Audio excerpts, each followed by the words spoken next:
Battle Royale Dragon Ball Super is now available in PUBG Mobile. In this mode, players will experience a whole new kind of combat. Players can play as several Dragon Ball characters, compete in intense battles to see who will be the final victor. If you're trying to win, try going to an energy zone and see what random buff you get. If you get a health recovery buff, then it's a good idea to stick around and fight. Even without any recovery items, you'll be able to maintain a decent amount of health. During a match, players can also use attacks while battling with others. These attacks require ki. Players can collect ki from the map. They can also choose to replenish ki by charging it up themselves. Players also need to be on the lookout for upgrade materials. These are used to level up attacks. Attacks have a total of 5 levels. Level 1 to 2 only require basic upgrade materials to level up. Level 3 and above require advanced upgrade materials. The higher an attack's level, the more damage it will deal. There's also various support items that can be found in the map. For example, the Buku Capsule and Smoke Capsule. After using a Buku Capsule, you'll be able to fly a certain distance. It's really useful for initiating battles or running away. But be careful when you run into Piccolo. He has an attack that can snipe you from far away, as well as a dash that can quickly close the distance. Smoke Capsules release ball-shaped smoke, which can obscure enemy vision. This smoke screen can help you retreat or relocate. Don't forget about accessories. Accessories can also make your attack stronger. More advanced accessories provide better buffs. If you play as Vegeta or Ultimate Gohan, who can already attack pretty quickly, you can enhance it with an accessory for an even greater advantage. If you want to increase your chance of survival, look no further than the Armor item. Armor provides extra health, which gives you an edge in combat. It has a total of 4 levels, and the higher the level, the more extra health it provides. Be sure to pick it up when you come across it. So, do you understand the gameplay and items a little better now? Let's play Battle Royale Dragon Ball Super together!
The depths of the ocean can be beautiful and terrifying.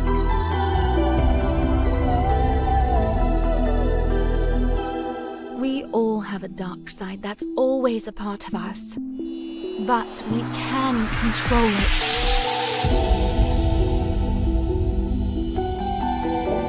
I don't care what others think. I'm only concerned with my wants.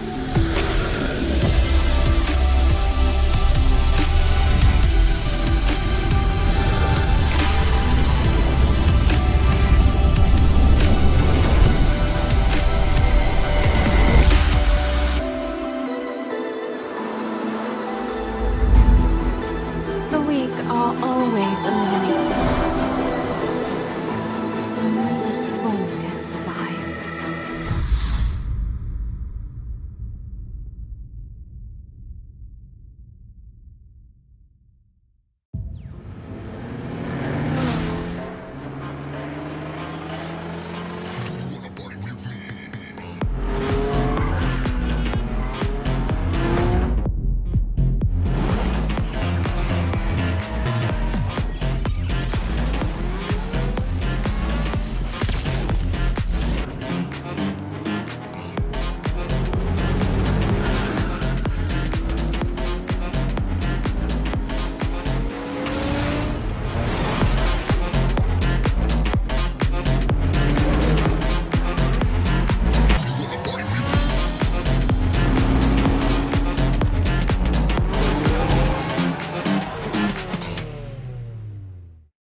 Airdrop Carnival with Alan Walker. Grab the airdrop crate and head out together.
Battle Royale Dragon Ball Super is now available in PUBG Mobile. In this mode, players will experience a whole new kind of combat. Players can play as several Dragon Ball characters, compete in intense battles to see who will be the final victor. If you're trying to win, try going to an energy zone and see what random buff you get. If you get a health recovery buff, then it's a good idea to stick around and fight. Even without any recovery items, you'll be able to maintain a decent amount of health. During a match, players can also use attacks while battling with others. These attacks require ki. Players can collect ki from the map. They can also choose to replenish ki by charging it up themselves. Players also need to be on the lookout for upgrade materials. These are used to level up attacks. Attacks have a total of 5 levels. Level 1 to 2 only require basic upgrade materials to level up. Level 3 and above require advanced upgrade materials. The higher an attack's level, the more damage it will deal. There's also various support items that can be found in the map. For example, the Buku Capsule and Smoke Capsule. After using a Buku Capsule, you'll be able to fly a certain distance. It's really useful for initiating battles or running away. But be careful when you run into Piccolo. He has an attack that can snipe you from far away, as well as a dash that can quickly close the distance. Smoke Capsules release ball-shaped smoke, which can obscure enemy vision. This smoke screen can help you retreat or relocate. Don't forget about accessories. Accessories can also make your attack stronger. More advanced accessories provide better buffs. If you play as Vegeta or Ultimate Gohan, who can already attack pretty quickly, you can enhance it with an accessory for an even greater advantage. If you want to increase your chance of survival, look no further than the Armor item. Armor provides extra health, which gives you an edge in combat. It has a total of 4 levels, and the higher the level, the more extra health it provides. Be sure to pick it up when you come across it. So, do you understand the gameplay and items a little better now? Let's play Battle Royale Dragon Ball Super together!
depths of the ocean can be beautiful and terrifying.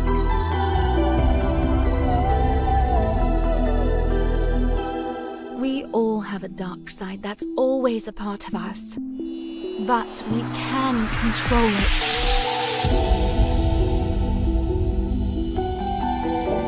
I don't care what others think. I'm only concerned with my wants.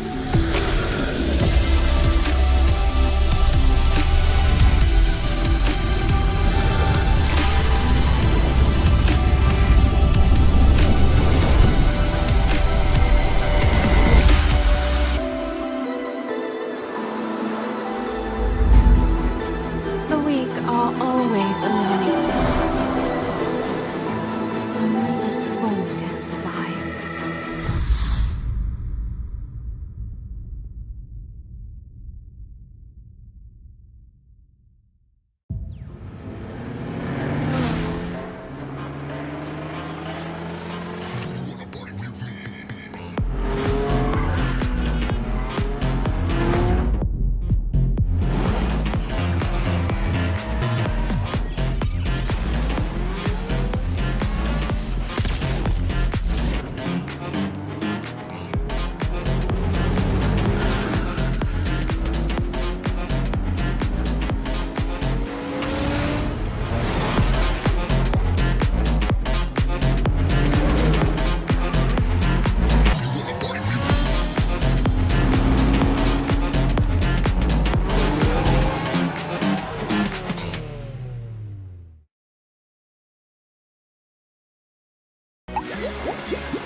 Hi!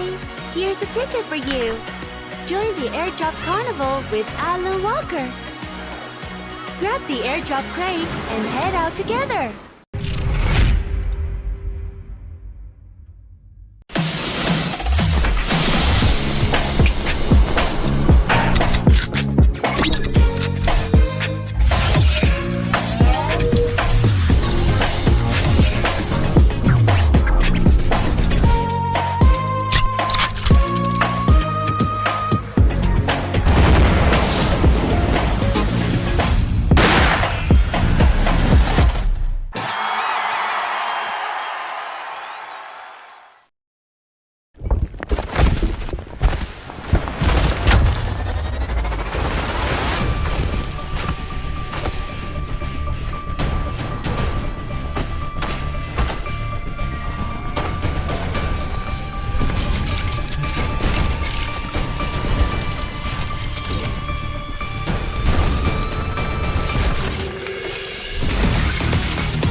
Day 3 and time is slowly running out as we are now here at the PMSL SEA Fall 2023. Tash Pani alongside our favorite player Achul from Boom Esports, alongside Jungs, our favorite translator as well, on the stage before we open up this day. And today is a very, very important day, especially for Boom Esports, given the fact that they are currently neck to neck with GE, and today GE isn't playing. Let's see the state of mind of these players. Achul, I can't help but feel like there's a lot of pressure mounting on your team's shoulders, especially since the end of yesterday. As you still have another 3 days, including today, can you share with us a bit of your team's mentality moving forward into the day? Okay, jadi kalian pastilah ngerasa pressure di pundak kalian gara-gara GE juga berada di atas kalian, dan kalian harus pasti yang kamu harus mengalahkan GE lah. Jadi gimana pressure gimana kondisi tim saat ini? Saat ini kayak baik-baik aja sih, kayak main aja gitu, kayak nggak peduliin kayak GE di atas kita, fokus ke tim aja sih. So Achul said that they don't care about GE, they only focus on themselves and they just gonna play their best. playing their best is something that they really need to do coming into today. And we did talk about it. I mean, we did talk about this with Kent yesterday about how you guys are always coming back at the last moment. So these 3 days, especially today, will be very vital to them. Now, coming into today, what is your team's target for each match? Are you guys going to go for eliminations, and how many eliminations are you going to go for? And what about placement-wise? What are you thinking? Jadi hari ini rencananya mau main seperti apa? Apakah tak ada target spesifik setiap game itu kalian harus mendapatkan minim berapa poin gitu contoh? Target sih ada, cuman kayak lebih fokus ke per matchnya aja sih, kayak supaya dapat poin maksimal setiap gamenya.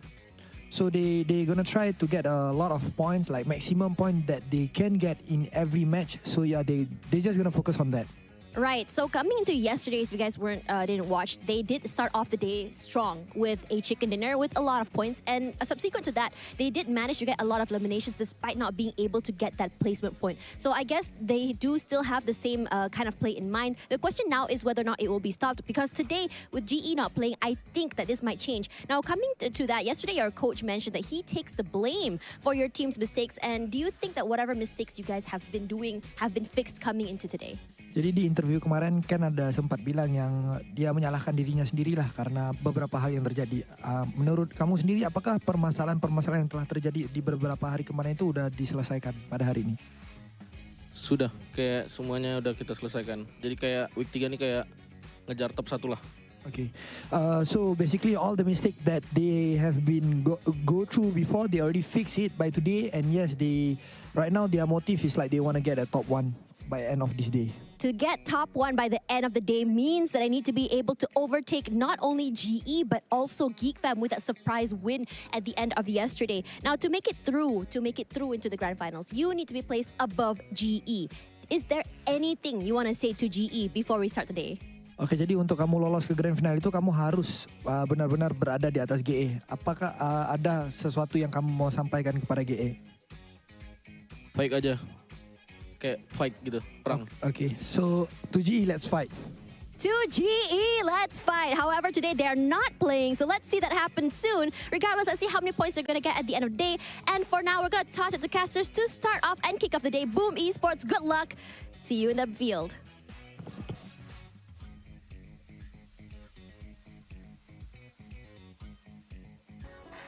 Now today's going to be interesting. You guys back with us, which is going to be Choo Choo and always the funky Cloud with us.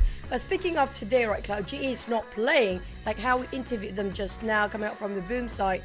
But will the scores from GE would be enough for them to hold until the end of today to be in the top 5? Well, we'll only find out later on.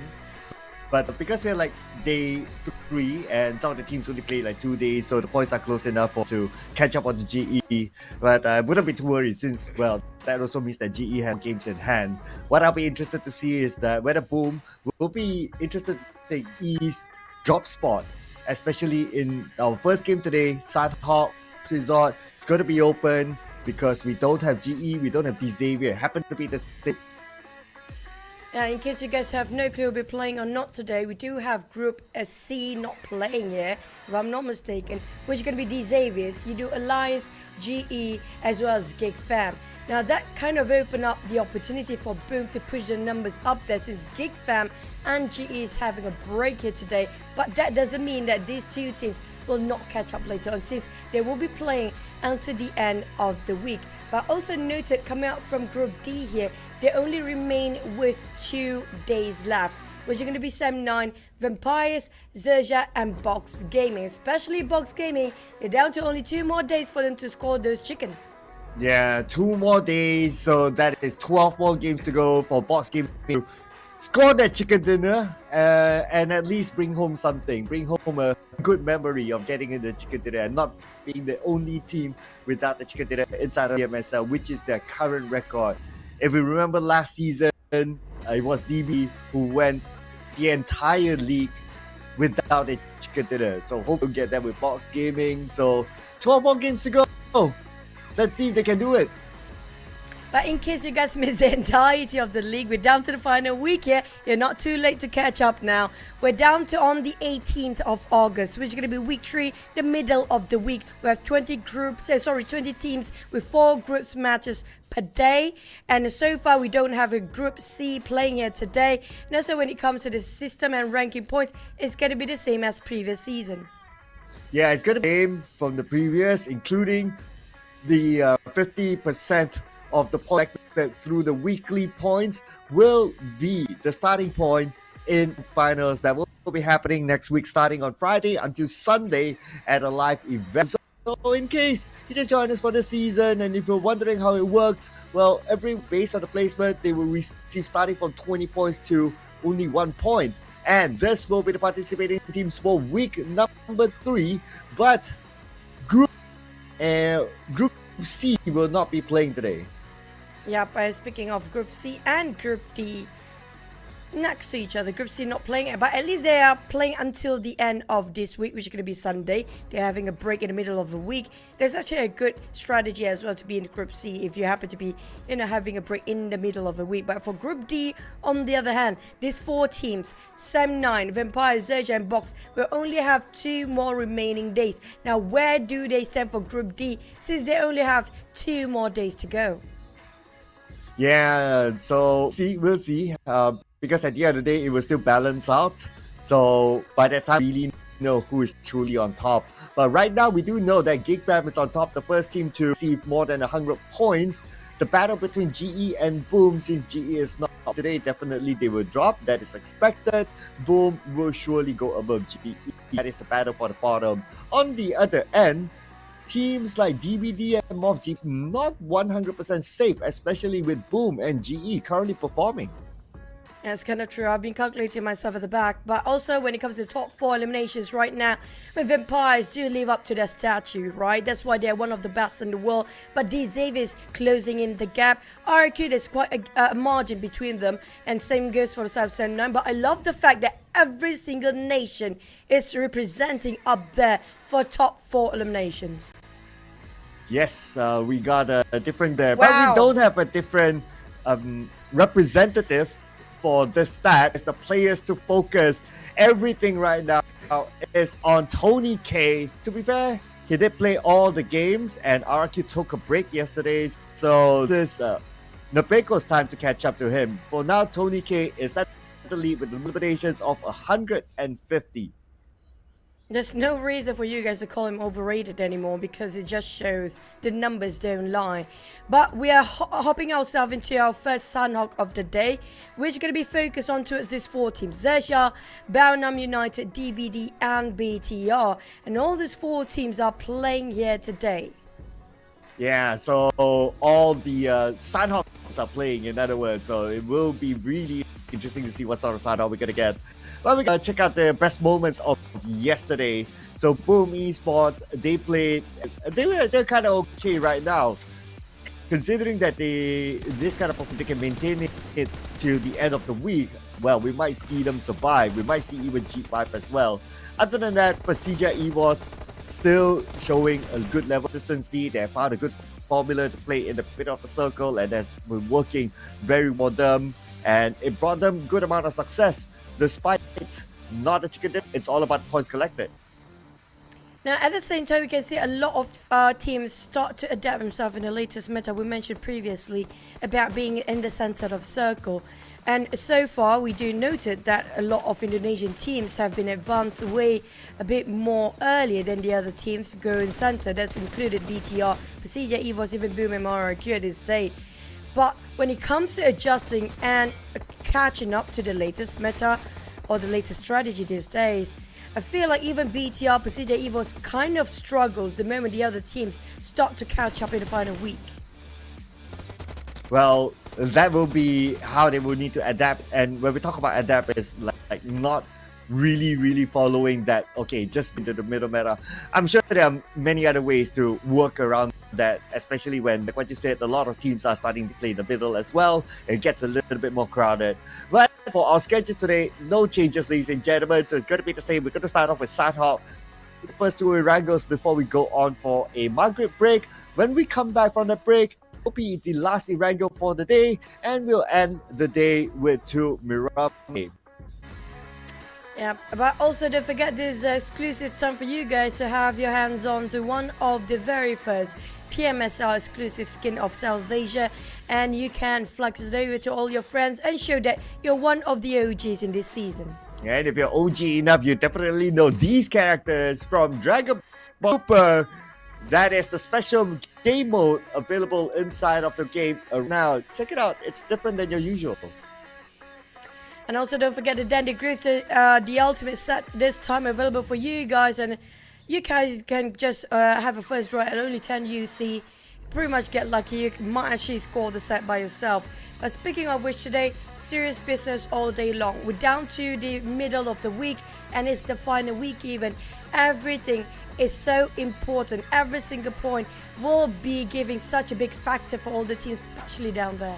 Yeah, it is. It is the final sprint, especially when we are talking about 4 teams to be eliminated by the end of the week. And for teams that maybe have a very small chance of getting across, like Team Secret, it's all about paying for them. But we're going to still stick with Boom, with Box Gaming, because we really want to getting the chicken dinner before the weekends. I have no other comment on this. I mean, as long as they did not score, we're still going to keep using this as our prediction. Right? It's just for a reminder for Box Gaming to know the fact that they need to score that chicken. I mean, I'm okay with vegetarians. I have nothing against vegetarian, but not in this tournament right now. We need some chickens to get into the fray here. Coming up from Box, I feel, I mean, worried is already something in the past, because we do know they will be relegated by the end of the day, but at least finish the tournament, finish the league in a fashion, in a way that everybody remember they actually do score a chicken. Yeah, so yeah, basically the theme is also play for pride and play for survival. Depending on which team that you're talking about. Box Gaming definitely playing for pride right now. If they want to survive, well, I mean, 12 more games to go is really hard for them. It's very, very unlikely at this. So it's more of like the theme of playing for pride for Box Gaming to at least get chicken dinner. I mean, we've been repeating this all over again, and we'll probably repeat it for. Hopefully, we don't need to repeat it much longer, because the moment they score the chicken dinner, okay, then our narrative moves on to somewhere else. But speaking about somewhere else, this is venue here. So we got the teams getting prepped up. We have BT on screen, and Yuhai is going to start this time.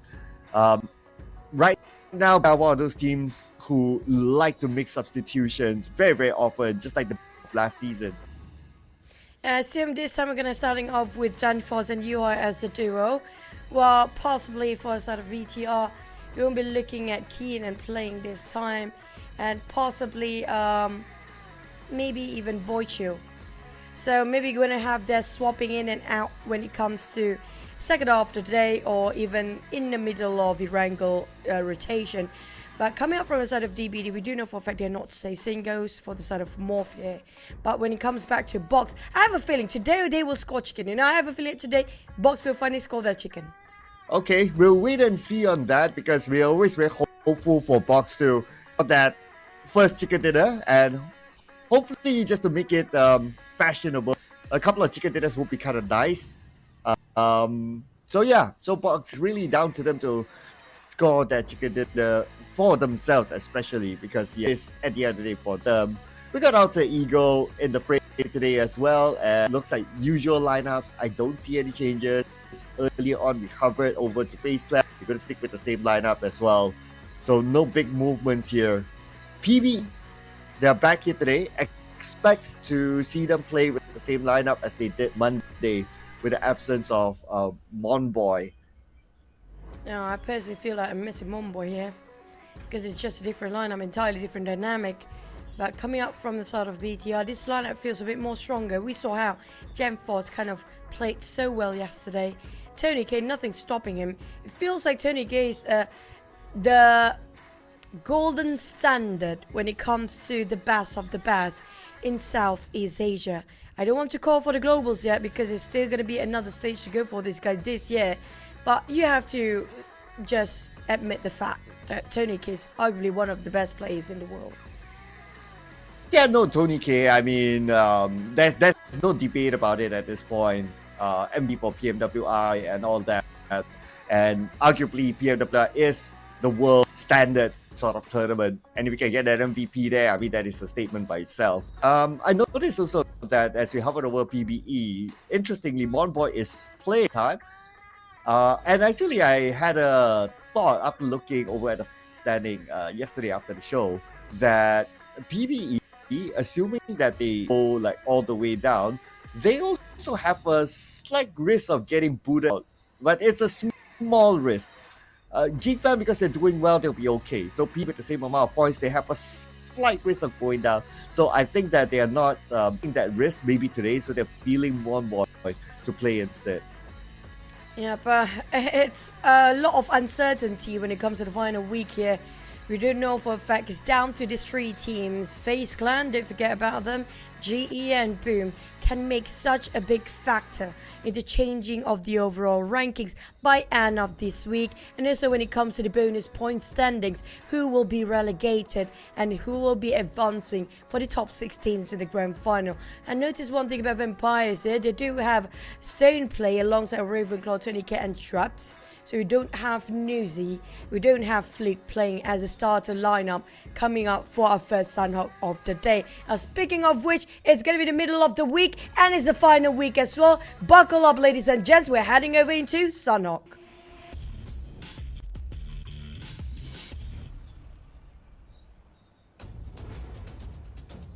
Sunhawk it is! Game number 1 for today.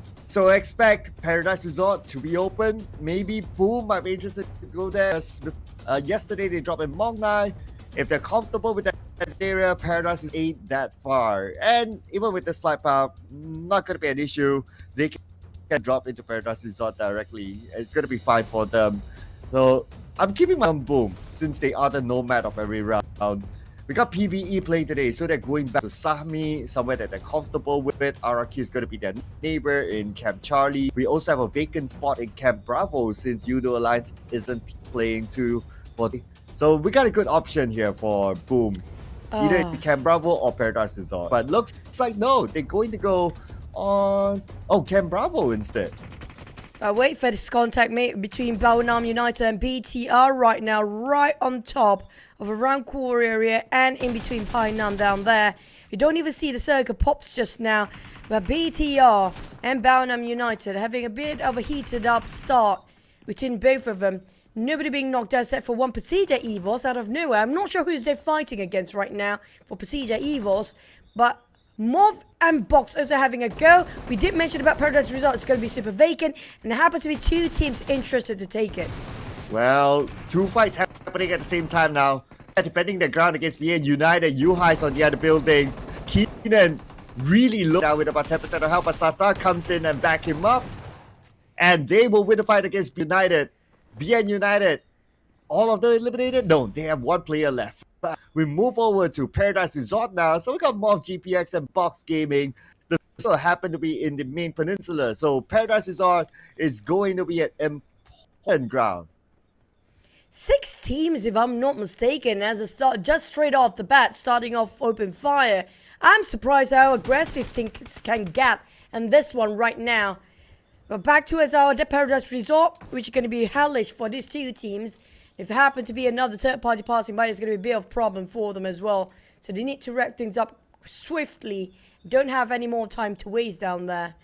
But speaking of Box and Baonam United, BTI, at least they're winning over the side of Baonam United, but Box having to start as a trio, not really great now. Yeah, again, probably another rough start for them. I mean, they don't necessarily do well to sign on one of their least collected point map. So with this kind of start again, they got a little bit more passive, it seems. They're going to wait on the outside of Paradise Resort, hoping exit frags, but MORPH GPX, after learning between GE and also Xavier, they're probably not going to repeat the same mistake. FaZe will be the next target for BTR after they almost absolutely decimate the entirety of Baonam United before, right on top of round core area on the northern side and around cave, maybe on the outskirts of Pine and even in between those places. FaZe happy to leaving Onzans alone down here. I'm not sure where are the rest of the roster, as Onzan happen to be fighting the entirety of BTR alone. They do have those slight elevations coming on the side of BTR. FaZe possibly still hovering around Painan.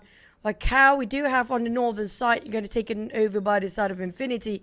But I spotted out DBD dropping himself on round here as well. And speaking of DBD, they arrive. And that's just giving another box one of few points they needed before the entirety of box being finished off.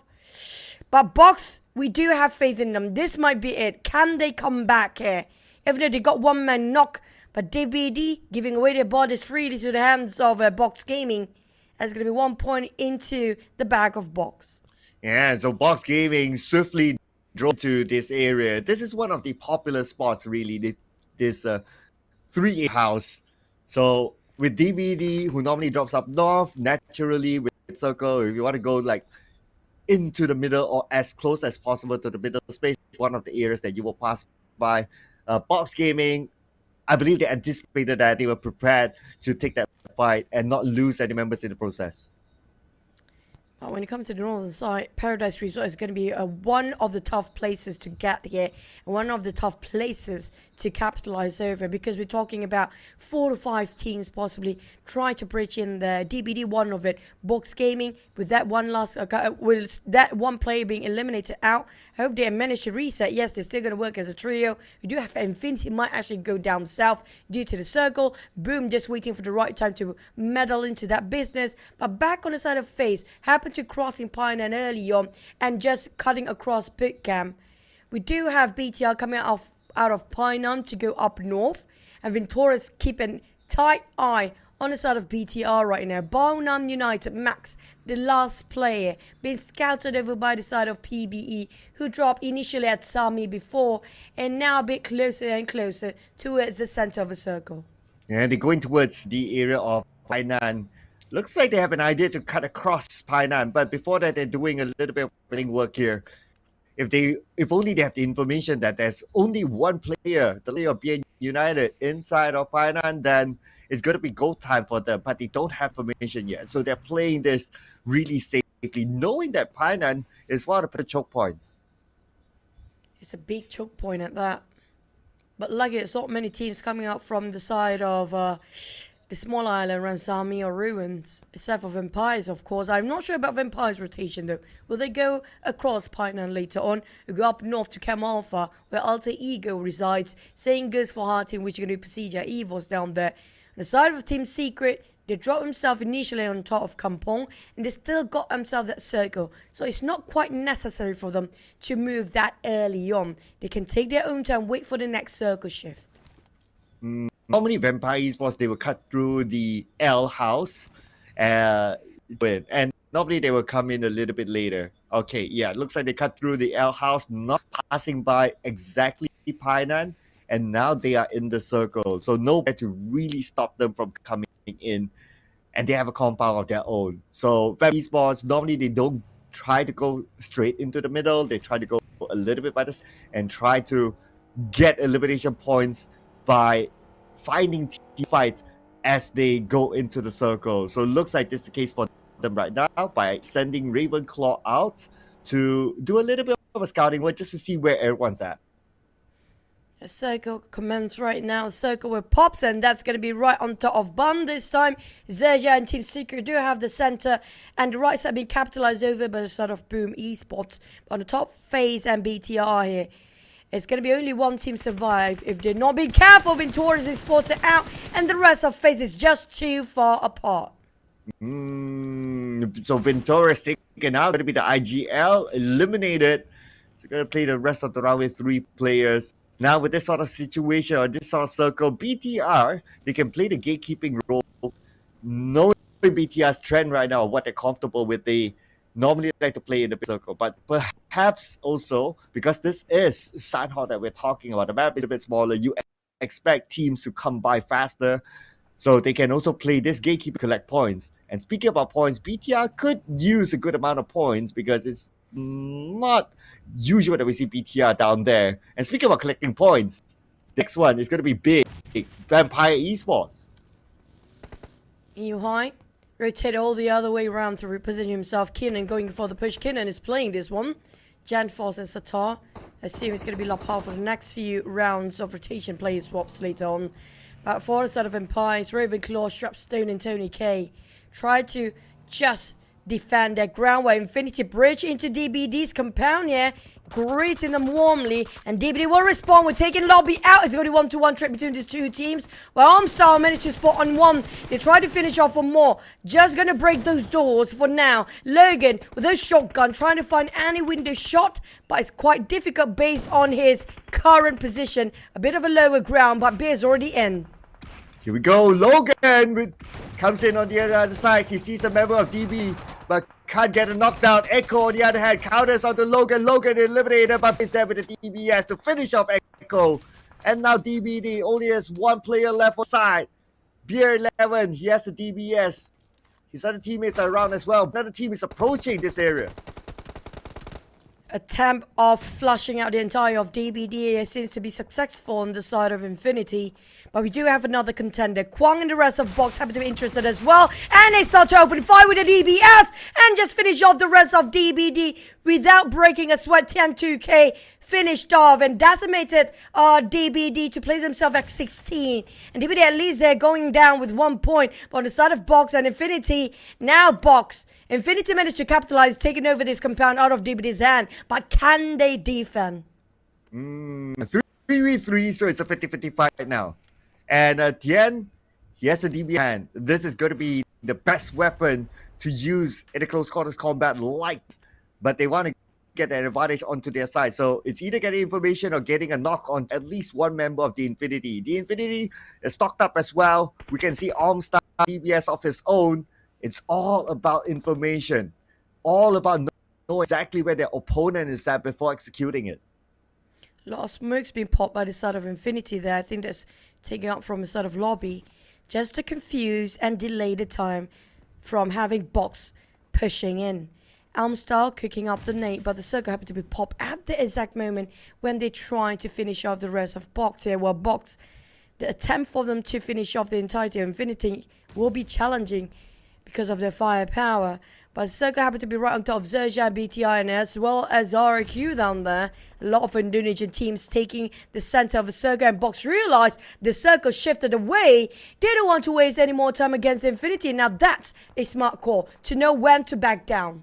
Yeah, and it is, of course, playing with the current sort of meta. It's like, okay, you prioritize the circle, you get in as soon as possible. And even better for them is that they can also play by the house that they went to, and they can play the gatekeeping role against the Infinity. So they first move. That is good call there by them. But for Boom, now they see action. M9, Tam knocked down. Looks like it's going to be a long range. Tam, not sure status, but we should be able to get a visual soon under them. Boom spotted our Team Secret on the southern side of the circle.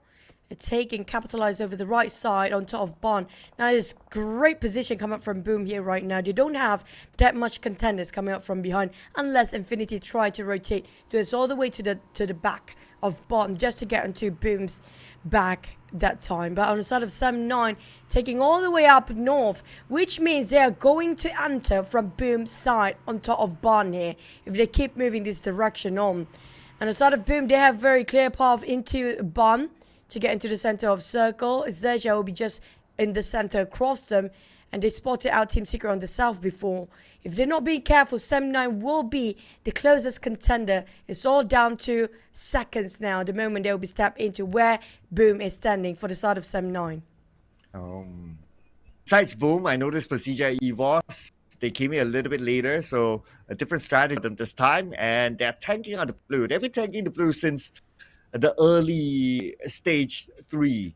Now we're moving on to stage 4. They definitely need to find somewhere to be at within the circle, or at least in the clear. It's going to be difficult to heal up, especially in this current side-hop meta when it comes to stage 5. So it will be wise for them to find a good position at this point. I agree. We've seen that before with 18 first aids. No matter how much you have, abundance of first aids will not save you because the Blues start to hurt really greatly when it comes starting off third and fourth stage onwards. But on the side of Empires, take a bit of low grounds, might be spotted out by PB who do have those elevations at the edge of those small mountains and hills to work with, but they can actually march forward to get those compound just across of Empires now.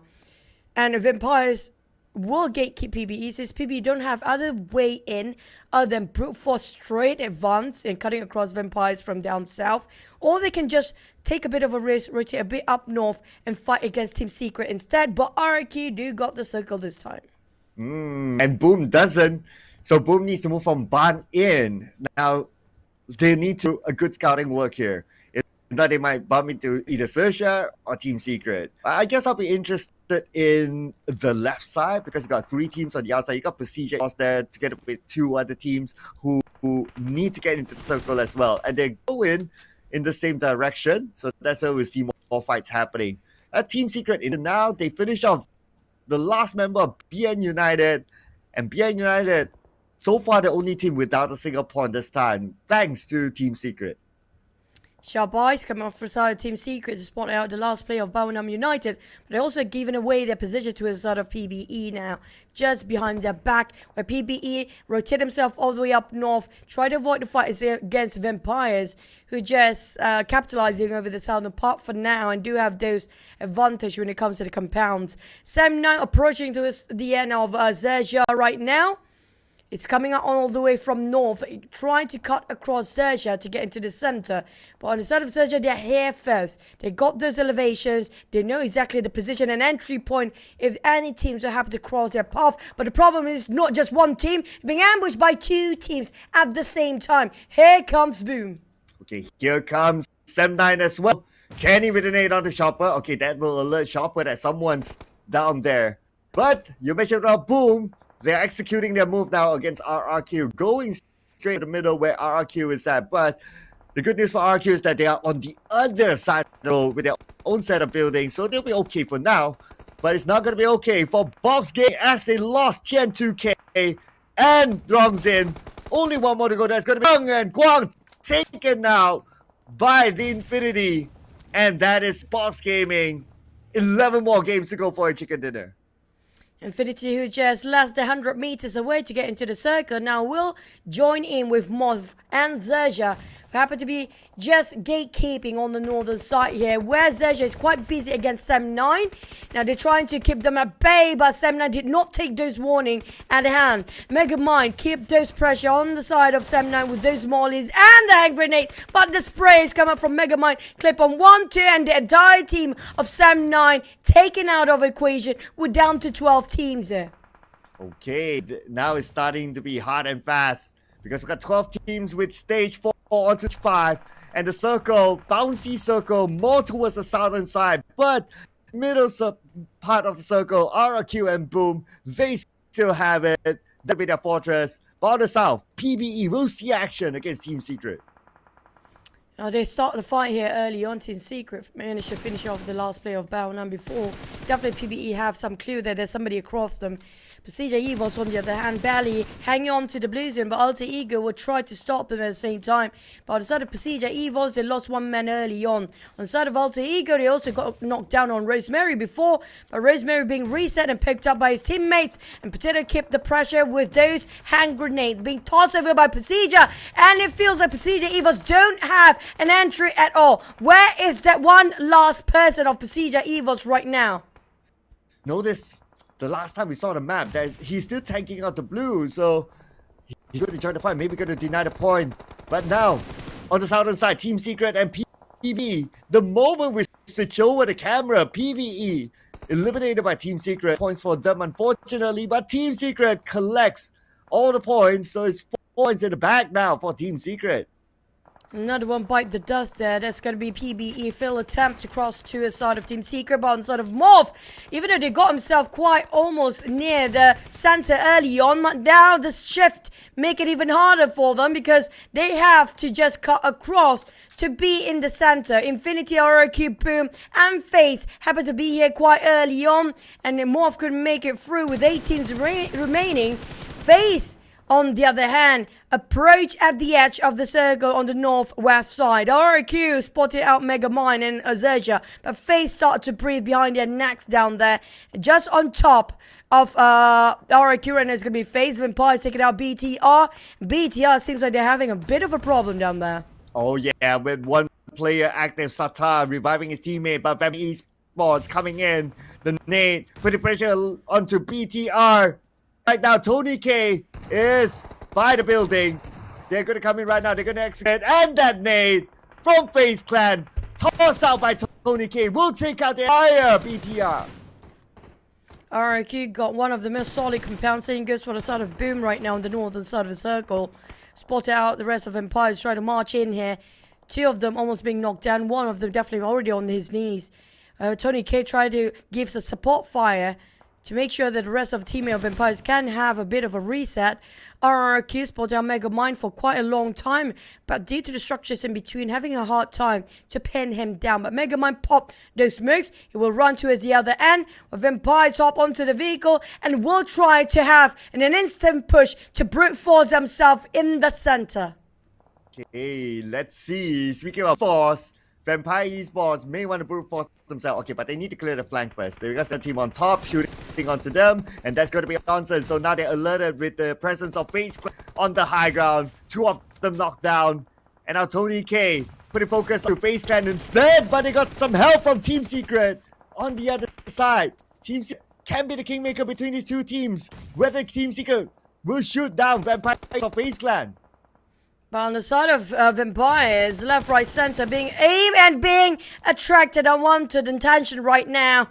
I don't think they will actually last long. We're down to 5 here. Team Secret, arguably, this is also one of the most aggressive play they've been shown throughout the entire 3 weeks of this tournament. I'm loving this side of them. Taking advantage from the long range, especially when they are on the clear. So smart play there from Team Secret, knowing that close quarters combat is not their best trait.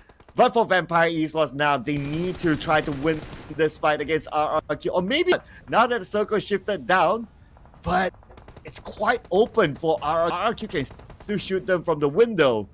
XERXIA on the other side, no circle. This is going to be hard for them. It's going to be a big molly come up from the side of Boom. And not just Boom, Team Secret have their eyes and interest to the side of XERXIA as well.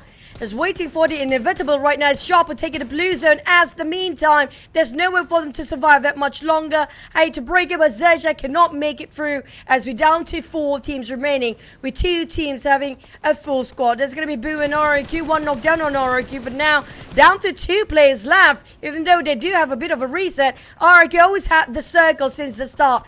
Unless if they start to give it away, where the circle will not actually comprise of that compound, leaving only 2 remaining on Nepeko and no missing left. Can Nepeko hold his ground by himself? Oh, he has 1 window to play with.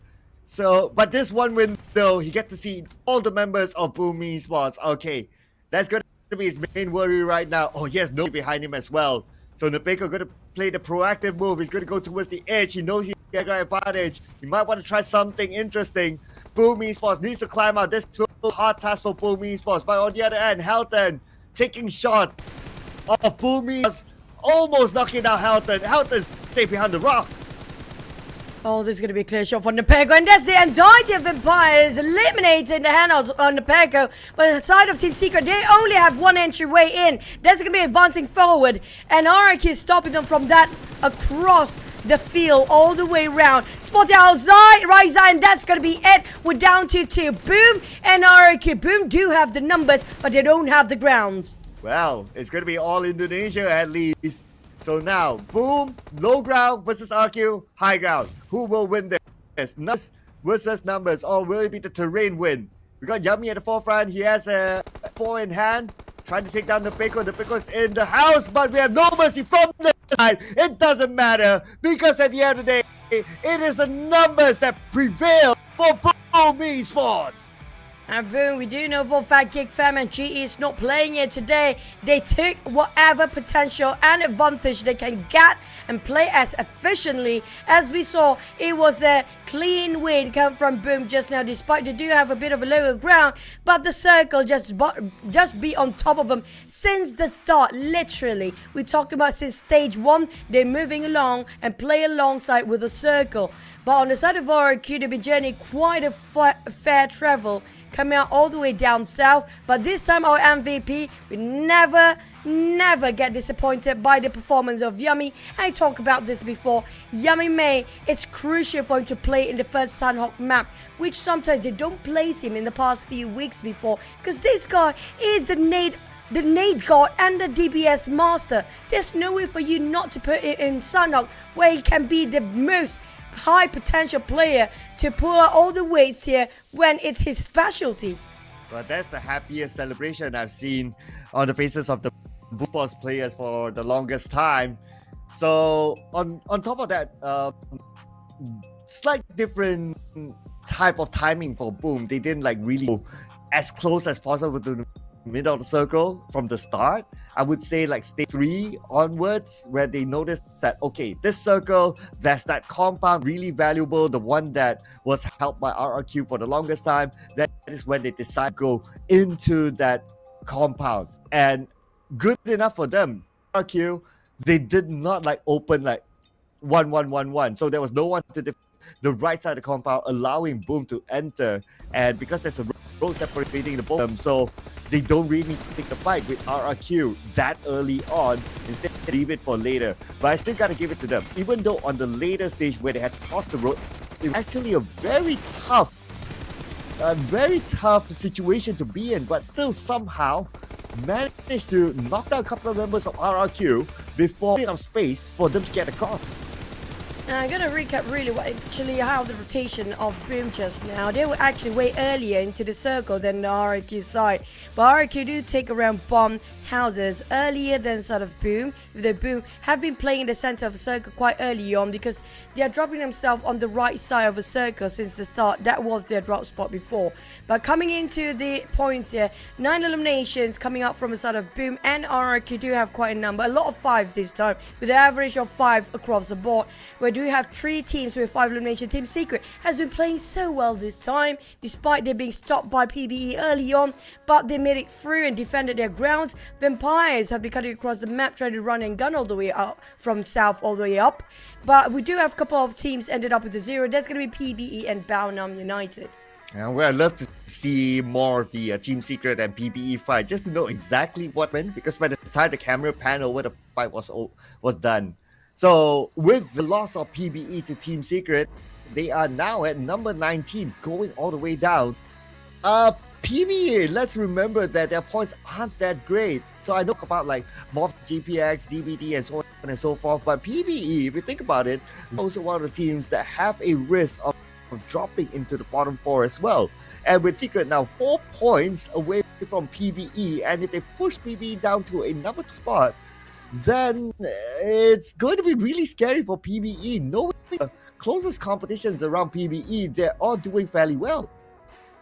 I agree. PBE, GEEK Fam, MORPH, DBD are not safe either. These are the 4 teams that might get a shot at relegation if they don't try to get themselves a double-digit closure for their bonus standing points later this week. But for a top ranker performance, it's going to be Vampire, SM9, DX, and GEEK Fam. And we do know for a fact that DX and GEEK Fam will not be playing. So Vampire, SM9, I have a feeling another 2 slots probably will be given to some of the Indonesian teams down there, because they do love Erangel over Miramar. Yeah, and besides them loving Erangel and Miramar, they also have the most teams inside the PSL. So percentage-wise, would definitely lean to them in securing for almost every map, naturally, because just because they have the numbers. But not going to discount their skill level as well. The skill level is really good. Boom is performing well. Can't discount other teams as well, like PERSIJA, EVOS. They do have a lot of it as well. But what we can't discount is the design of the skin. Looks amazing, I must say. This is the PMSL Southeast Asia Limited Series. The Dream Chaser comes together with an entire set. The suit, the mask, the 16 gun skin. Check out the event inside the game and get your own skin now. And also, it's going to be a very rare occasion for us to release another axe suit here. The first axe suit with exclusive glide effect. There's also a lot of firsts in this season. There's going to be a MORPH axe suit. And also, don't forget the Aston Martin collaboration with PUBG Mobile exclusive color scheme, where we do have it up to the September of 13. If you're late into it, you might actually miss this. So speaking of being late down there, we do know for a fact some teams, including a sort of PBE, if they're late into getting those numbers up, that's going to be a bit shaky for them. Now, I do know you guys have been watching a lot when it comes to the final week. And are these teams going to get relegated? Because there's some of them actually up there, right? Like GE, Boom. Don't forget about the bonus standing points, because that's the one that will initially determine who will get relegated or not. Correct. It is not the 100 over points, it is the double-digit points that's important, basically. Because some people, I remember last season, some had the question of which one is it? Okay, it's actually the weekly bonus points, ladies and gentlemen, just to remind everyone. But to remind everyone, 11 more games to go for Box Gaming to get the chicken dinner. 11 more games to go, Box. Come on. 11 sounds very, very little for now. I mean, like, that's going to be only 2 more days to go for the sort of box, and definitely counting down to the very last minute whether they can score themselves the chicken or not. Now, we definitely don't want to have any team go empty-handed by the end of the season, not scoring at least a chicken. But on the sort of box, they still have to have that drive, right? Somebody have to give them a reality slap, showing that, you know what, at least you can finish off with a chicken by the end of the entire league, even though you will be relegated for the grand finals. Yeah, it's about playing for pride. 11 more games to go to play for pride, really. So I don't know. Looking at like the past few days, even at least the last 2 days, looking at the first game today looks kind of hopeful. They look kind of okay-ish, but it's okay is not good enough to get the chicken dinner. So they have to do a lot more than that. 11 more games to go, run really fast. By the end of the day, it's going to be 6 more games to go. So the amount of games that they have is just so little right now, but hopefully they can score it. I noticed that 4th row, the coach for PBE is sitting there. I don't think he's a registered player, so I guess he's just chilling with the players now, prepping them for the next round. I wish Box Gaming do have some swap of the players. If the coach needed down there, why not? Because right now they're hitting a brick wall, a big stone brick wall that's stopping them mentally from getting those chickens here. Speaking of, just to recap a bit, when it comes to the previous 2 weeks, since we are down to the final week, right? Don't forget, when it comes to week 1 Terminator, it's always been Tony K. And best performing team in week 1 was Bellingham United. When it comes to week 2, was the Telco. And RIQ actually got himself the best performing team in week 2. Now, can we have a different team? Or is it going to be the same team? They're being achieved as best performing team previously can get the final week here. And Bellingham United, they got themselves the best performing team in week 1.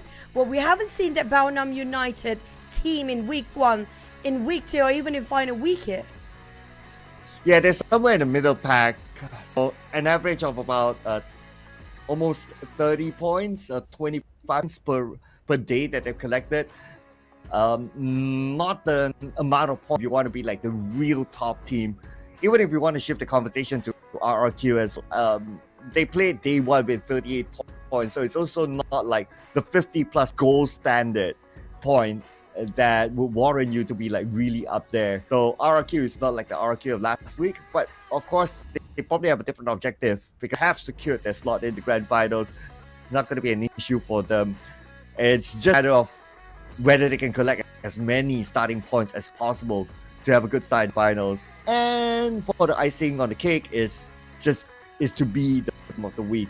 But so far, you talk about the best team of the week, we will be definitely looking at top teams, right? So like GEEK Fam, GE, Boom, they are looking good so far. I have a feeling might actually, by these 3 teams, like how you mentioned, GEEK Fam, GE and Boom, will score themselves the best performing team. High chance it will be them. But it all down to the final 3 days, yeah, including today, if they can still pull it off by end of this week. Because if they happen to be going down the slope and happen to be a stagnant performance by end of this week, I don't think they can actually be staying up in the top 3 by end of this week still.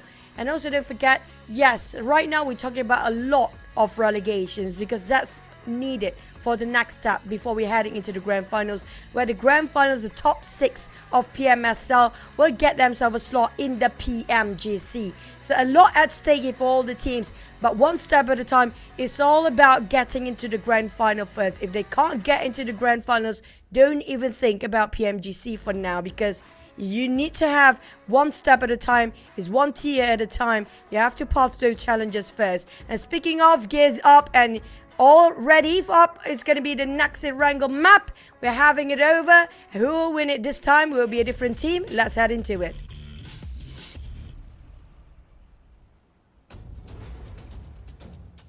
Well, here we go, Erangel. And speaking about the PLGC points, the only team that can go to PLGC without going to the grand finals is FaZe Clan, the only one. Just because, like the other Thai teams, the points too far, and they happen to get an extra slot thanks to Esports winning the PMWI. So it will be pretty much between these two teams to go to PMGC. Well, not between. It will be these two teams to go to PMGC, looking at how unrealistic for the other teams playing in the PMSL from Thailand to catch up to them. So only FaZe Clan has that ticket. But for other the rest of them, they still need to fight in the grand finals, because for all regions the points are close enough, except for maybe GE. The gap should be big enough, and also Xavier, the gap should be big enough. These two regions. Yeah, it's all about timing. It's all about how much they can gain for the points of PMGC as well. Try the entirety of PMSL here. Sorry, it's not just about getting to PMGC, it's about getting those points and about getting themselves in the grand finals. But one step at a time, focusing on towards the grand finals here. Circle pops just now, right tucked into one corner, which is going to be on the right side. On top of it is going to be centralized. It's sheltered. The Medusa intersection is going to be one of the hardest places for all the teams to fight over in the start. And speaking about starts, I could have a good visual of what where Boom is going, but it's okay, we'll probably get it later. But what we got right now on the elimination feed is a range knockdown. Bob will take the first blood thanks to Namcute, and I believe this is the toll for the vehicle that happened between the two teams, and so happened that Box won it. So PBE will be playing the rest of the round as a trio. Last time I saw Box, they were right on top of a round farm and on the way possibly going to Milton. I'm not sure because it's quite crowded down there. So between them, it's going to be Team Secret, Alter Ego, BTR and Sem9. So I'm not sure where they finally landed by themselves after they parachute themselves right onto the ground. But PERSIJA EVOS happen to be sharing Yasnaya Poliana. We do know for a fact PERSIJA EVOS has been in Yasnaya Poliana for the longest time. And Box happen to be sharing there. And I'm not sure if PBE is nearby too, because last time I saw them around Yasnaya, unless they took themselves some vehicles to go up north to Stalber all the way. Yeah, so that will definitely be the important thing for them. Go there. I'm looking at like the teams, right? Okay, so MORPH GPX, they are playing, will be up there. We got Vampire Esports up there. We got PBE supposedly up there as well. So yeah, so on top will be kind of crowded. Think about it, and yeah, but I guess it will also depend on like how big the circle is, right? If it just scams and just goes to like not Sunny anymore, then it's going to be a different conversation. That's true. If it happened to be around the farm side, if Circle just shifted down south, where it's quite vacant on top of SMB and Nova Rapnoia right now, I'm not sure if BTR would take vehicles to go down all the way. But definitely I agree with Morph taking Rosshog early on, and Vampires taking Zaki across the northern side of Jogopur, where FaZe happened to be there. Infinity on top of Hospital and also the southern side of Jogopur. DBD also on top of Gatka. So a lot, maybe like around 4 teams coming out from the left side, a bit later than the others, who happen to be already sharing the circle since the start. Now, MORPH Rosa is quite vacant, but I'm not sure if they will start to move towards Yasnaya as well.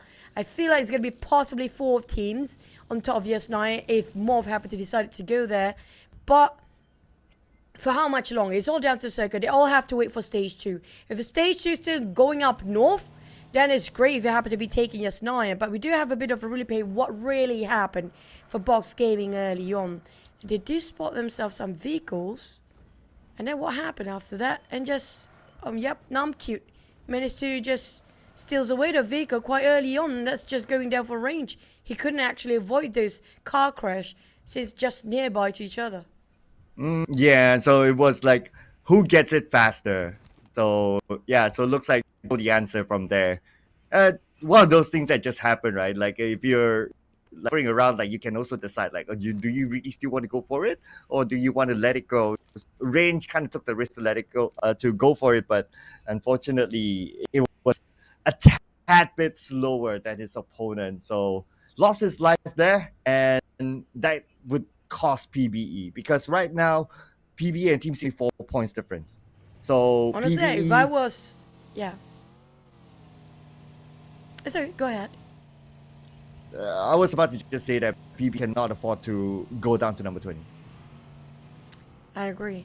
And if I was PBE player just now, since you can't actually reach out to the handles of the vehicle on time, might as well just open the door and just be in the passenger seat instead and sharing the car. We'll actually buy a bit more time longer to survive. And they've been running down by the side of Box Gaming just now. And surprisingly, Box Gaming don't have a lot of players around Namcute when it steals away that vehicle. But coming from PBE, I think it's not really a bad start, because we've seen it before coming from PBE. Even though they're starting off a trio, they are being more aware when they are working as a trio instead of a full squad. Well, we'll see, because I'm sure no team wants to play as a trio from the start, but they still need to find ways to work around it. And you know, you can't say that, oh, can we reset the game? It doesn't have a. Wow. The looks like it's going to be the same case for Sem9. They're going to play the rest of the round as a trio. Lost their IGL thumb to MORPH GPS, who moved out of Rosa to this area. Boom and BTR. Looks like we have a crash here. That was a crispy spray coming out from MORPH, by the way. And BTR U-High with the DBS. Fighting at Razy with another DBS. There's going to be a ring around Rosie between these two. 2v1. You got one, he got 2. Maybe he can score 3. No way. And down to one person on the side of BTR here to try to save up U-High. Yummy may already cook up the nade. He almost clutched it to follow a bit later on the side of BTR, unfortunately. But boom, coming out with Yummy May. They're down to 2 players. They managed to reset on one of the players just now. Boom, down to 2. Yummy May tried to revive his teammate, but you need to find the open position first, just in case they start to rush him back. Both teams happen to pull back all the way, back to their respective buildings here to have a bit of a reset. BTR, they had to take time to revive their teammates, so that's why they couldn't really rush in. But now with Gen Force on his knees, boom, they could go in. Okay, double knock right now. Okay, definitely a go boom here. Keenan defending his ground, but that final name from Boom. Boom, BTR, go Boom. 0 points. Opportunity for DBD, Box, even PBE, maybe even Team Secret to overtake BTR now.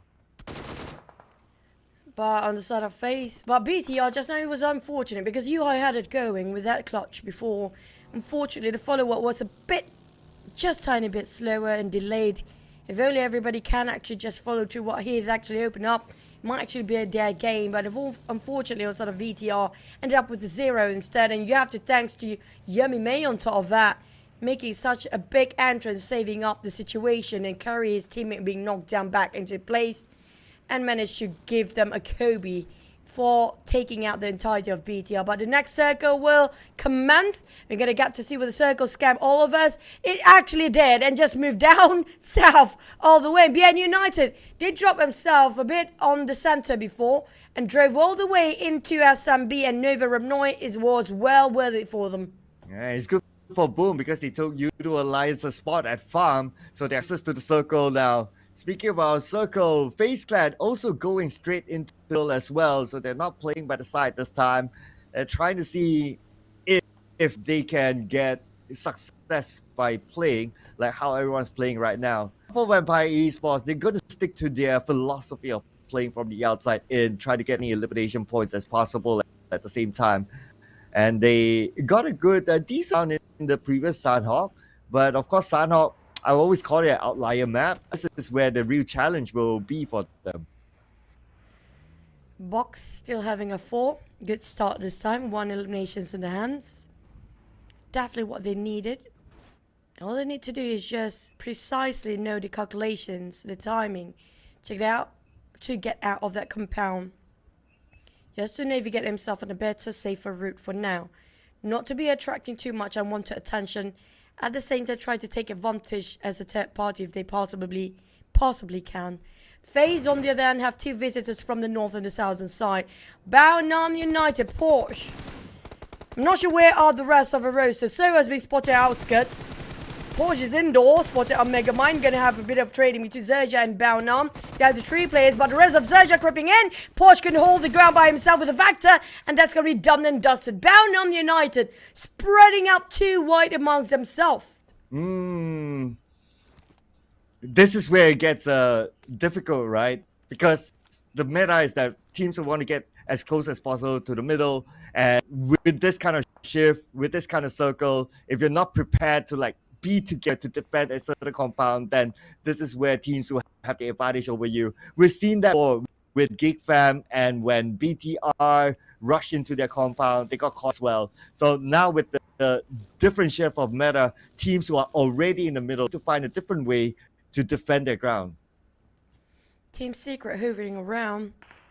A lot of teams playing around the coastline right now. On the main peninsula.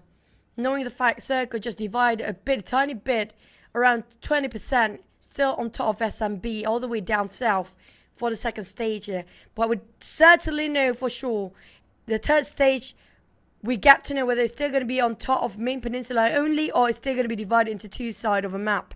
Vampires taking over the Pachinki Potato Hills. They don't have anybody passing by. But on top of it, the Circle happen to be shifting now. Baonam United already made an entrance on top of that bridge.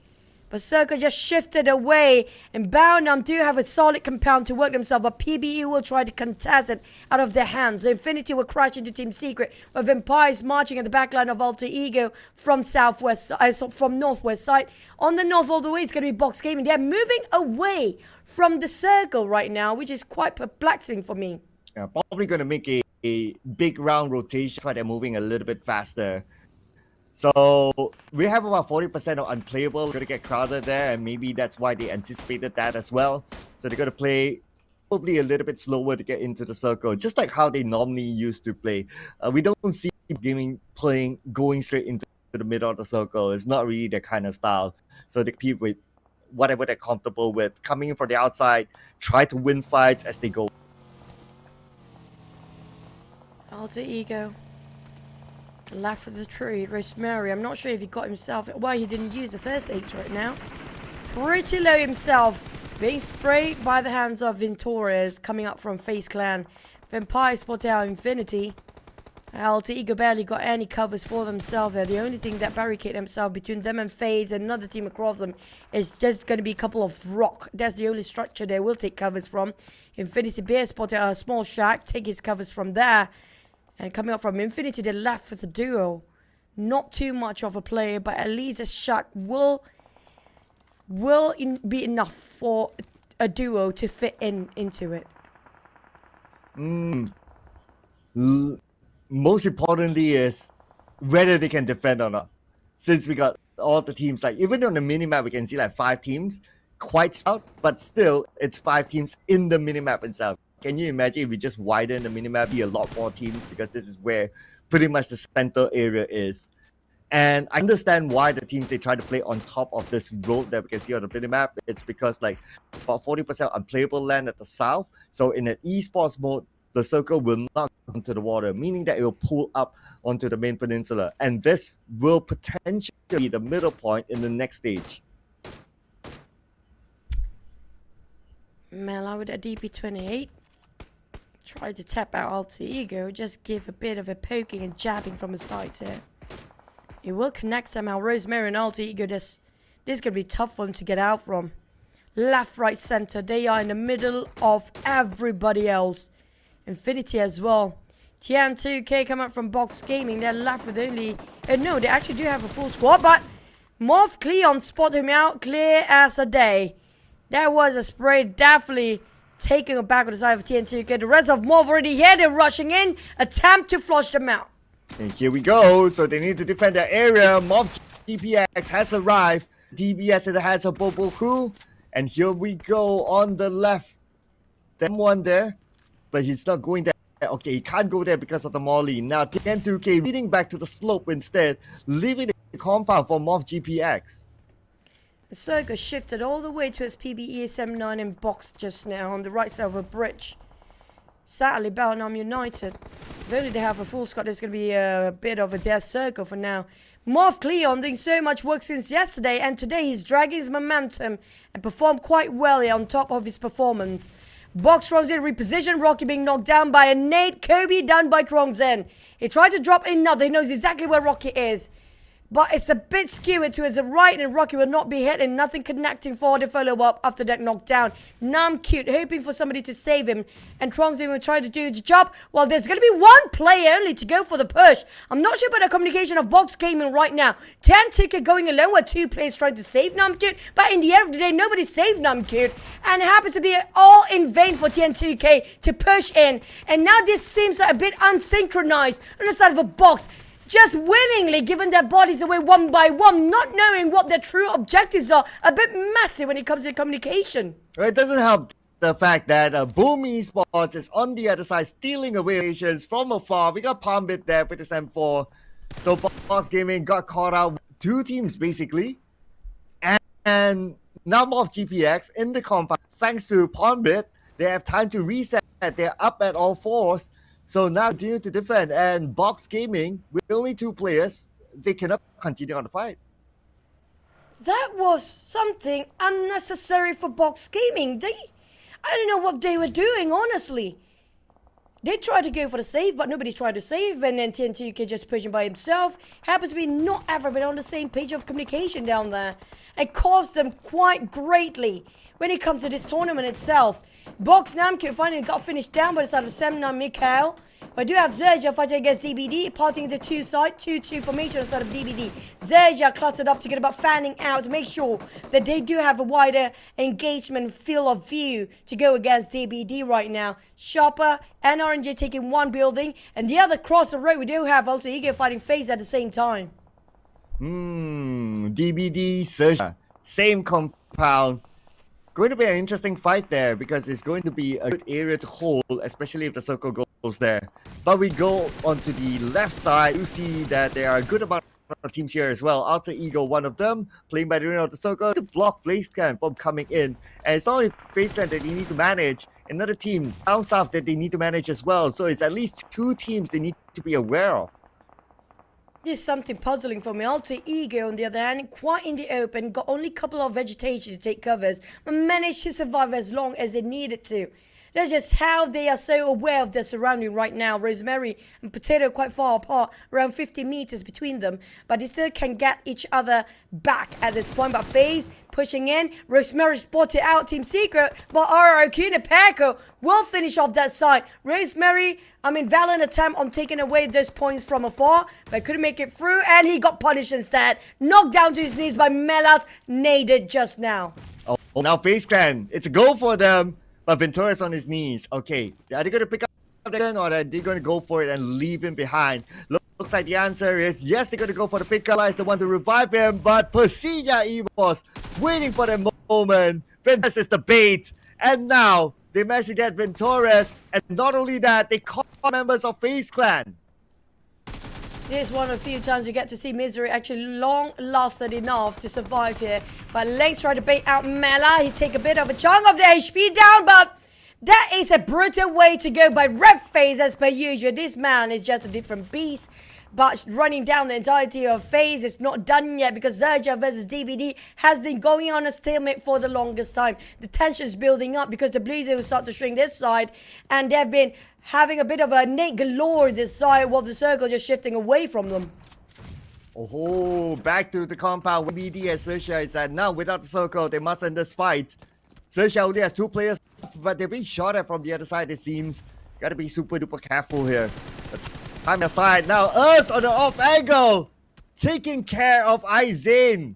But he still has the other members of DBD still active though. Izane stolen away by King from 7-9 from afar with a mini 14. That's going to be devastating on the side of LZ. That was a fine tracking by LZ to knock him down, but to be stolen away from afar like that, that's not the nicest way to being stolen off. A sharper finish off by Jimmy OP. Coming up from the side of DBD. That's leaving only LZ, the last remaining member of XERXIA right now. Jimmy OP with that DBS prepared to go in, but there's somebody stopping them from afar. We do know there's going to be a lot of contenders inside of the circle. Try to gatekeep this side of the angle, but XERXIA and also DBD don't have enough time, and it's going to be DBS fighting UMP. UMP won in that round. LZ tried to hold on to his last ground there, while DBD tried to search him every corner possible way, but they're wasting time as the blue zone hits at stage 5. Thanks to the patch 2.7, the DBS slightly nerfed. Plus, he has a level 3 jacket. That really helped him to win the fight. And now he has no more to deal with. How is he going to win this fight? He got Yen, but Echo is follow-up. So Earth is eliminated. That is it for XERXIA. Just too much for him to handle. They'll be out right now with DBD needing to move. But it looked like eliminated. Yes, it's RRQ that got them. A bit too late now. The gatekeeper has spoken for themselves. There's going to be RRQ at the edge of the zone. While on the side of PERSIJA, EVOS, as per usual, Misery always the one being knocked down as first, being the sacrificial lamb every single time, and nobody can save him from that distance, so they have to actually sacrifice him again for this map. RRQ are marching up to the side of PERSIJA, EVOS closing the distance with Boom hamming them at the other end. PERSIJA, EVOS how to get out of this very sticky situation for them, sandwiched in between two teams now. Even Bounham United break, taking a shot against PERSIJA, EVOS. They're stuck in a corner, no way out. PERSIJA, EVOS in trouble. Oh, RRQ as well in trouble thanks to BN Unit. And they kind of did PERSIJA was a favor, but the circle is not doing any of them as it shifts towards the right side where PB is in the middle of the circle playing Rio. They'll need to defend the ground against 7-9 down south coming up. But we're into the fight between RRQ and PERSIJA EVOS. They're not done yet with each other. The name in the hands of Z. He will toss it out anytime soon, waiting for the right moment. And he switches over Red Face with an M4, trying to get a knockdown through the spray, but the nade from Hex, the one to score against Zuxi. PERSIJA EVOS taken out of the equation right now. It's down to RRQ to march towards the circuit. Just shifted. Same goes for Bounham United. Boom coming up from the north will actually have to fight against Vampires. Also, you go live with only Potato down there. And that's going to be the entirety of PBE next to Alter Ego. Last player Potato. RRQ managed to slowly advance. Slowly, surely, one step at a time. But still not touching the rim of the circle. While PBE gatekeeping on the southern side. Bounham United spot out RRQ. Want to extend this one. But Vampires stolen it away from the north. It's going to be almost 100 or 200 meters apart, but it spotted out the rest of RRQ. And the worst part is RRQ cannot even try to pick out. Now they're both two teams stuck in the corner on the left side of the circle. Bounham United and RRQ. RRQ at least they have the vehicles to just brute force their way into the northern side. While on the side of Bounham, I'm not sure if they have any vehicles. Oh, the United, they do have one buggy. I noticed that earlier on, but the buggy's at the top, so it's going to be quite risky for them. But Break is on his feet, going across. But we got RQ winning this compound, taking out the last member of our Ego, eliminating them at number 7 with 1 elimination point. RQ now collective eliminations at least. RQ not doing so great right now, leaving only Hexas alone, the other one bleeding out for no mercy. Max and Break from Bounham United want to finish him off, but being stopped by Momboy, who's been gatekeeping them tightly and sealed off this entrance entirely from that side. Vampires start to shoot from the northern side as well. So Bounham Left, right, center, they've been crowded over the other side, being cornered all the way. And Mumbai making sure they cannot even advance one step forward. Feels like one step forward for the side of Baonam is going to be 3 steps back for them. PBE making sure they cannot even try to get out. Hexas is the one that can actually help Baonam at this point, but he's trying to decide whether to go against Baonam or just taking a fight against PBE right now. It feels like Hexas won a bit of Baonam as well. Nice window for Monboy to stop being united, but who will get the point? Looks like the answer is here. The one and only Tony K to take on the point for Vampire Board. Still in full squad, 8 elimination points. Next is going to be 7-9. By the blue, they need to cut across. PBE is in front of them, so they're opening up the smoke. They're on their V. Looks like likely they will crash into the compound. But now 7-9 says me on the other side, and they clear out their left. So they're going to take an alternate entrance in. Down to 4, Tony K cooking up the nade. It feels like a perfect angle for the entirety of 7-9 to be in a blunder, but lucky to have that small shack to take covers from. Shredded almost is fast. Tony K keep the pressure on side of 7-9. We're not willing to let them go. But on top of it, PBE taking the blues, and the one that's sitting this quietly is going to be MORPH. Is MORPH going to take the chicken away since nobody's spotting him out just yet? And Monboy taking out on Dap. That's going to be the last of 7-9 as Monboy is back here for PBE. He's playing this time. Yeah. Previous round, we didn't get to see much of him, although he started, but we get to see a lot more Monboy. MORPH GPX now on the outside. We're seeing a lot as well as they still have a full squad. The only team with a full squad now. Trying to put pressure onto Vampire on the left side. Rocky taking a slow approach, using the advantage of this house just to get a good visual on the other teams, gathering information for his own teams inside the circle right now. At least his teammates are inside, so they will be a mark of him to get in. MORPH has been sitting this one out for the longest time. Has been very quiet. Vampires, on the other hand, has been hunting people down. 5 elimination out of 9 by Tony K himself. Taking his weapon to be used as efficiently as possible. Taking it as most advantage as he can. Potential points you see all these players are. And Tony K, with the help of, I think there's going to be Straps alongside with Tony K right now, trying to find any sort of a loophole on the side of PBE. Mix trying to advance by being stopped entirely by Straps sprays just now. Mumbai take the vehicles up, but Tony K drop a Kobe. Mix down on the ground. You don't have the frontliners anymore. Here comes Mumbai with a vehicle, hoping to save Mix. But backline, MORPH started to shambles out. Vampires line out, slowly lane by lane, taken out from the backline. But Straps decided to advance anyhow, going through the smoke, hoping to finish off PBE, because this is the only thing that's stopping them right now. It's what out Mumbai is not going to survive this one. And Straps down on the ground. Mumbai still survives. Tony K is up to it to call the shot. But Vampires can make it through. MORPH survive. It's going against 2 teams and PB down to last player. Way! MORPH GPX tossed the nade at the right timing. Netting the chicken dinner for themselves. Oh my goodness. That's unexpected. They fought so hard to win against Vampires. Just to go kaboom by MORPH GPX. That was insane timing from MORPH GPX. Man, but that was also so close for Vampire Esports to win the fight. Straps missed the first few shots. Only he landed the first few shots. He would have gotten the win over PBE and at least got a place. But MORPH GPX, the biggest winner with that final name. That was so close on the side of Vampires. He spotted out Mumbai, but Mumboi's reaction time. He's a bit distracted with those knockdown plays right across him. Did spot out Mumboy's reviving his teammates down there. But for the side of MORPH, the patience game seems to be born fruitful for them. They bore their patience throughout the entirety of the game. And QEON is such a great asset for this lineup, honestly. QEON since yesterday has been crazy. He's been doing so much work for the team, finding those loopholes against the others, taking advantage out of it from afar. And he played so well for his survival as well. QEON, I have to say, if you give him a couple of more seasons to go, especially when it comes to next year, new season of PMSL, I have a feeling MORPH can actually go further than this. Well, we get to see them since they are not a partner team. They have to potentially re-qualify again for next season, unless they change the format, of course. But for GPX, QEON, he subbed out once for Pepeng, and they cleared him. So glad to see him back in the lineup. And with this lineup, they scored the chicken dinner.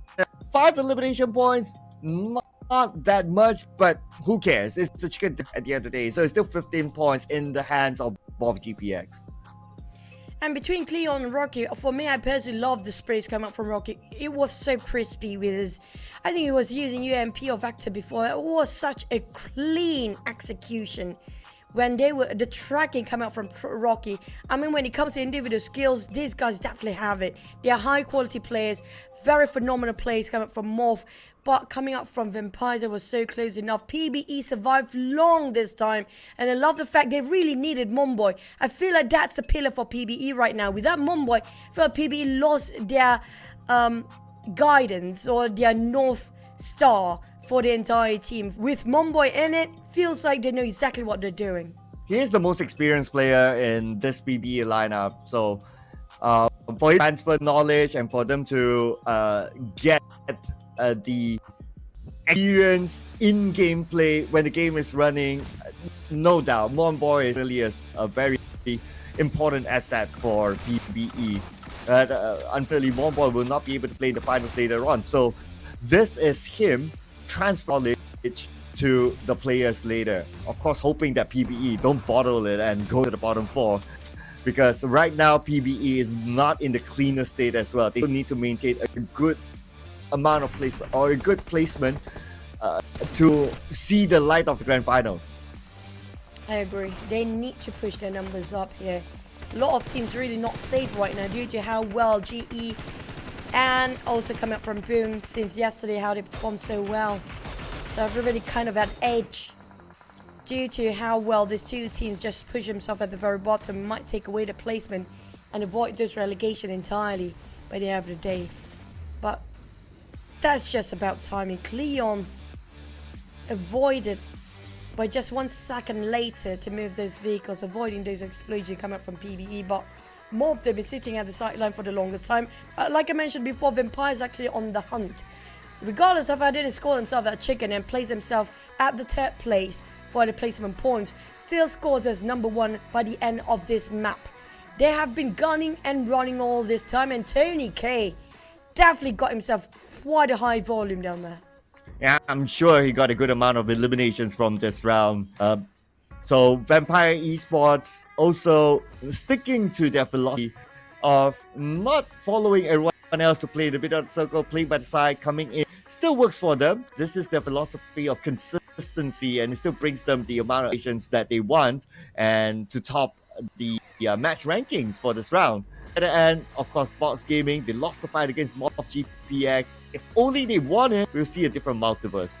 But because they lost that, they dropped down to number 19 now. Also thanks to PBE, who got a good place finish. So they move up to number 15.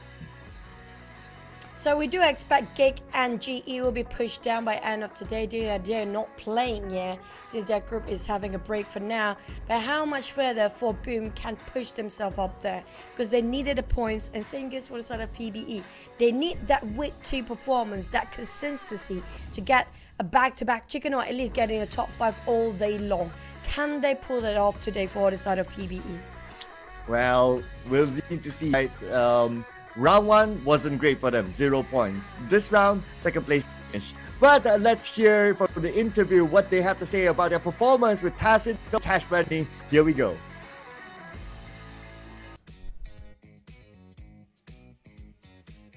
The race is now on to find the team to make it up there to get the last final spot there on the 16th place. This is the PMSL SEA Fall 2023. I'm Tashmani, your host, and with me on stage I have from FaZe Clan, we have Mormon alongside his translator, and there is a lot to talk about. So Mormon, let's address the elephant in the room, your bonus ranking. So right now you guys are at 18th place with 6 points. And that is 7 points behind GE and Boom Esports if you want to make it to the grand finals. Can you share with us what exactly is your team facing right now in terms of difficulty?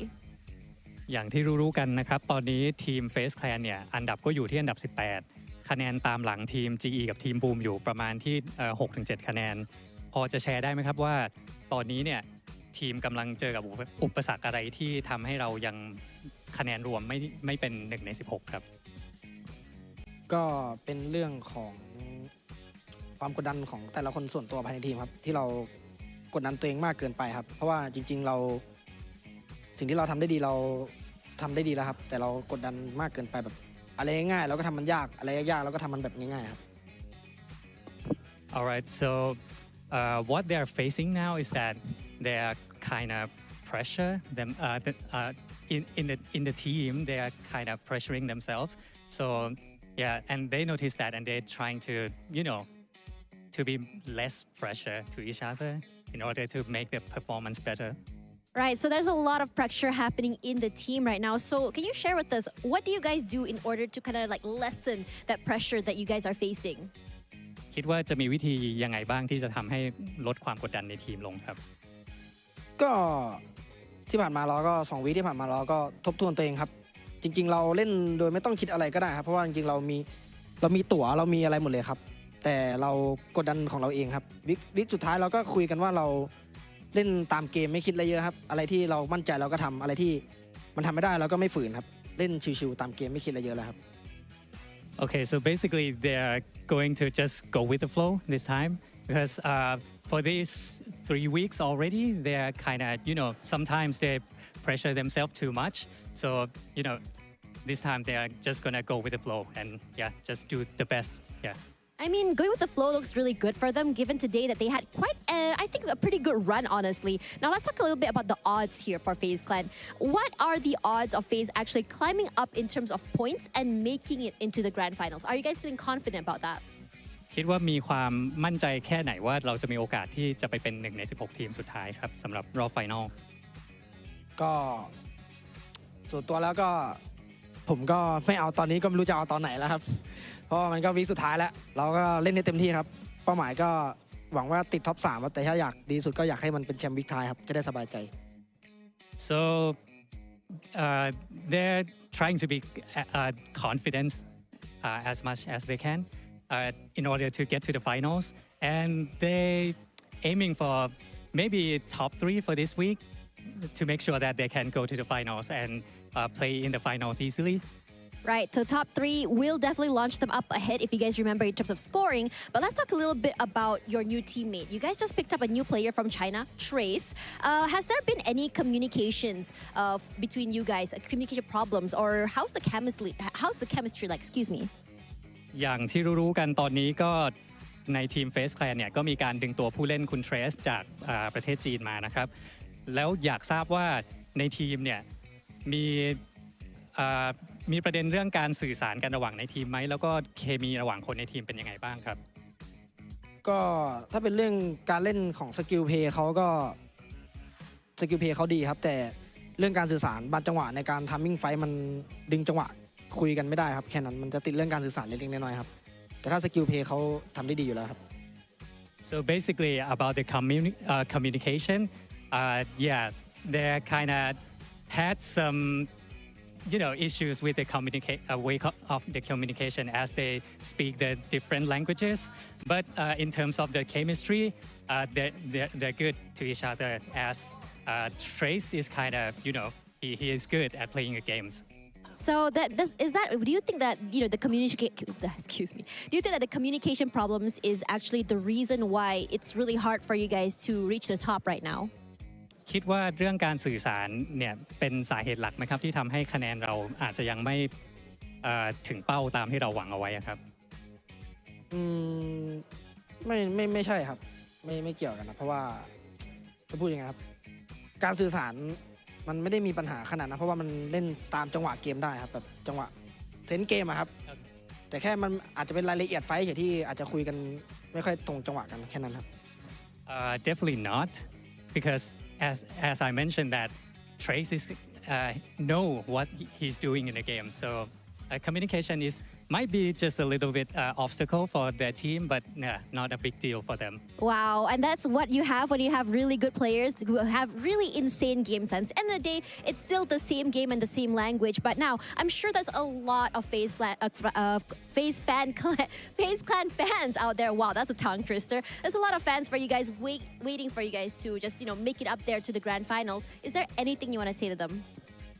ก็มีอะไรอยากจะฝากถึงแฟนๆไหมครับเพราะว่าจาก performance ของเราตอนนี้เนี่ยเชื่อว่าแฟนๆเองก็น่าจะมีความกังวลว่าทีมเราเนี่ยจะไปถึงไฟนอลได้ไหมครับก็ที่ผ่านมาเราก็ทำได้ไม่ดีพอครับปีสุดท้ายแล้วก็เราจะเรียนรู้ข้อผิดพลาดแล้วก็ทำให้มันเต็มที่ที่สุดครับสุดท้ายแล้วถ้ามันไม่ได้อย่างที่หวังแล้วก็จะไปพัฒนาและเรียนรู้ใหม่ครับ so they're going to learn from the mistakes that they did and they promise that they're going to do their best in order to go to the finals and they're trying their best now.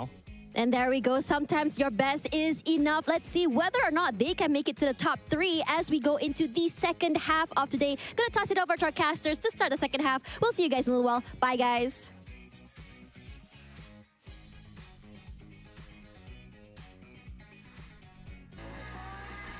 Interesting interview coming from FaZe Clan just now. We can feel the tense on their end as well. But yeah, I always wonder about the communication with Trace. They are from different regions entirely, how they communicate. But they do speak the same language as of PUBG Mobile. So I think that's kind of settles down for their side. Yeah, and I guess they do definitely see value in Trace. That's why they brought him onto FaZe Clan. And we don't get to see much Trace, but yeah, hopefully we get to see more later on. But now the objective is to qualify onto the grand finals. And it's also nice to hear from them saying that they are still putting some hope to qualify onto the grand finals by at least top 3 and then leaving everything for the rest. So that's where they will really play their hearts out in the next few days, that the last few games that they have, and hope that they can go to the grand finals and make that great escape. It's going to make a beautiful story for FaZe Clan if they can even do that. Yeah, I agree, especially when it comes to the early of this week. You can see how they really aggressively try to overtake the scoreboards across the map. Every map, they were hunting people down. But it feels like today they have been toned down quite a bit when it comes to their performance compared to previous few days. But we still have our top performers here. There's no denying on Tony K anymore. Mumbai, I love this guy playing back here. They definitely needed him. It's such a great team when PB do have Mumbai in it. And Erzi, I'm waiting for Erzi and Shop and or 2 of the players actually be on the top performer. But we cannot discredit Yummy May. I mean, like, Yummy May, boom, with those nades, with those DBS. I mean, this guy's just the best, man. Yeah, one of the key players that you cannot leave out for Boom. Yummy is definitely up there. But speaking of what's up there, we got 2 Indonesian flags up there. Yesterday was their Independence Day, so today is after, obviously. So 2 Indonesians, mainly today, is the tribute for the Indonesian independence yesterday by having all their flags up. Who knows? But what we do know is a PMSL Southeast limited skin inside of the game right now. You guys can get a suit, M16 gun skin if you join the event and get the skin for it's called Dream Chaser, by the way. Yep, and also don't forget about the Battle Royale mode, which already in Dragon Ball Super available for you guys. I do know Piccolo do have a sniping ability, so if you love to play sniper, play Piccolo on top of that. And don't forget about the latest ultimate set as well, the Dandy Grids are available for you guys, and you can get a first draw at only 10 UC. Who knows your luck, right? And speaking of luck, which other team is not being favored by Lady Luck so far? We do know for a fact Box. Now, we compare with Box and FaZe, both of them actually at the very bottom, but so different when it comes to the mentality and their attitude adjusting to it, right? FaZe still have to fight. I mean, like, yeah, you talk about they might actually still get into BMGC anyhow. But speaking of Box, that's what the fighting spirit I've been waiting for. Coming up from the side of FaZe just now in the interview, can we have the same sort of mental attitude into the last few days of the league for Box Gaming? Well, I wish I could answer that question on behalf, but unfortunately I can't. The only thing that we can hope for is for them to really show us something, and of course to give back to the fans. That is also a very important thing for all these teams to be performing. It's one about for themselves, for the organization, for their careers, and so on. But they also need to remember that it's also for the fans that's supporting them for the longest time. And for PUBG, they do have a big fan base in Vietnam. So I do hope that if they can at least go big this week for the last 10 games that they have, score one chicken dinner at least, score a couple of chicken dinners better for the fans at the end of the day. The biggest issue that I saw in the previous map just now was so obvious that I cannot erase that in my head. It's just their communication is all over the place coming from Box, because that was keep running through my mind right now about their main objective when the situation is critical. We saw how TN2K pushed in solo-handedly, and the other players try to save Namki at the back. Both of them, they're still having a full squad that time. Both of them try to go and save Namki. By the end of the day, nobody actually tried to revive Namki, instead taking the vehicles away, and TN2K just go in by himself. And it feels like that's a lot of communication issue problems down there. And why did TN2K push himself? Did he not try to wait? Or did he actually try to wait and the other teammate tried to say that, yeah, they're coming, but they're not actually coming? And Namkut, they will try to save him, but at the end of the day, they delayed that save. That kind of wasted so many precious time, and that caused their entirety to go down in shambles within seconds. That's something they have to work on, and that seems to me like the biggest issue for Box Gaming right now. Well, yeah, obviously we won't get to see them since we don't have the mic check, so we're not too sure what's going through their minds. But look at like how the game was executed.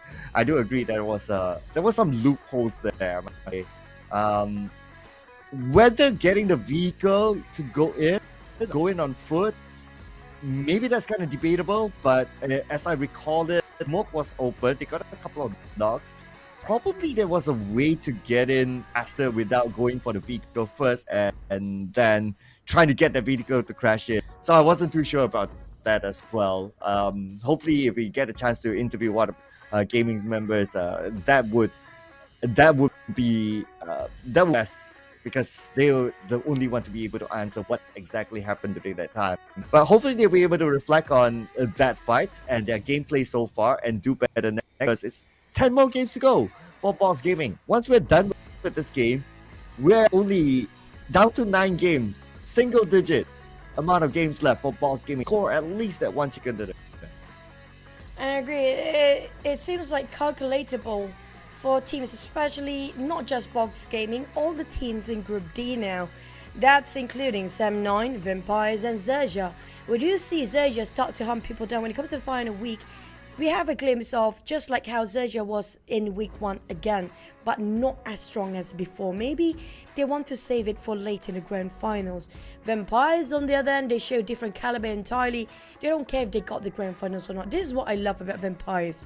Despite that they are kind of secured themselves to be in the grand finals, they have this thirst, they have this drive to just be the best on whatever the situation is. Despite they were having a tough start in final week, they still strive for more excellence by the end. I mean, like, if you're having a bad start, as long as you finish off with a bang, that's what people really remember about you. Yeah, they definitely have a unique approach, I must say, as compared to the others, because they stick to what they are good at, and they believe in the consistency, sticking to the plan, rather than adjusting themselves to whatever everyone is doing. So it's a unique approach. Yes, some might argue that, oh, that means you're not thinking. Well, they show it with their performance. It's something that they're comfortable with. So, I mean, it's a game of 16 teams, right? It's not a game of like V1. So it's a very different approach as compared to like a lot of other situations where we see like V1, that the adaptation will be different. But if it's like 16 teams, then how do you adapt the other 15 teams? It's sometimes not possible. So if you can play however you're playing, you're comfortable with it, and it still shows the result, then I guess there's no argument or philosophy of play the game as we head on to this final game.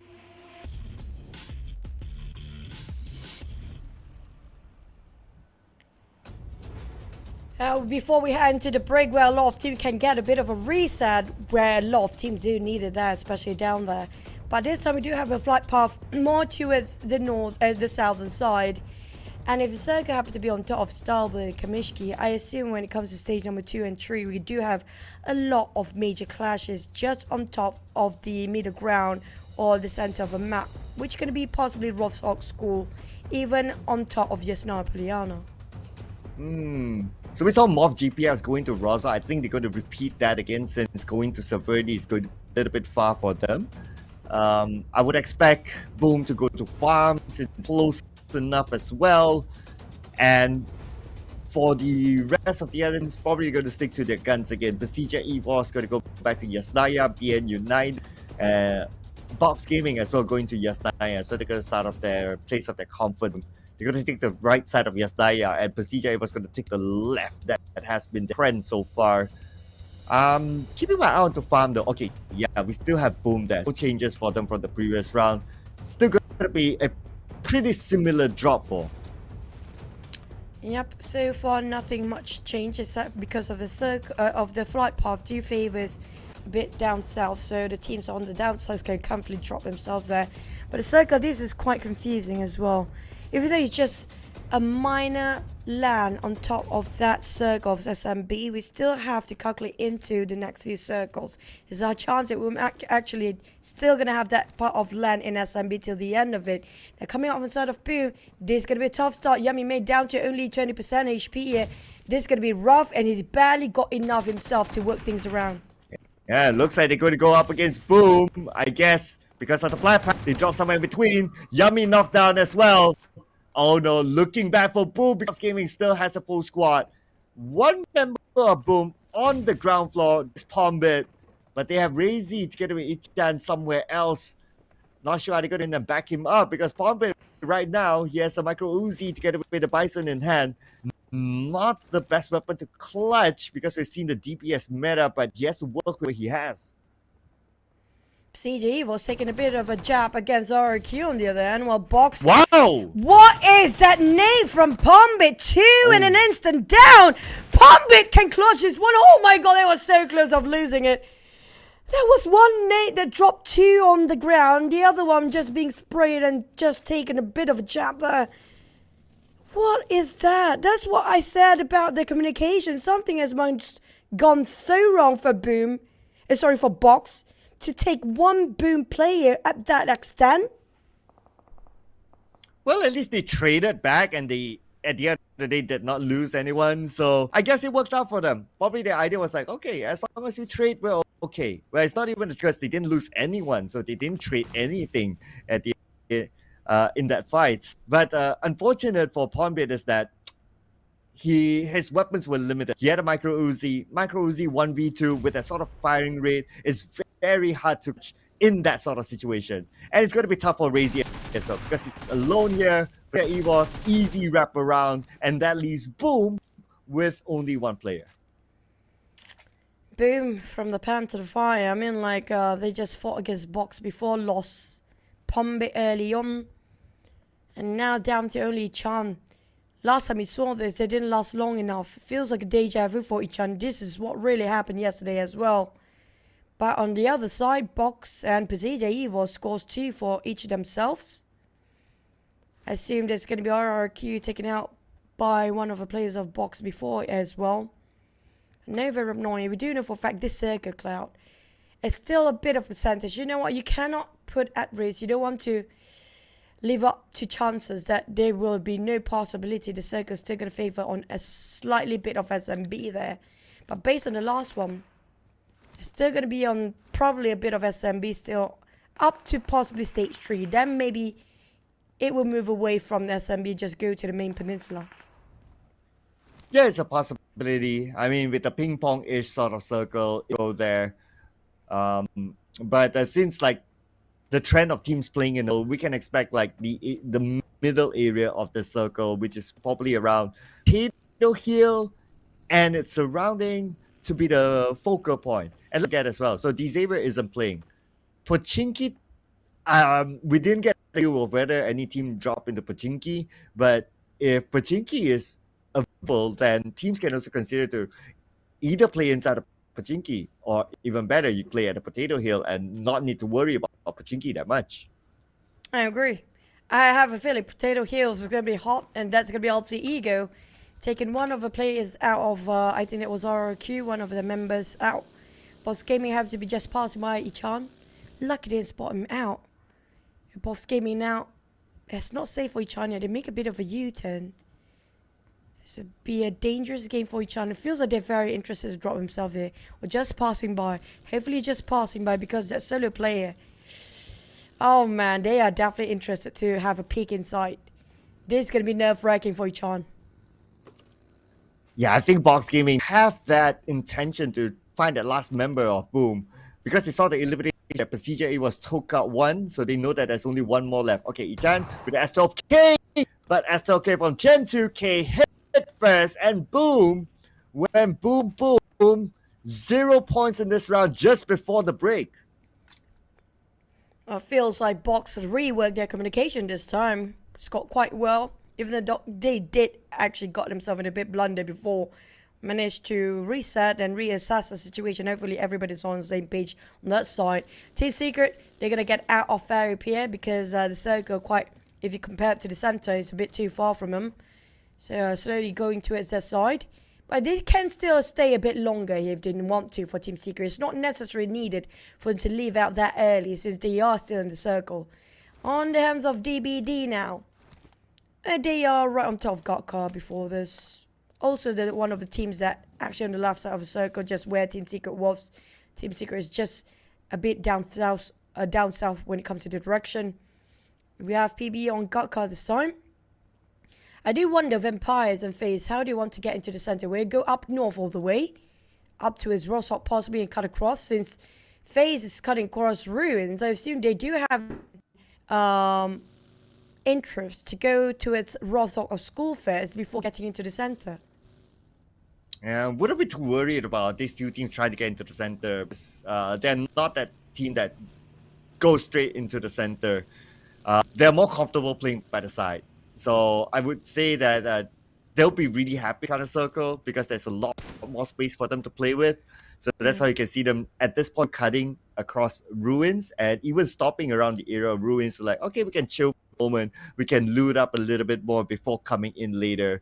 And with this amount, you would expect that teams will be closer later. So for them to find fights this stage, the chances are lower. We saw BN United approaching towards the end of the other bridge, but we assume that they're going to just have a bit of a pit stop at the end of that bridge that they were crossing before. On top of score, it's always been RRQ. MORPH happy to be sharing this time. In RRQ, they don't have enough men to hold their grounds that much longer anymore. Been taking fights a lot since the start here. Infinity leaving SMB a bit later, but we do have sort of a Pachinki circle right on top of school. Now, this is supposed to be RRQ circle since the start, but they lost quite a number of men early on, down to only 3 or 2 players left. But the one that coming in very late will be fair enough for them to score those chickens because it feels like a bit crowded for the center. You spoke about RRQ.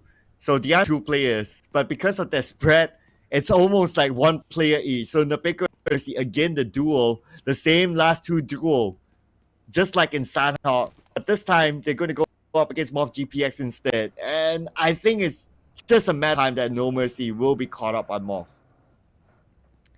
Left side of a bridge, we saw Baonam United. Now Infinity taking the left side bridge, but Team Secret taking over the lighthouse area. And for sort of Infinity, well, to jump down into the river and just swim over, but Zara waiting at the other end might actually spot them out of the jump.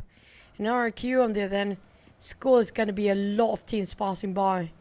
I don't know how they want to hold their grounds with 2 players left, but here comes the spray from Melton. That's going to be a tester, Pierre, being sacrificed down there just to test out if any gatekeepers waiting at the other end. Definitely give a lot of information, that high value information to the side of Infinity.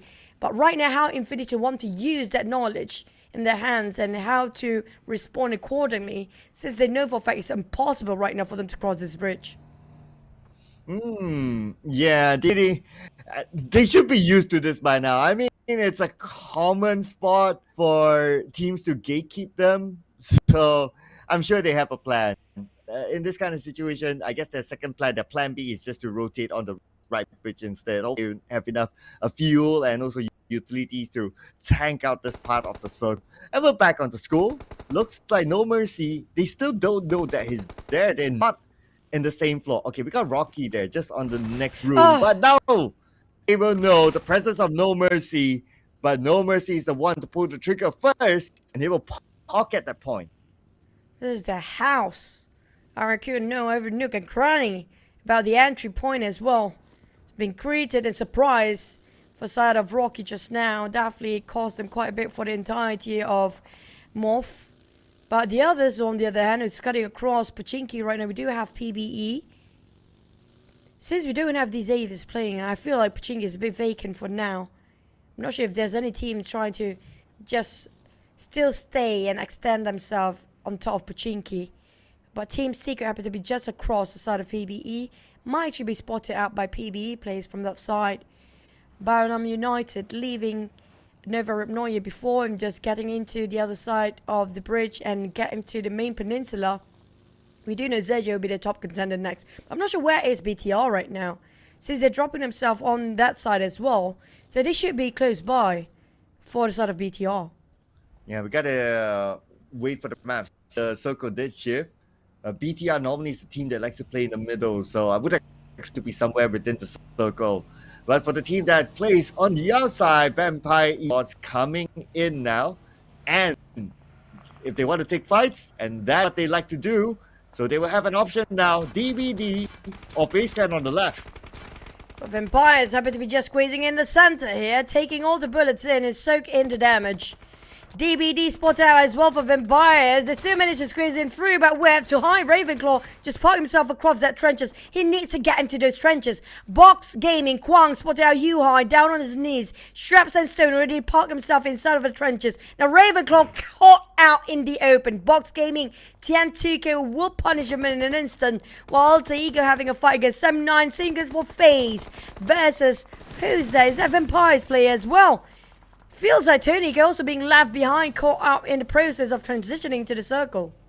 Yeah, two teams sandwich Vampires, so they were caught up by FaZe Clan and DBD on one side. So it's enough for them that they had to lose one player for now, potentially another one on his knees.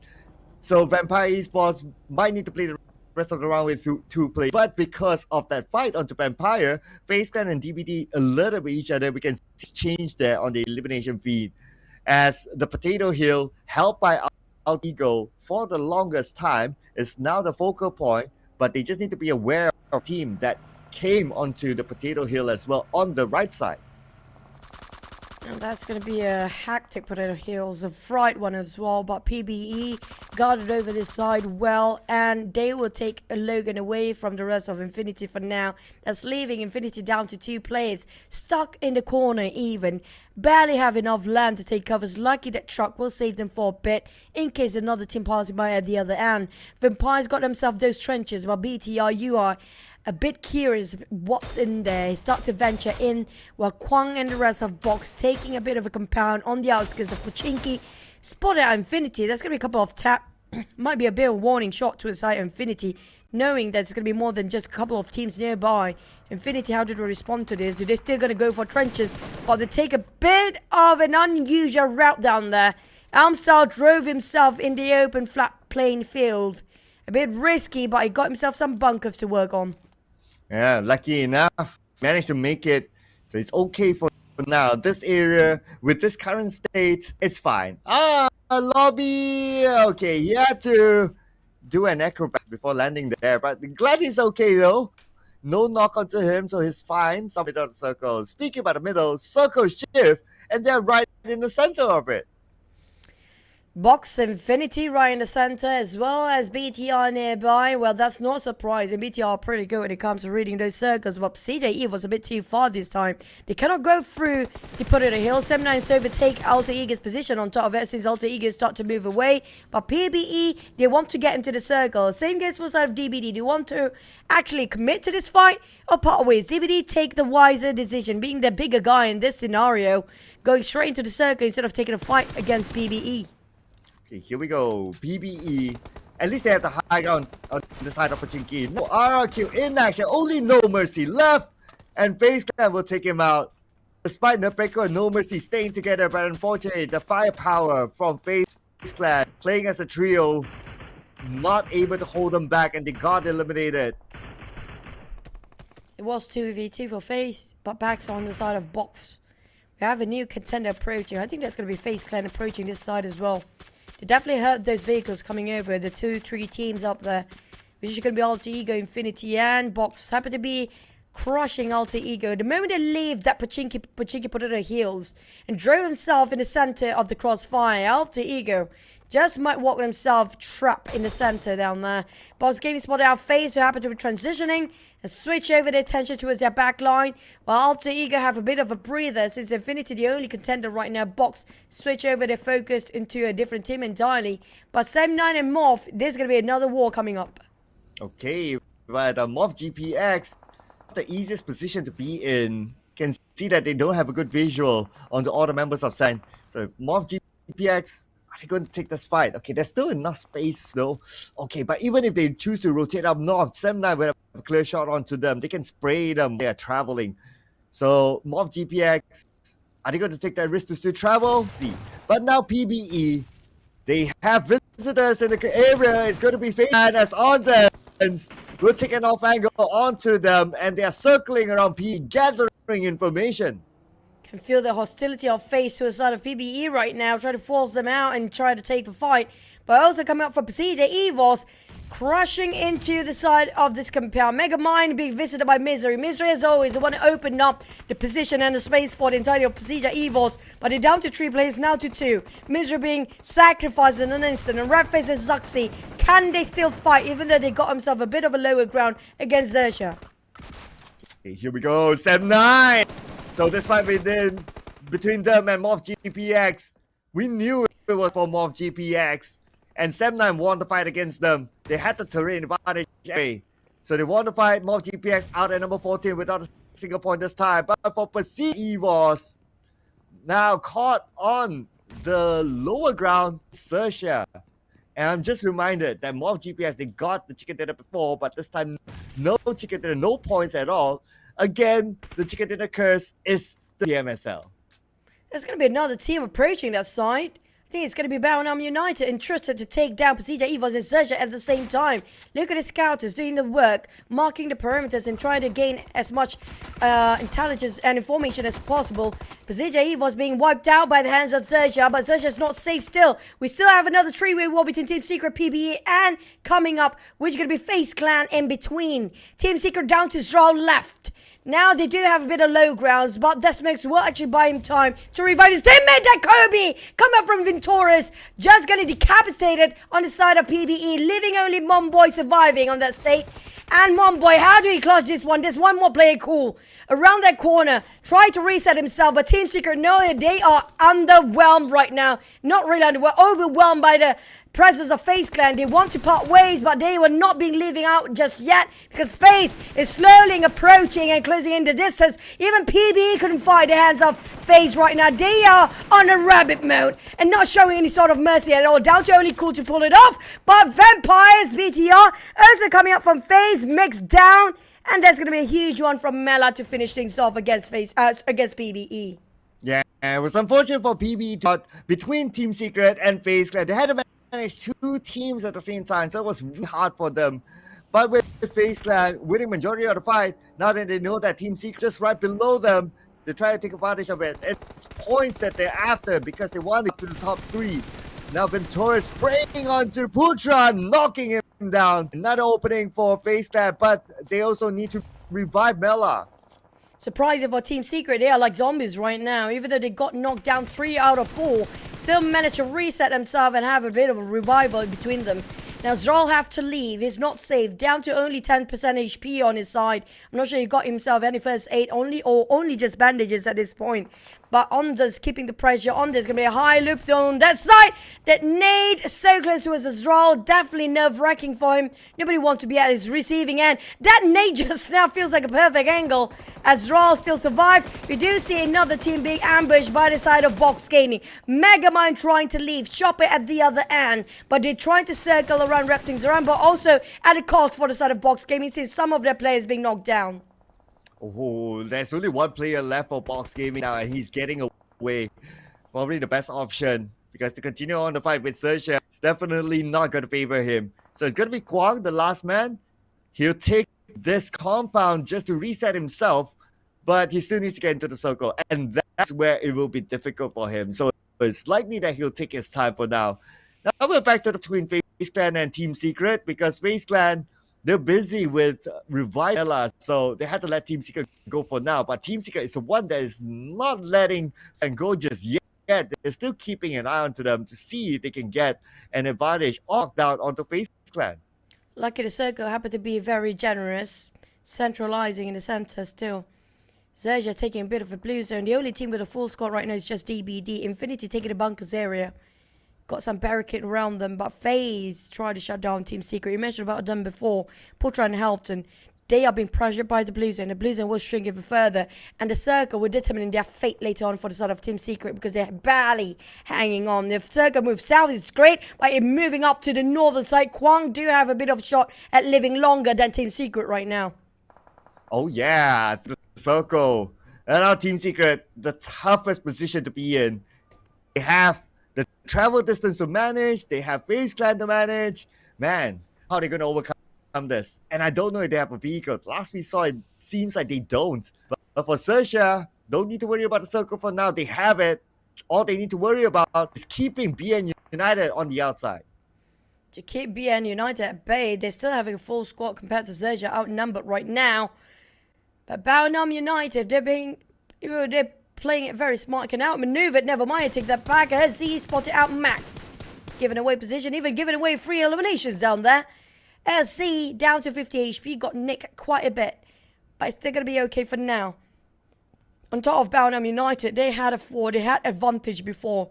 Feels like a 50-50 chance right now between these two teams. XERXIA will keep them at bay, denying the entrance aside of a circle. But they do have one player a bit up north, a bit separated, and 1-2 formation on the side of XERXIA. Baonam United break, try to go for the flank side, instead going for off angle. But the Blues will not be that kind this time. Team Secret still have to go in as well. Oh, now, man, lucky Baonam a bit distracted by XERXIA. Team Secret have a clear in. Yeah, BN United, at least they're distracted with XERXIA, right? But Team Secret's FaZe Clan on the left, and FaZe Clan knows that Team Secret is there. That is the scary part about Team Secret. But we move over to the other side. We have Vampire Esports needing to fight against the Infinity to come in, but they also need to be aware of Kwang, in case he's the Kingmaker. But then again, it's Vampire Esports that we're talking about. They will find the opportunity to crash in onto the Infinity. It's not the most solid compared for Infinity. Now that's one of them a reason, because Vampires can see them through.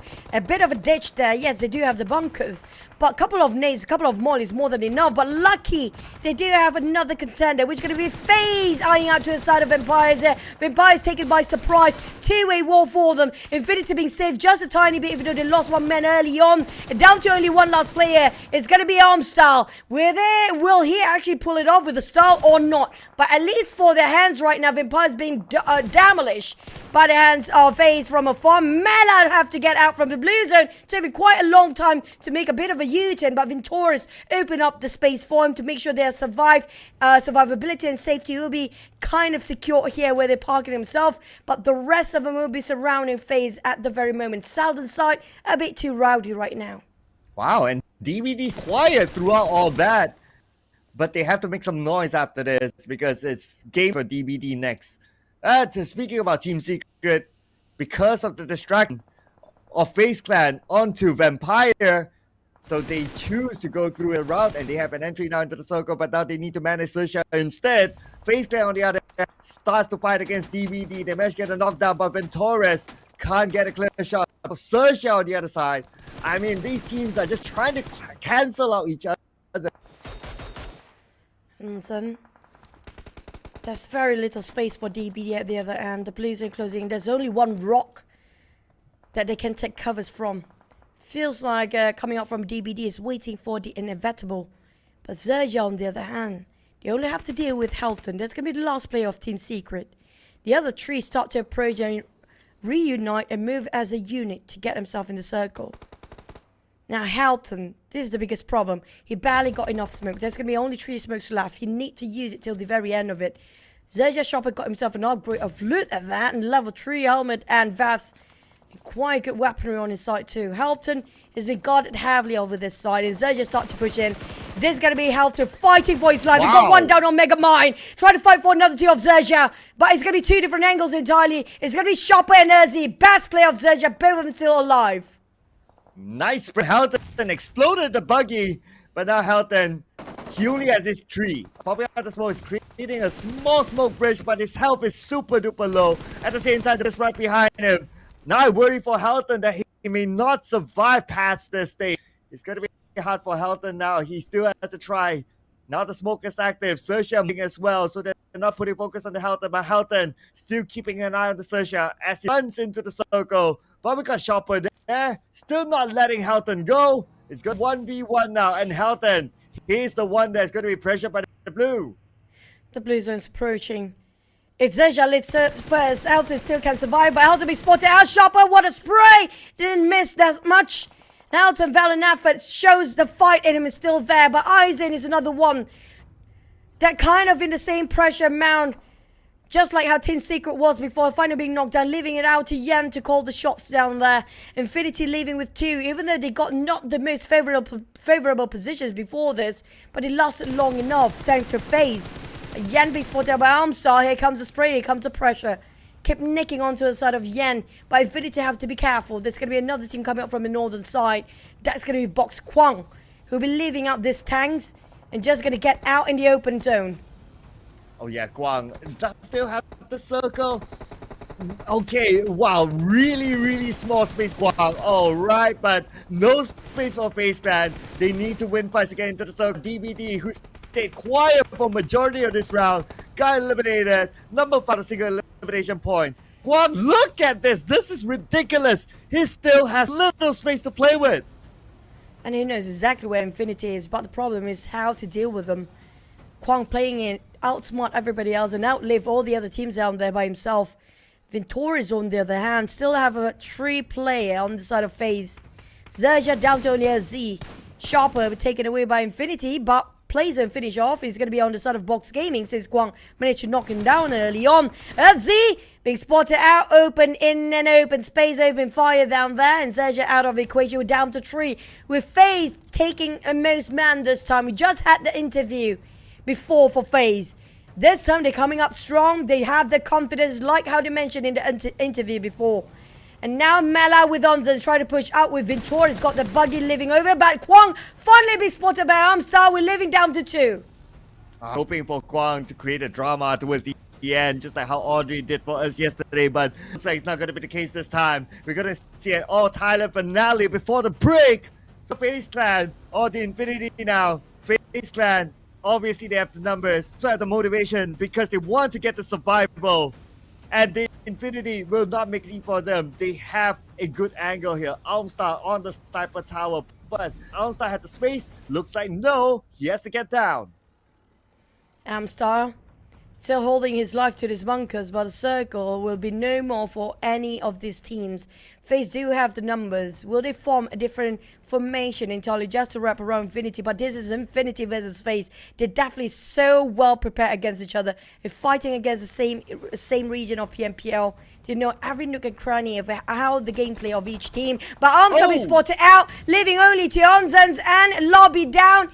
It's going to be Armstar bleeding out on top of the rooftop, but Lobby tried to fight for his life down there. They tried to wrap around FaZe. They're just getting those chicken out and right, and they secured anyhow. They are back here in the final week. Oh yeah, no interview curse here, ladies and gentlemen. They secured the chicken just right after that interview. FaZe Clan fighting for survival, top 3 target, and they're looking good so far. But they just need to maintain the level of consistency. Hopefully, they won't be bugged by the Chickadeers after we come back from the break. But FaZe, my God, this is what I love about the teams that have the fighting spirit in them. Yeah, we do know they might actually go to PMGC by the end of the day, but when it comes to the grand finals, they still want to have those hopes on. 11 eliminations by Onzens. This is another record breaker. It was week 1, we had Schraps with 11 eliminations, but this time Zonzens is there to take it away. 11 with 1,644 damage. Oh, yeah. And now we have a tie here with... It's been a while since we talk about the record holder. Onzens, if we talk about like...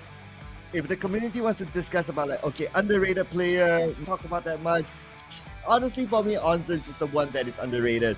He had magical moments with FaZe Clan. And this has to seal the deal as players that should be talked about in the Thai region. Onzens with the 11 eliminations. I know because Tony K, he has a lot more awards in his hands, but that's of course Tony K overshadowing this sort of player. So Onzens, great work here. Nice to see that he is working well with the team, bringing in the 11 elimination. And in total, they got 15 eliminations. So that's going to be 25 points for FaZe Clan. 9 knockouts by this guy. He always being overshadowed by the presence of Mela, but Onza's definitely underrated. We have to give this guy when credit is due, and he just play his heart out down there. The interview with Mormon, I mean, he got the curse of the interview for Mormon since he got eliminated quite early, but not for the entirety of FaZe, and they traveled quite a distance. Still, when it comes to the drop spot, they drop nearby the south or hospital, south side of Jogapur or hospital area, and go all the way towards the outskirts of Pachinki to secure themselves those chicken dinner. Last time we saw them taking the ruins route, where they go up to maybe Score and down to Pachinki possibly, and that was well worth it. But XERXIA, they're coming back here, but we still haven't seen the best of XERXIA yet when it comes to the final week. Yeah, not really, but very likely we'll see them in the grand finals as well. But this is a round where Boom caught the chicken dinner curse. Unfortunately, they were to be eliminated. They bump up with Box, and 2 of them out. 1 of them taken out by PERSIJA, and then the final one also by Box. So a pointing round for Boom Esports, who is trying to open up the gap, GE, to fight for survivability into the next round. On the other hand, it was a tough circle for Team Secret, but they still managed to survive rather long, I must say. I love that clutch coming up from Putra of Team Secret just now. He clutched the entirety of Bao now by himself. It was insane plays, by the way. I love that highlight. Thank you so much, Cruise and production. It was incredible. But speaking of which, when it comes to the point system here, when it comes to the numbers, is where it really matters. 50 eliminations on side of FaZe. I mean, this is a high kill volume on the side of FaZe. They have been running and gunning people down, but XERXIA is trying to match up to their standards now, with Infinity also rising up out of the blue, which is going to be 8 elimination. Box Gaming, I love this. They have the fight in them still. Well, we're still waiting for them to score that chicken dinner, but I really like the ending from Kwar. Like, okay, he still managed to steal away a couple of elimination points, being that one last member. So that was still that was great work from Kwar. Keep this up, and maybe the chicken dinner will arrive onto the hands of Box Gaming. For the other teams, PBE only managed 1 point. Let's see how the other teams perform well, because there's a lot of equation towards whether PBE can also make it as well in the top 16. Looking at the weekly rankings, BTR went down to number 20 because Team Secret did fairly okay. Now, we did mention about BTR. They're really safe to get themselves in the grand finals or not, since we do know GE and Boom stopped pushing themselves up there.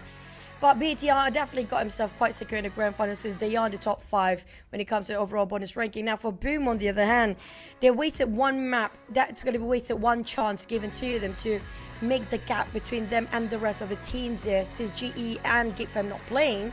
So since they lost 1 map with a 0 point this time, they cannot afford more, where they do have 3 more maps to go. Yeah, 4 maps to go for today, and for Box Gaming, it's 9 more to go for them to score that chicken dinner. So we're counting down right now.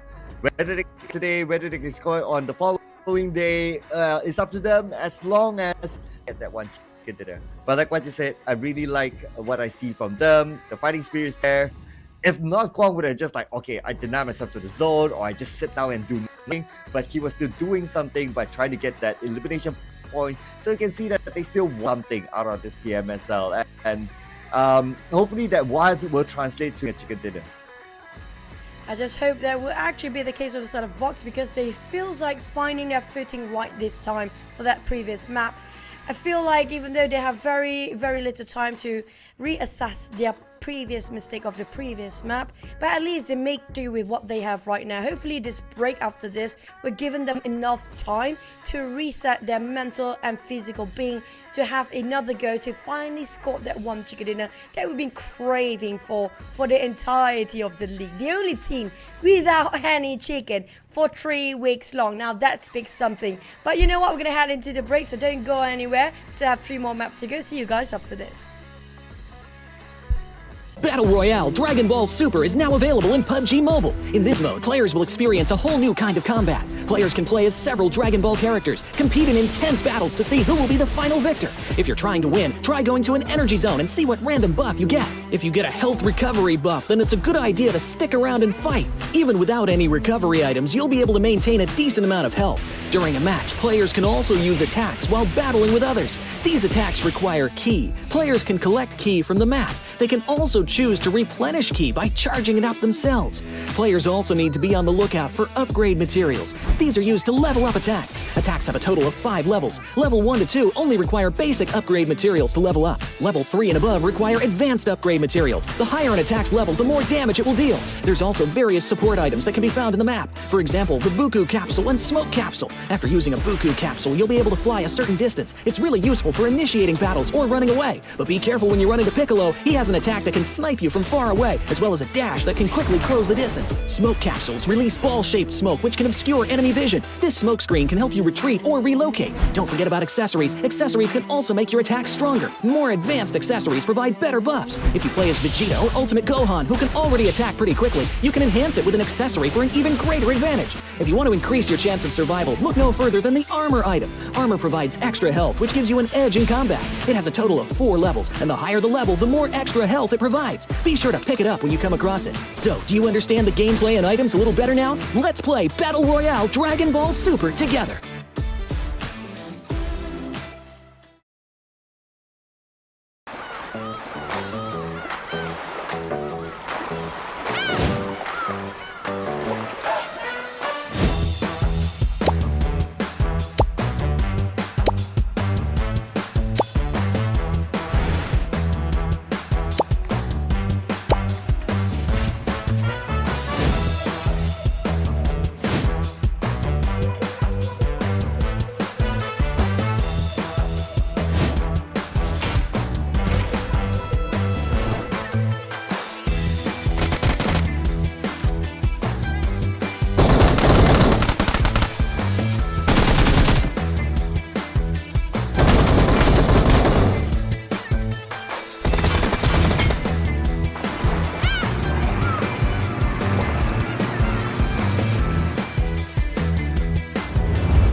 depths of the ocean can be beautiful and terrifying.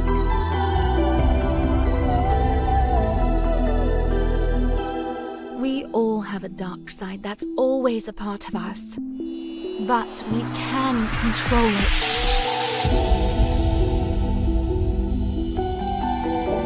I don't care what others think. I'm only concerned with my wants.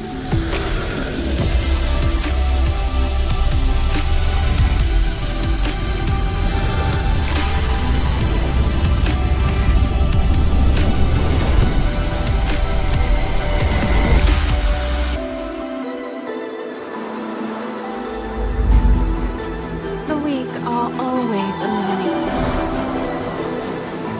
Only the strong can survive.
Here's a ticket for you. Join the airdrop carnival with Alan Walker. Grab the airdrop crate and head out together.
And we're back here for our second half of the day, Cloud, and it's in the middle of the final week. We're down to 3 more days, and then we're done for the league. Yeah, 3 more games to go. 9 more games for Box Gaming to please get a chicken dinner. Come on, guys. But that was a good ending from Box Gaming. They still fought. We had Kwang still putting up a shot, getting that last elimination before he went out. So they still have a good fighting spirit for them. For FaZe Clan, they also had a fighting spirit. Their target is to get into the top 3 to at least survive to get into the grand finals. And with that chicken dinner, looking FaZe Clan as well. Yeah, and it's a bit tall order, but you know what? What's something that's not impossible right now, speaking of all the impossibles before, is going to be you getting this PMSL exclusive skin. And don't forget, this is going to be the first ever South Asia PMSL exclusive skin. You guys need to have it, because if you get the first ever exclusive PMSL skin, it just shows that how long you've been in this tournament and follow with us for the entire journey of it. Yeah, just like you collecting your Royal Pass skins also shows how do you play the game. So get this as part of that stamp in your game to show your friends in years to come that you've been there, done the new beach and pool party in game right now.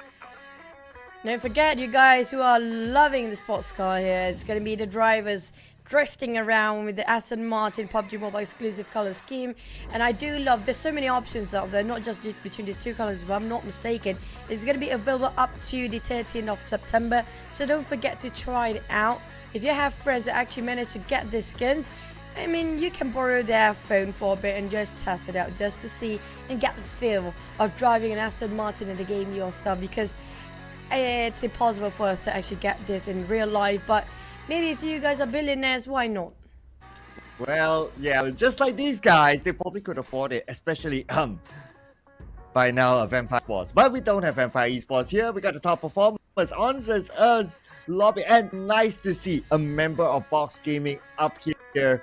It's very, very rare for us here in the graphic. We got Kwang, who pulled off a nice finale to his gate towards that end, stealing away that 1 elimination point from afar. But we'll have, of course, after this Erangel, the final Erangel for today. And top Erangel performers, we still have Vampire Esports up there. 7-9's here as well. These ain't playing, but we got MORPH GPX coming up in the top Erangel performance stat. But when it comes to the numbers, Vampires do balance out elimination and placement. They are taking the lead.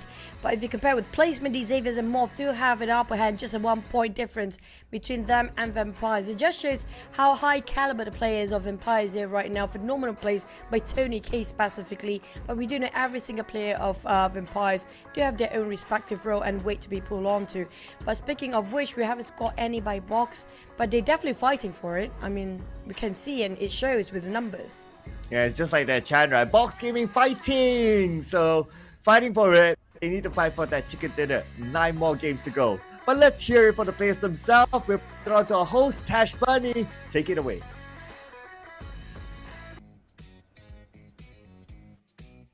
Welcome back to the PMSL SEA Fall 2023. Tash Bunny here, your host for today. Alongside me, I have Earth Z from XERXIA. Is it Earth Z or Earths? Which one is it? Earth หรือ Earth C ครับชื่อ Earth C ครับ Earth Z, right? So from XERXIA. And if you guys don't know, currently they are in 3rd place on the weekly ranking. Today, they started off pretty strong, honestly, on 7th place. I think that is definitely a big jump, and I wanted to talk about that. So, you guys had an insane jump right now, especially after that 3rd match. You guys went from 7th place all the way back to the 3rd place. And you guys got 2nd place in the last match with 11 eliminations. So, what happened to you, and how did you get so many eliminations? ก็จากแมตช์ที่ผ่านมาเนี่ยเราได้อันดับที่2ไปแล้วก็เก็บไปได้ทั้งหมด11คนตอนนี้ทำให้คะแนนรวมของทีมเนี่ยจากที่เริ่มต้นของวันเนี่ยเราอยู่อันดับที่7ก็ขึ้นเป็นอันดับที่3นะครับอยากทราบว่าเกิดอะไรขึ้นครับทำไมถึงอยู่ๆแบบฟอร์มดีขึ้นมาจัดๆเลยครับก็พยายามเก็บตัวผู้เล่นให้มากขึ้นครับแล้วก็ปรับเปลี่ยนแผนการเล่นนิดหน่อยการมูฟการปิดหลังหรือว่าการเล่นของทีมครับแล้วก็ฟอร์มทีมด้วยครับSo they did some adjustment on their playing styles in order to make it more secure. Yeah, and they aiming to, get more eliminations from the battlefields. Speaking of that, you guys are the only team in the top 3 right now that don't have a chicken dinner. So let's talk about that. Do you guys, since you guys mentioned a lot about eliminations, is eliminations what you have your eye on? What about chicken dinners? Is that something that you guys are trying to get, or is it just a bonus for you?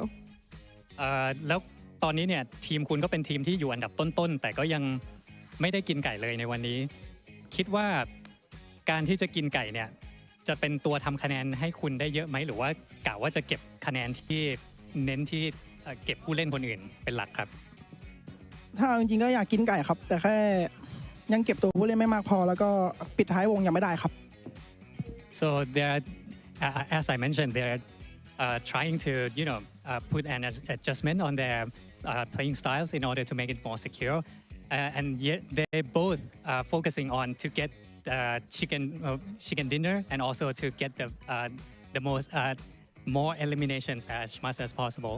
Which is honestly insane when you think about it, because they come so close when it comes to getting chicken dinner, but not quite cinching it. So there is a little bit more adjustment I can expect from them. So let's talk a little bit more about the grand finals, because I think everyone is talking about it this week. So on the 16th spot, to chase that place here, we have Boom Esports, GE, DBD, and FaZe vying for that last slot.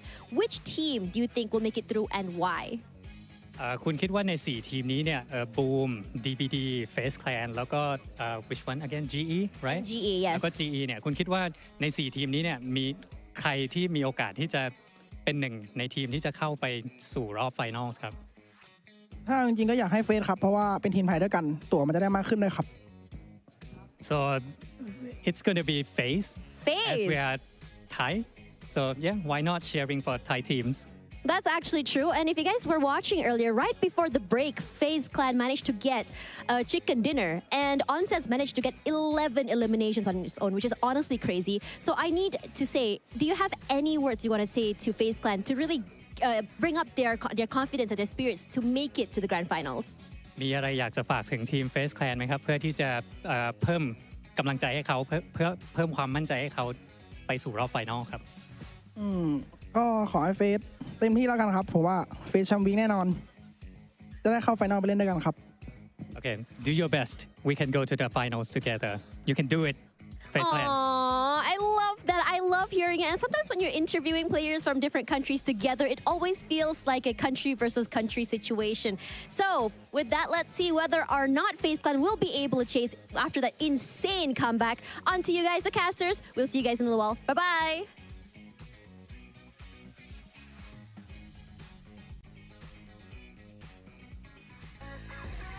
Interesting. We had this conversation start of this week, by the way, Clan. There was a very insightful interview as well coming up from XERXIA. Thank you so much, Tash, for the interview. And speaking of which, can FaZe actually pull it off to push in the very last minute into the grand finals? Because calculation-wise, it's still slightly possible. It's not 100% impossible. But also that will be dragging a different team down there towards the bottom. Yeah, that means someone has to reach that slot, right? So that is where PBE is definitely not safe. GEEK fan, because of their performance, they're okay. So I would say, well, in line, of course, is PBE, MORPH, and also DBD. So these three teams are not necessarily safe just because of how FaZe Clan is performing and how much they really want to make the grand finals. If FaZe Clan is in the same state of like Secret or Box Gaming, then they'll be alright. But no, FaZe Clan is not going down without a... Yeah, that's kind of true. It just shows just now how they managed to break another record by 11 eliminations, holding a tie with Straps to secure the position of record breaking in week 1. Now we have it again when it comes to the final week here, with 11 eliminations by Onsens coming up from FaZe Clan. Now, can anybody break that number? 11 so far is a magical number for the teams that are getting the most elimination. It was 20 still, taken over by the side of Empires. Nobody actually scores more than that. But we're waiting for any 12 eliminations by the other teams. I mean, like our predictions, you guys should know by now if you guys been following this channel that we'll be waiting for the vegetarians finally switch over to getting those chicken to work. Yeah, as much as we would love to see the 12, I would love to see a dinner for Box Gaming. But as usual, after the break, normally we'll have Yuhai is stepping out this time. So a change of BTR, one swap there. Looking over the player cam, FaZe Clan is going to see their lineup and they've been doing fairly well. So I guess no real reason for them to switch things up. Maintain the level of consistency with the same lineup. It's a good idea for FaZe Clan. But coming from BT, I'm surprised. Usually they do have two players swap, which is going to be Lapa as well. So I assume Lapa is not playing it today. On the side of Infinity, they do have Sherty playing back this time. And Logan going to be swapping in and out when it comes to the second half of the day. Do hope Sherty has actually ready up for the next match. Feels like he just been woken up by force down there. The way he actually look at people a bit angry. You guys disrupt me from my sleep, apparently. Yeah, gotta wake up now. I know any minute probably you took a power nap, but it's time to wake up definitely. It gives as many points as possible just to get a good start later on in grand finals. And for BN United, looking to at least maintain in the middle pack, they can get the points in. But BN United should be able to go through. I don't see them dropping this point. But it's been a while since we saw Real in the lineup.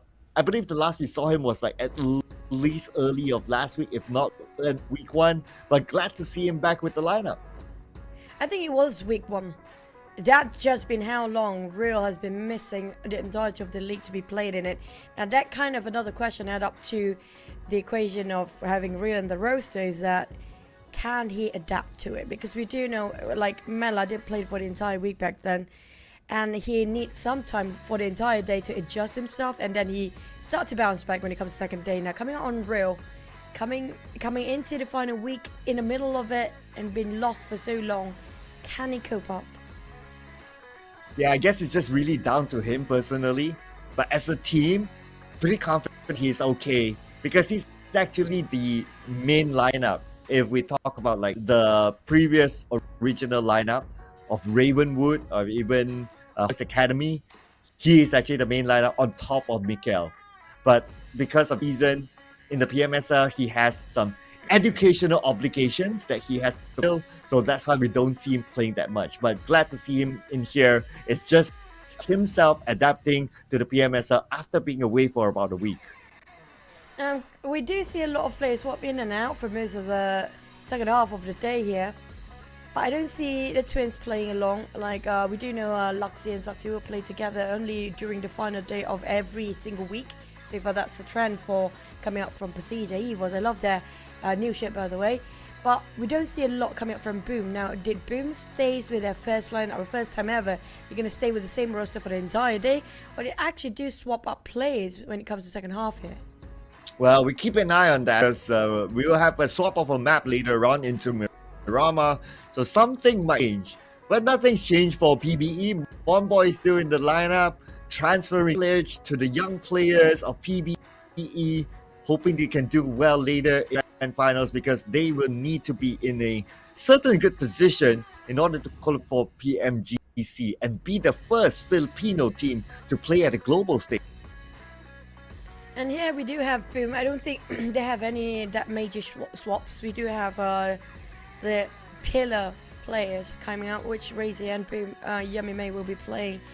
But other than that, I think it's all about getting the best out of this last REGUM map in the, how do I say this, 10th day of the week, which is going to be middle of the week too. So some teams coming out from Group D, this is going to be the second last day to play. So definitely cannot afford to make any sort of silly mistake. No room for error. Speaking of no room for error, there's no room for us to win anymore. Let's hop into the last REGUM.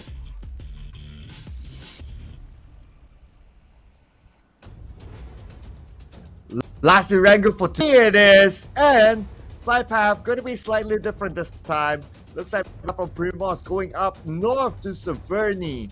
So to reach the power is going to be a bit far for XERXIA, Milta, maybe a bit far for BTR. We might expect them to drop somewhere in between to vehicle, hoping not to clash into another team because BTR, they were one of the earlier teams to be eliminated before this. So they want to play a little bit this time considering that we're back from the break. For Boom Esports farm, and with this kind of flight path, I wonder if they'll switch up to drop into something else. But if we know that Rozok is already taken by MORPH GPX. Maybe Boom might not go there. But if I kind of think about it, see, it's just on top of the flight path. MORPH GPX might go back there, and that opens up space for be back in their house. I have a bad feeling about this flight path. It might be going to be a Lipovka Milta Power sort of a circle. Hopefully that's not the case. Even over Ripnoi, we've seen that before. Hopefully it's going to be a gentle circle for all the players. We might actually have first contact based on the drop spots here, especially the center. Lucky enough for us, we do have a very kind circle this time, but the circle is not right on top of flight path. It's going to be a bit difficulty for teams like XERXIA to drop on top of Milta. So they definitely will try to find themselves vehicles early on. Now back to the first contact we mentioned before. Ferry Pier happen to have visitors this time. Infinity taking over Team Secret's compound. Even though they want to go to possibly SMB, but maybe just having a passing by, but maybe they just want to take over and capitalize over this compound for themselves, for Infinity. Well, if all of them drop into Ferry Pier, it's definitely not passing by. So they sound interested to take the fight against Team Secret. Okay. We got Team Secret full squad, but hang on a second. Now that I look back again, actually the Infinity only has 2 players. So knowing that Ferry Pier is Team Secret's home and the flight path is easy to access SMB, I mean, okay, the Infinity, what's going on in their mind? Like, they really want to brawl with Team Secret? They did have a 3 player on top. I'm sorry, it's actually taking a vehicle, but Misery spotted out box. He got nothing on him. That's a piece of cake for Misery. Well deserving. Push all the way out there into the haystacks area just to finish off one player of box. That's going to be surprising because box, most of the players are dropping on top of Yasnaya Pollyanna last time we saw them. I don't know why one of them happened to be there. And Alsa just got himself vehicle before this. He just arrived to fetch the rest of Infinity. All 3 of them right on top of therapy. All 4 of them at this state. And I feel like this is not doing very well for them indeed. Yeah, not too sure why they want to take this fight, but it's okay. They have their own objective. But let's see if they can win the fight. That's going to be the most important point here. Putra, not Lobby. Micro Uzi gameplay from Lobby. Almost getting another one. But Beer 11 off-angle shot from him. And he managed to take down 1 member of Team Secret. Team Secret, 2 more players to go. Having a bit of a fair trade here between these 2 teams. Putra still can be saved by Zral. Lobby with Micro Uzi approaching on the other end. Putra managed to get himself indoors, but Lobby Axe will be soaked into the damage, down to 50% of HP. Bear tried to give help at the back lines. He managed to got himself some AK amp to work with, and that's going to be valuable at this state, since it's quite an early start of the match itself. Lobby spotted out Putra and the rest of them. Team Secret down to only Zral and also 1 more. It's still fighting. Lobby survived. Wait, no, this is costly of the Secret. Down to Helton. He's trying to revive, but Beer pushing in. Beer coming in with a nade, hoping it will land on a Kobe on top of these guys. But Helton, he cannot afford to win this. No way! Beer! Brutal way to go for Team Secret. Sad Team Secret, but good one from the Infinity though. Man, Beer, he saw the window, he tossed the nade, and it landed right on top of Team Secret, taking them out. That was good call from Beer 11, because if he ran straight, he would be in a pathway where he'll be open to be shot by Team Secret. So he took that nade, tossed it across the window. This is a move from an experienced player. Beer 11 knows what he's doing. And the Infinity, whatever objective they have to challenge Team Secret, they did it. Yep, that's kind of true. Infinity, they took their chances. They were well paid off, but also coming in with a great cost. Cost them then quite a limb down there. Down to only 1 last player, which is going to be Beer. Infinity secured 4. But we'll be worth it. We'll have to wait and see. If Beer can survive to the end of it and manage to survive to the top 5, it's not impossible because of how experienced he is as a veteran player. Now, that's going to be a big one. Infinity secure top 5 with that kind of start. Now back to school RIQ. They know for a fact there will be a lot of team passing by since they are in the center of the circle. Feels like a deja vu for now, which is going to be school. I just had a thought about the Infinity Team Secret thing and why they dropped there. It's because the last round, Team Secret blocked them at the bridge. So this is revenge from the Infinity. They held on to that and on this fight. So the Infinity fulfilled their revenge. That's a message being sent over to our side, which is going to be don't mess with Infinity. They are one angry team that. And despite they even remember that and try to find head on, giving a statement straight in the face of Team Secret. Now that's just straight out scary. But it came with a cost now. They took their chances. Well, definitely delivered the message to the side of Team Secret now. But on the other end, having a tough start for themselves. I'm not sure it's something a win-win situation aside of Infinity for now. But Alter Ego taking a potato heels of Pachinki quite early on this time, knowing the fact a lot of teams will pass through here just to be in the center.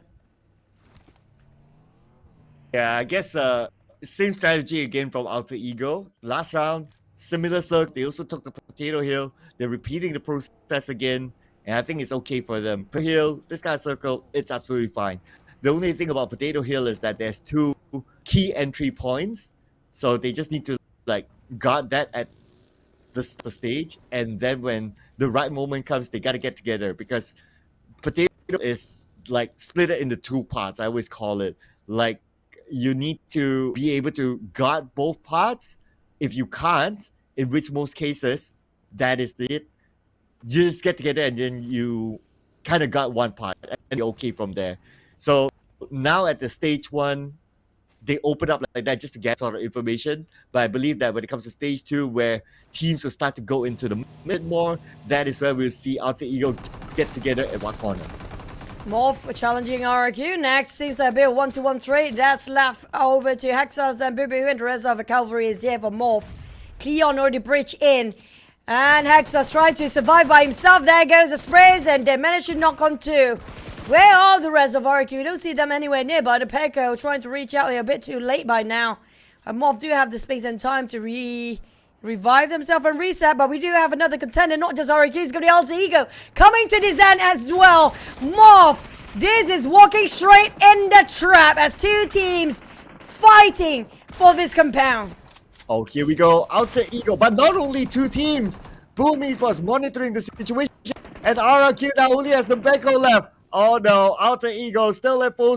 We just need to know where exactly the Telco is at. And I believe they do know at this point. They're going No way! on the other hand, wants this compound as well. Everyone wants a piece of this compound, but the Telco, the only piece that he has is given to Alter Ego. Sem9 now trying to see if they can beat the third party. At least MORPH and side of RQ do score himself 2 points each, respectively. But Sem9 trying to take Alter Ego out of this. Don't forget about Boom. They are watching at the outer skirts of this compound right now.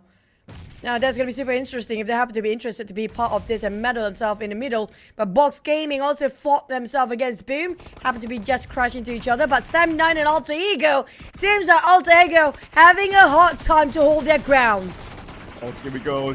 Oh my goodness, that corner. Kenny still got it, but traded back. Man, the party is not over yet. Potato still active. On his knees to get him with Octa. Potato going in. He has to go up against 3. Sem9. He has the DBS though. Deb goes in. Spray. Trying to find a target. And finally got it. Sem9 is the king of the house. Back to DBD. 1-to-1 against Ventores. Ring around the Rosie. They're playing around the rock, but Yan with that UMP. When it comes to spray, UMP is the best one for CQC these days, even though it's against the DBS. And Torres in an instant, and a piece of cake for Yan to finish things off. But Mela is going to be the next one because PBE happened to be come by on the other end. FaZe taken by surprise, and this time is going to be the Curse. Even though they got a big win last one with a chicken on top of those double-digit eliminations, they're being eliminated early. And the side of Box, same fate seems like we're following them for the entire week here. Wait. Did you notice that we are only stage 2 and we got 9 teams left? What's happening this round? I have no clue, man. This is the last wrangle of day number 3. And when it comes to the last map of any day, usually these teams go rampant and go crazy for it, for those eliminations here. Back on the fights, we're not done, Cloud. There's still more to go. Sem9, DBD, and Nosa coming out on the side of PBE. They still want to go for the fight up on top here. Well, we didn't get a new record for the most eliminations by a single individual, but we got the record for most teams eliminated at stage 1 moving to stage 2. Crazy. This is the fastest round so far that we see teams eliminated. And we got some of the important teams eliminated as well. Boom is out. FaZe Clan is out. Box that we want to see the chicken dinner is out. MORPH GPX is out. This round just chaos. Now, this is going to be detrimental for Boom since they got themselves back-to-back 0 points for the past 2 maps here. Last map, they ended up with a 0. This one as well. So it will be them closing the opportunity to open up and stretch the gap between them and GE and also GEEK fam. If that happened to a sort of Boom, I feel like they're waiting for the relegation at the other end. Ooh. It's scary though, considering that GE is not playing today. So they are like looking at this game and they're like, yeah, they're cheering for other teams to try to take down Boom. But it's the game it is so far. I mean, it's like stage 2, and we got like half the teams or half the players eliminated, I must say. This is crazy. And I believe that we're not going to stop yet. Now that we have BTR trying to fend off, trying to shoo away PE, but that also means that they would alert other teams of their position. And this round is as it is. We'll see more fights like now. Yep, we see more fights like now because Group E, like PERSIJA, EVOS, MORPH, BN, United, and Boom. This is going to be their last map so far for today because tomorrow they will not be playing. So they're playing their hearts out right now, trying to force all the fights. But for Boom, definitely not fare very well when it comes to the last map of Wrangle between these 2 days. Red Face! Well, he's having a good time. He doesn't have a care in the wall. As long as he got himself some eliminations, that keeps on going. And nothing's stopping him, even though he's an open field in the first place. But PBE kind of clustered down there. They got the pits, yes. But kind of in the center of everybody else. Yeah, PB, at least they managed to find some space. Unfortunately, they'll be playing the round with 3 players. Let's also take note that PBE is also one of the teams that potentially could drop. So they cannot drop in terms of performance. Especially DB now doing slightly better than them. And now we might see the next fight. BR seems to be in a mood because they want to regain the points from their disappointing rounds. And it would be great if they can win against XERXIA, who is now the top team, considering that Boom is already out. And also, when it comes to this circuit, it's going to be a tricky one since we do have the Medusa intersection, which means we have 3 or 4 intersections in between, and they're all down to the last few circles to see which side of the road it will favor.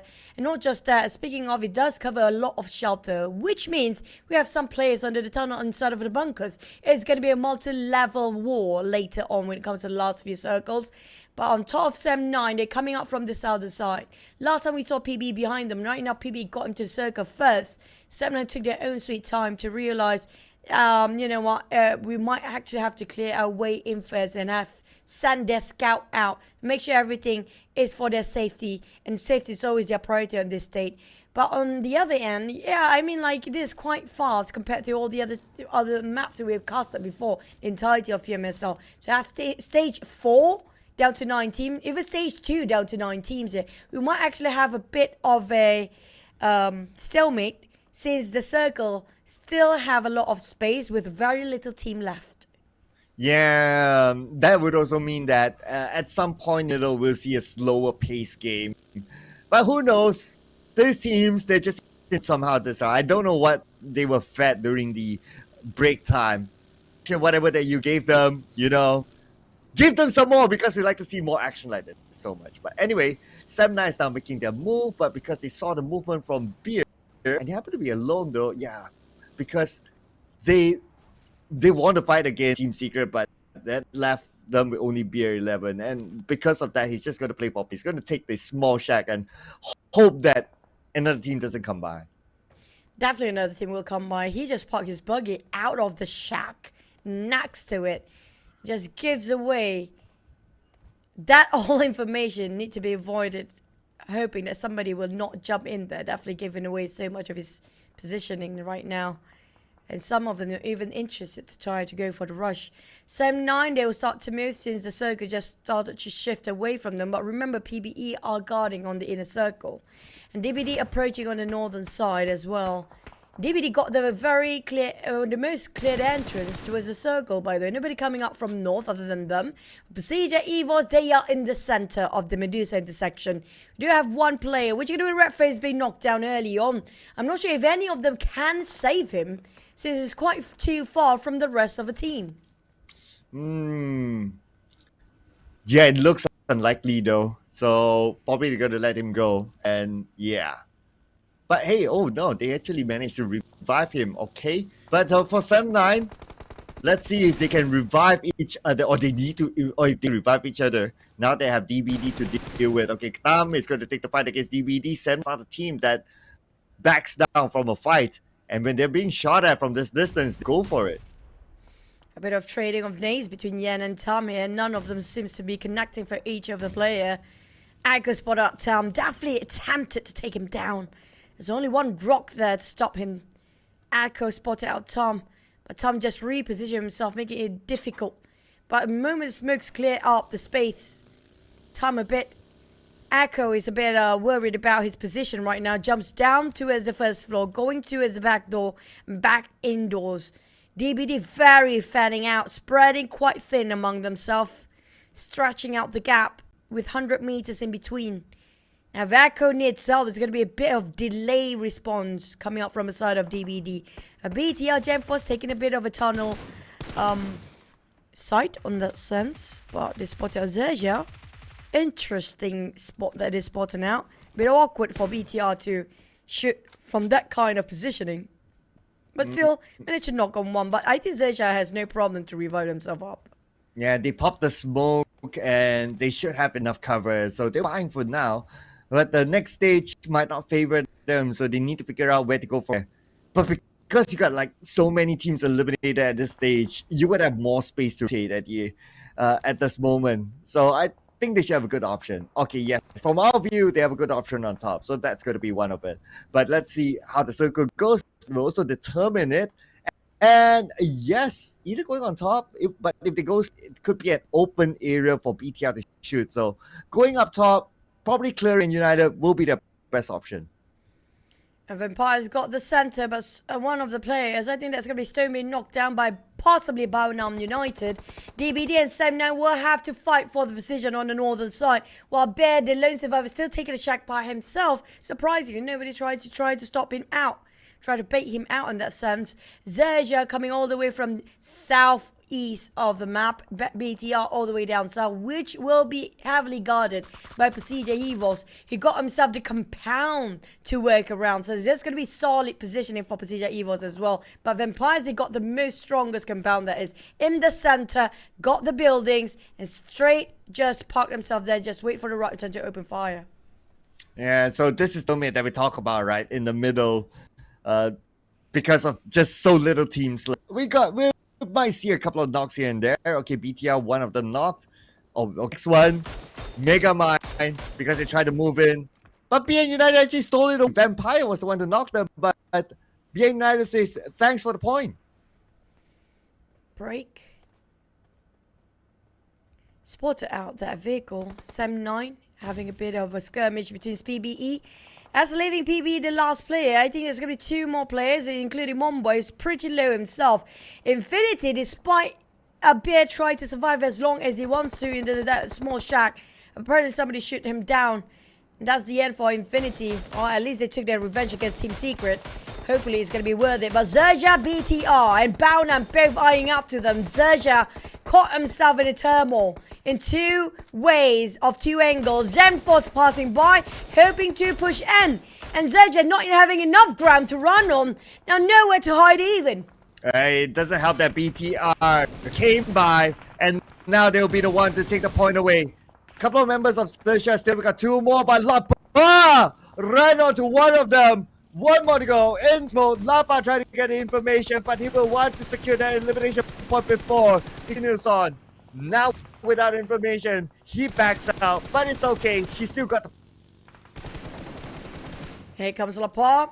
This is his first game of the day. He has spotted out Shopper, but he made a bit of U-turn. Going through that smoke right now. while Boy Chill tried to sprint that explosion more than enough to just decimate the entirety of XERXIA. They are out next. But instead of 791 knockdown, BTR La Paz still bleeding out. Echo still in the blue zone, barely hanging on. He's going to be the last player of DBD of finally being eliminated still. We're down to 6. And now in stage 5, we're down to 6 teams.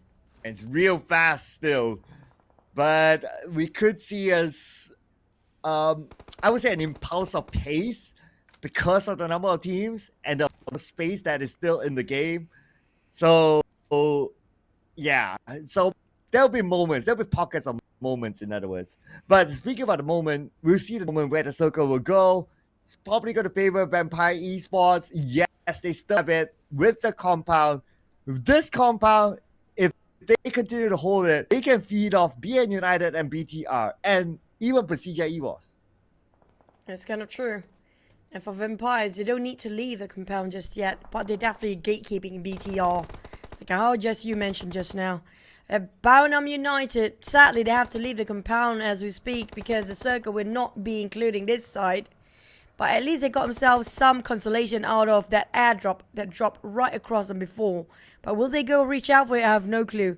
And instead of 7-9, they got themselves capitalized over the northern side. Spotted out Bounham United to try to pass across. It's going to be Soas marking the territory. He put himself down, but it's pretty low, down to 20% or 10% of HP. Here comes the nade, while Vampire is taking a bit of a jab on the side, but Soas still holding on. While on the side of 7-9 keeping the pressure, while Bounham United try to fan out, helping Soas, but Max got caught in the process. Stone got a clear view. All he needs to just tap it out, and Max didn't realize where the shot came from, and finally being taken out by the side of Vampires. And that's going to be it for the side of Bound. Now losing their men one by one with 2 teams guarding over both sides. And there's nothing much that he could do there. Out in the open, proning, wake shoot, and he got taken down. BN United not in a good position. We got 7-9 Kenny looking at Porsche. The good thing is that he still has the smoke blocking the vision of 7-9. Where is he going to go here? Okay, he has a vehicle, fine. But the moment he move up, then they'll have clear shot onto him. Kenny go back into the smoke, knowing the fact that they're not really jeopardizing the entirety of the position here for 7-9. They have the terrain to cover for them. But for Bounham United, break being left behind here, barely make it in. Porsche on the other end start to move it. Everything is in motion for Porsche right now. You have to make an entrance for the side of Bounham United just to survive in the center of the circle a bit much longer. Despite of that in making an entrance, it could still survive that long. Look at how Vampires hunting people down, but Vampires have more serious matter in hand, which is going to be BTR coming in from the back line. Boy Chill and the rest of the cover fight from the back line. Now here comes the whole unit of BTR in motion, pushing into a side of Vampires. Okay, here we go. Action for Vampire Esports now. Frontal action. Before this, it was all long range, but now they have to take the fight against BTR. BTR finding an advantage, trying to get a knockdown to one member of Vampire Esports at least before they push in. Playing the safer gameplay style. But now, speaking about pushing in, okay, they're still going to do it though, but Lapa almost knocked out. They're really close. Now, the high walls of the museums do have abundance of windows for them to toss over their throwables, but Tony K got quite taken out of his HP down there. Soak it in from the explosion. The damage will hurt them up to 50% of HP down. Vampires, Ravenclaw try to get his back. Tatar across that wall. They try to flush out the entirety of Vampires. This is giving so much the other teams opportunity to get into the center. And the circle happened to be shifting at the very moment too, with 1 second left. It's going to be BTR and Vampire still in the circle holding on. But PERSIJA EVOS might actually take advantage of this situation between these 2 teams. Here comes Genforce, spray spot out Shreps. He's down on the ground, couldn't secure the elimination yet. But Genforce fighting for his life, attracting the entirety of Ravenclaw and the rest of Vampire to bridge in here. Vampire slowly losing their momentum, losing their formation. It's been broken by the hands of BTR. Oh, and coming in from the other side, Stone has no go. BTR will take out Vampire Esports. They managed to invade the building and wipe out Vampire Esports. But now, they have the Asico to deal with. PERSIJA EVOS has arrived. Lynx still have a full squad for PERSIJA EVOS with 5 eliminations in the back. PBE spotted out the chaos over this side of the museum on the southern part of the circle. Misery took himself a bit far flank, but a bit of a risky game on the side of Misery, since the Blues is quite near to his backside. XERXIA and the rest of PERSIJA was now trying to flush out BTR. BTR in the exact same boat like how Vampires did before. Now, how do they respond to this? Can they hold their ground? With Sam9 even meddling into this business. Whoa, PBE. They still have range. My goodness, how long have they lasted? But now range, don't have the space. He has to move. He's on the buggy. Back on the fight between PERSIJA, EVOS, and BTR. The El Clasico between the teams. PERSIJA, EVOS playing with 3 players, while BTR 3 players as well. So they're on grounds right now.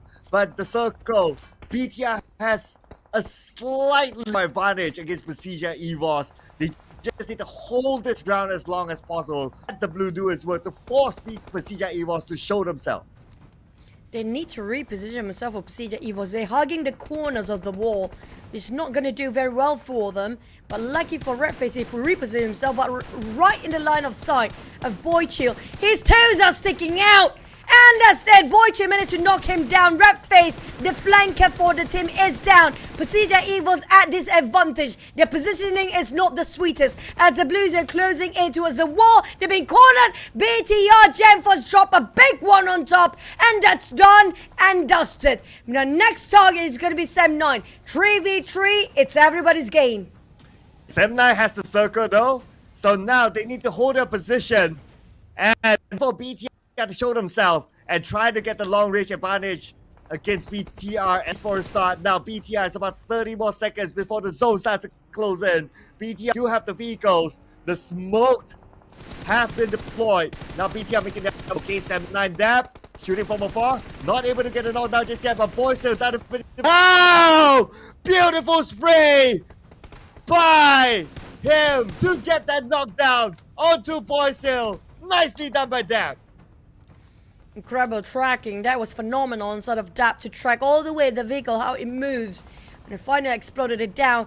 But BTR did down to 2 players. A bit outnumbered in the hands of Sam9 with having a trio. And they even got the circle. There's no way for Sam9 to botch this one, right? There's no way they choke right now. But Satan and the rest of BTR still have the fight in them. They want to secure this chicken. And Satan give the pressure. Lucky for the side of Sam9, they open up the smokes. But the pressure is still on that side. Keep tossing over that Trobos down to only 1 Molly coming up from the side of Satan. GenForce is still around the compound of that museum. He got the walls. He needs to step out now and find himself covers before it's too late. It's down to only GenForce to call the shots. This is going to be Canny eyeing out towards the walls of that museum right now. And the Blues is closing on the side of GenForce as well. He got no way out. There's only one way, which is going to be forward. And the Blues is start to chuck down his HP. And Sam9 pushing in. And this is it. Sam9 wishing that they got the chicken and they secured it.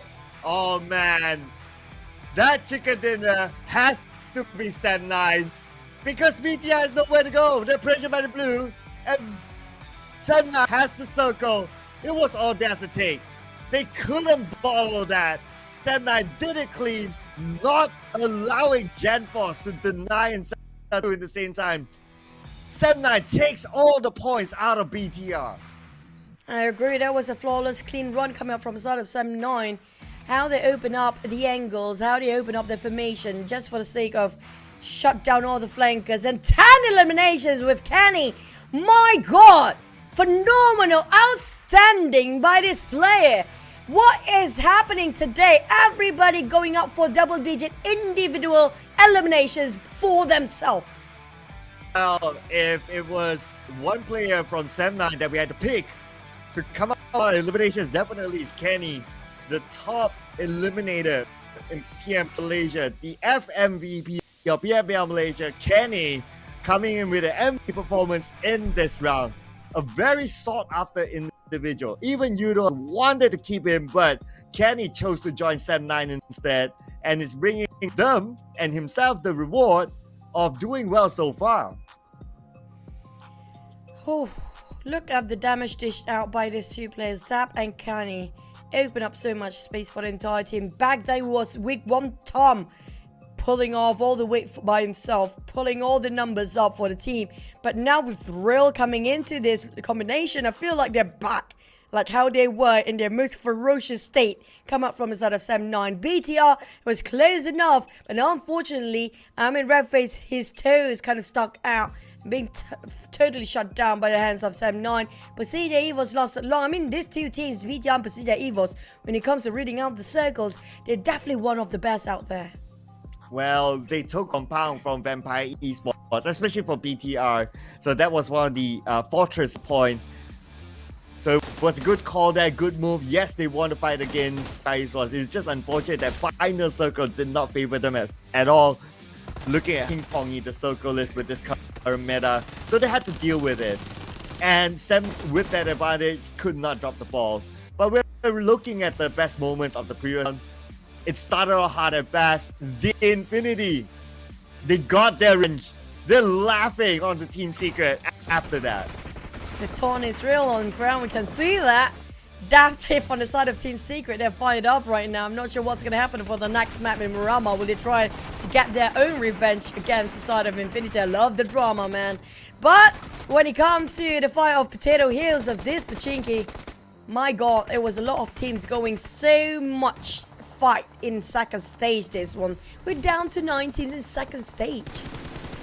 Yeah, this is arguably the fastest amount of eliminations on stage to stage 2 that we have seen so far in the PMSL. Everyone is just head up. But the team that is on fire this round is definitely going to be 7-9 with 6 eliminations, so there's 26 points in this round. Other than that, BTR themselves 10 elimination points, so they got 16 points in total. But the other end, we got Boom, another 0 point for them. What has happened since the chicken dinner?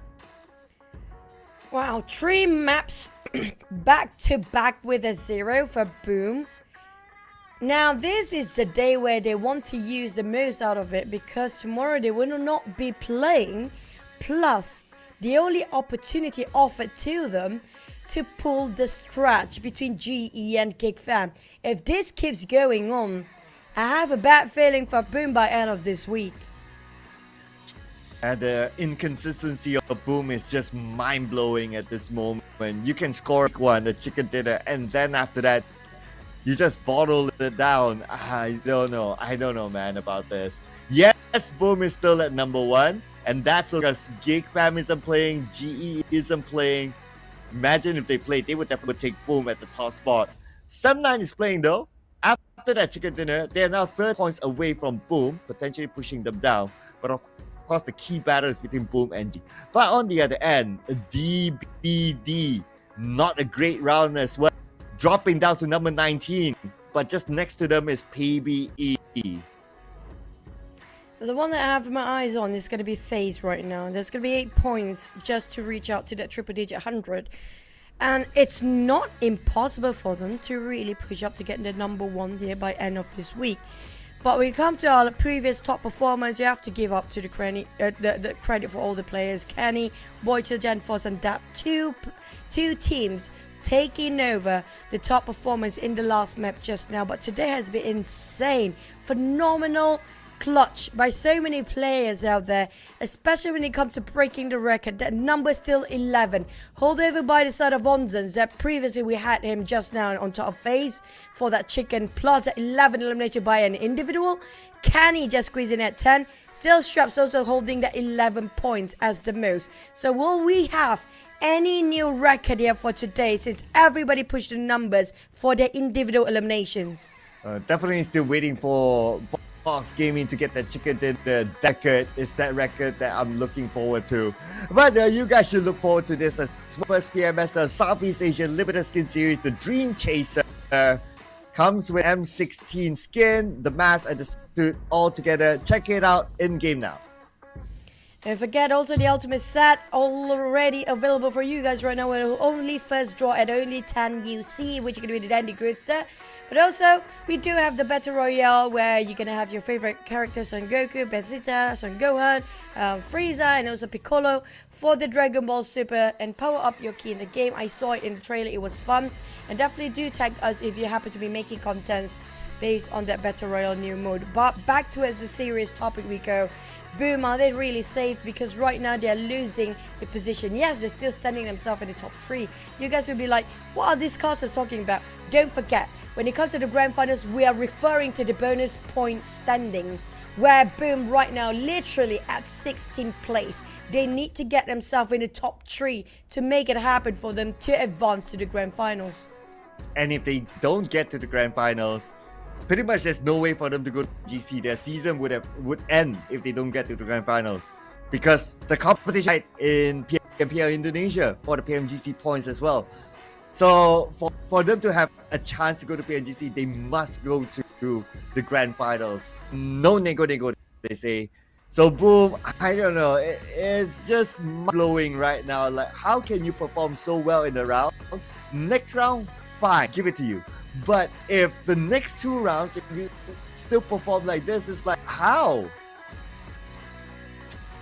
The other team that we still have a lot of question mark in our heads right now is going to be Box Gaming. Now, I have a feeling after the blunder that we kind of spotted out in the first wrangle of the day, kind of a bit too obvious, I do think that they rediscuss about the positioning, about the mistake that need to be rectified. Definitely they actually make a bit of improvement after that sort of a blunder before, and they start to chase up the numbers. But we do know for a fact it's not about the numbers we're talking about, Box. We're talking about that chicken that has not been scored since day 1, week 1 of the entire league. How many more games to go now? 8 more games to go for Box Gaming to score that chicken dinner at least. I can feel Kwang. Chicken dinner, come on. 8 more games to go. Just give us 1 and be happy enough. We'll be fine. At least we can hold our heads up and go back to our home team. Man, it's a tough one. For BR, not really a tough one. They did generally okay. Second place finish. They won the place Vampire Esports. So looking okay at least for that round. So in general, BTR could use more points, but most importantly is that they got them to the grand finals, so they can still rank up more points to secure the slot of the PMGC with at least the PMGC points. Box Gaming, you guys can do this. Box Gaming fighting, as we said. Hopefully they are not actually on hunger strike for chicken, are they? Hopefully that's not the case. But we do have Roman back into it and makes this out this time. We can assume and anticipate the fact that PBE will go a bit more crazy and maybe even interesting when it comes to this old lineup where we don't have H2R and Mixed Plague. So I feel like PBE is back to their old form. Possibly will even surprise us in this next map. They'll be back onto their own form or not is for them to show it to us in this next round. Because now PBE, number 19 for them, it's a very risky game that they're playing, that they could be out of the league. And for them to qualify to the PMGC, they must go to the grand finals. Just because of their gap between them and GE for the PMGC points is just too far away. It's about 300 different gap. We also have a change for Boom. Much needed change. Now Boom needs whatever it is, whatever change. They're going to bring it just next round. They're going to put him in. So hopefully this change will bring a for Boom, because I don't know, Boom can't afford to lose any more like this. Major swaps included grammar in there. I agree, Boom is in a very shaky state. Now it's all down to Boom GE and also FaZe to change the tide for PBE. If PBE shuts them out quite early, that's pretty much the end for Boom. Now GE is not playing here today, so in the case of PBE, I mean, that's going to be one of the strategy for them to secure and solidify their slot in grand finals, just to try to hunt down teams that will possibly push them down. That's also one of the tactics. Ooh, because you also mentioned about like, okay, there's like a few more games to go. Maybe even some teams like tomorrow is going to be the last day. They'll probably do anything, just like how we saw DD. They just go for it. They feel like doing it, they just go for it. And that's Team Secret. Anything can happen now. Let's see if anything can happen in Miramar.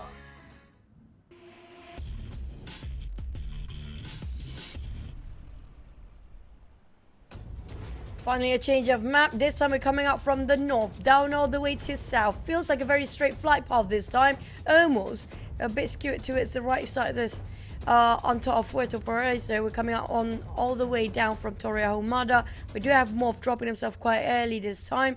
But when it comes to the Circle, I mean, I don't know what else to say. The Circle has been the pure evil of PMSL. Yeah, I mean, I think throughout the entire PMSL, we've been talking about like how bouncy the Circle is, and this is definitely a very different PMSL Circle-wise as compared to the last one. If the last one then is kind of predictable, it will shrink as middle as possible. But now it's just rough for the teams.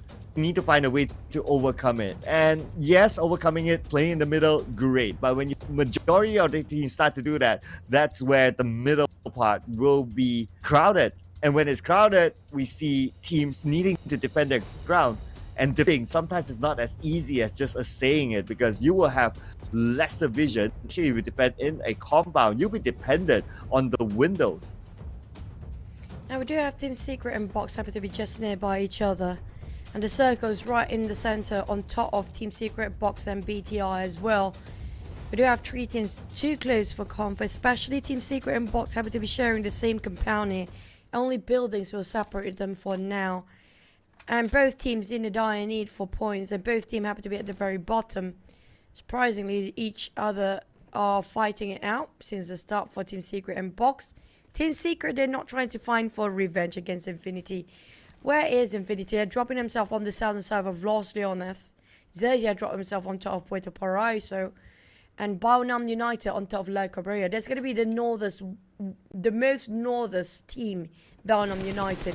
And good news for Baunam is that nobody else coming up from that side other than them. So I assume that they can survive a bit more longer than all the other teams when it comes to maybe in the top 8. And good news for Box and Team Secret is that GE is not playing, so San Martin is open. Bad news, both teams want San Martin. So we will see this fight. It may be a slower one just because it's in the middle of the Circle. Unless, well, last few games, right? Last few games, particularly the second last day for some of these teams, they might just go all out and crazy. I don't know. It's just so unpredictable at this point. But that fight inside of San Martin, because it's a city, it might take a while. Los Leones do have a lot of teams. We're talking about Boom, Infinity passing by, and now they're getting out of Los Leones. You realize it's not worth fighting since PERSIJA EVOS taking a compound, and Boom is there. Part of Vampires is there. Ravenclaw happened to be on the northern side of Los Leones last time we saw them. But maybe I think they're taking over around Junkyard or La Bonita for Vampires. But XERXIA and PERSIJA EVOS, I feel like XERXIA were actually creeping into Los Leones on the southern side, or they can just rotate all the way towards Chumacera and coming out from that side and just go into the Circle, maybe crossing Monte Nuevo. So that's going to be XERXIA's possibly their rotation. But eyes on to Infinity right now. They do have all 4 men in the minivan. Didn't spot any other vehicles just yet. A bit calm before the storm, relatively calm before the storm. On top of La Cabrera, Baunam United, the only team dropping themselves on the north. I feel like they don't have any problem for survivability, for their looting. Definitely a clear path. And maybe just drop himself into creative fields later. But hopefully it's not too late. Because if REQ start to move and they happen to be in motion, creative field might be a bit too late for Baunam to take away. Yeah, and they also don't have Boom on just beside them. Boom decides to go to GEEK fam spot down south instead. So they'll be on the clear from the north to rotate into the Circle. Wherever they want to go, it's fine for them. Boom taking a safe approach by dropping at the edge. It's not like they don't always do that. They generally seem to tend to do, and I can kind of understand why as well. I mean, confidence is not the highest for Boom, despite them still being at number 1. But because of their last few rounds of dropping out very with very minimal points, so Boom might want to take a reset, and maybe that's why they do that side drop again, knowing that GEEK fam is not around. True. Taking advantage when there's a swat of groups. Lazar is quite vacant other than just Alter Ego right now. But MORPH will be their next contender if MORPH happen to be just moving towards the center. Because they all will be at the meeting point. Which gonna be Hacienda de Patron. That's going to be a meeting point between those dropping themselves on top of around Tierra Bronca or Torre Ahumada for MORPH and Altai as well. The road leading up to that point. But see the EVOS on the other hand, also going up to La Bendita. They're leaving Los Leones. So I assume it's going to be only Boom right now on Los Leones. And Infinity already left way early on. So I think for Boom, pretty much more than enough for them to loot out from Los Leones. Yeah, and the fact that there's no Yoodo Alliance, right? So there's a little more loot in Los Leones that is untouched for them to loot. And it seems like they have it all in plan. Like, GEEK fam spot, fine, it's there, grab basic stuff, can still go to Los Leones because there's PERSIJA and they're the team that likes to play in the middle, so they will leave that area quickly. So Boom has that entire area for themselves. I like that idea. So Boom all in plan. But RRQ has it all in plan as well. Try to steal away something from either of these two teams. They might be Kingmaker. This is going to be interesting on what RRQ is going to do. Spotted out Zeral. Hacienda de Patron will be occupied by more than just 3 teams. I assure you of that. It feels like MORPH is moving into this direction as well for the next couple of seconds. RRQ at least got himself some elevations. They take those high grounds and mountains first. And they are in the center of a circle too. So they don't have to move. But hopefully it will last them long enough. Last time we saw the teams taking those high grounds, like what happened yesterday, they don't have enough resources to replenish themselves on. And that's the downside of having those high elevation grounds. You have to make sure you have more than enough to last long enough up there. I'm pretty sure they would have calculated that. So, and if they can get down, or they can get a win in that San Martin area, they can continue to loot onto the boxes, that is. So I think that's also something that they're hoping to get as well. On top of hoping to get the points, is also hoping to get, okay, we continue on to loot to the boxes that we just got. So, but how long will that take, right? That will be the bigger question, because China Circle, as we kind of expected, since it's a city in San Martin, the teams will be quite in a stalemate, and true enough it is. So it will take them some time. But I don't think a team like RRQ, they'll be too desperate of wanting to loot from them. So they'll be more interested in trying to get the point. If they can get loot out of that after the ammunition to get the point, then yeah, that's just a continuation of how it is. But now Bull against DBD, a trade-off between the two, 1-for-1. What Razy was waiting, Ventoris trying to nick from afar. Look at Ventoris with that mini 14. Nasty guy. Naughty enough to put himself into this business. Look at Ventoris with an 8-time scope even. Just placed himself at the perfect timing there as well. Now the circle shifted away. It's going to be right on top of possibly around Picado and in between Montenuevo. Like you mentioned, it's going to be around still San Martin area. That's going to be a bloody one for these guys. Things going to be really congested right on top where we're watching on BTR passing by. Sem9, all of them are there. And it's a very tough terrain as well. So good luck whoever's actually playing the low ground, because the high grounds will matter at this point. Yeah, the high grounds of power grid on that will be one of the key areas that I believe will house a few teams. So we'll try on that. That sort of key area is good to get information. It's good to get logs from the high ground to probably steal away elimination points. So the focal point later on. But now we're back on the San Martin with Namkyu, the only one in the city. Team Secret, they had the information that some of the members of Boss Gaming actually left the city. So they might know that Namkyu is alone. It's just that they're taking a caution move because RRQ shot from the high ground. So they know that there's someone eyeing them. Zeral's down.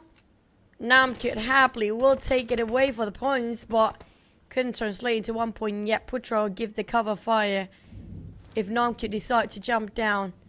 Box Gaming surrounded by Team Secret, but it fought back. Heard those footsteps coming up from the side of Elton. Now he's coming in with the DBS, trying to finish things off. Got the wrong turn. Oh, he got the wrong corner now. coming all the way. He got that wrong. He was walking in maze. Nam can't decide. He got him from them a bit too late as Helton fought back. And he's even got himself some consolation out of this. Helton played such magnificently well just now, buying more time for Team Secret. Not just that, even got a revival on top of it. Good thing he had an AK as well. One of the higher AR weapon damage. So it was good at that kind of moment. And good thing that he didn't get the DBS. I mean, DBS, we all know but that sort of range, what it can do. So Helton won that fight, become a teammate. So unfortunate for Box, they could not secure a point yet out of Secret. And Box, that was the DBS fighting against AKM, by the way. I don't know what Octa tried to achieve here. He got himself stuck in the palm trees.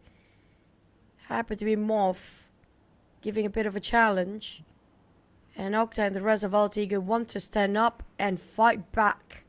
But MORPH split it into 2-2 formation. Now on the side of Altigo, they want to part ways. And maybe got himself a bit on the inner side of a circle and try to keep MORPH. And try to have them taste their own bit of medicine. But the circle moving away is going to be comprising a lot of Montenegro and Power Grid. It's going to be in the center. Now, the one that actually got himself in the center, which could be FaZe Clan, taking the circle, Infinity next. We have Boom marching in, and BT already secured himself. Baonam United, this is going to be interesting. Porsche is the only one in the center, a bit splitted, a bit far apart, isolated from the rest of Baonam. Oh, it'll be interesting to see what will happen around the area of St. Martin and Great, because we got a lot of teams there rotating on the same direction into the circle. That will be a point of contention, I must say. Alter Ego, one of those teams in that area as well, and they will also need to move in, so they're gathering information on where are the teams, where are they going before deciding what to do next. And it's good for Alter with this high ground. This area, at least they left Potato behind, so he will be the one to get the information for his team. Alter Ego, they heard those vehicles coming up to this side because there's PBE approaching. They're coming in fast. So Alter Ego have to decide what to do next. Both teams are not in the circle. The Blue Zones start to close in. It's going to be stage 4 commencing soon in less than 2 minutes. Alter Ego spotted out by Monboy. Kind of whiffed at that one out. Didn't connect. But for Alter Ego, it's not too late for them to go and find an exit out. If they overstay themselves here, PBE definitely will try to trap them around it. Rosemary tried to outflank them. DBD caught himself in the middle of transition where PERSIJA EVOS got a clear view to shoot them down. Oh, there you go. PERSIJA EVOS might want to block DBD. It's going to be interesting. And DBD only has 2 players. Jimmy, OP, and Yen unfortunately taken out. At the same time, we look at the elimination feed. Vampire Esports taking a fight against Boom. And Team Secret, who tried to rotate out of St. Martin, bumping into Alter Ego, and also Box Gaming. Here comes Echo, spraying over PERSIJA EVOS. Nothing seems to connect, but the one that actually soaking the damage is going to be DBD back. Aizen down to 50%. Make it 40. He almost tossed himself a nade, hoping he will connect, but they got surrounded. PERSIJA EVOS is here to stomp them down. That's going to be the last of DBD. Another team out, another one bite the dust. The first one actually to go out. The one who actually followed PERSIJA is going to be Box here since they're taking the blue zone. Okay, here we go. Blue zone, Box Gaming, Team Secret from St. Martin till the outside. Gonna be Team Secret losing thanks to the off-angle shot from Drongzen first high ground. And he will be the one to eliminate Team Secret. He only has 1 say though, so he has to decide how to get out of this quickly. But the Sem 9 is not going to help that decision. Shrap's taking the high grounds, how to jump down from there with the blue zones start to creep in. But Circle happened to be shifting at the very moment too. Now who will be fed by the Circle? It's going to be still FaZe Clan and Infinity taking the center. While BTR managed to still squeeze in on the right side. REGUM on the north getting himself quite a comfortable compound even. Boss Gaming slowly dying out in the middle of the blue zone here. They're way too deep in the blue. There's no way out for them. It's just a matter of time for the entire team get finished off by the blue.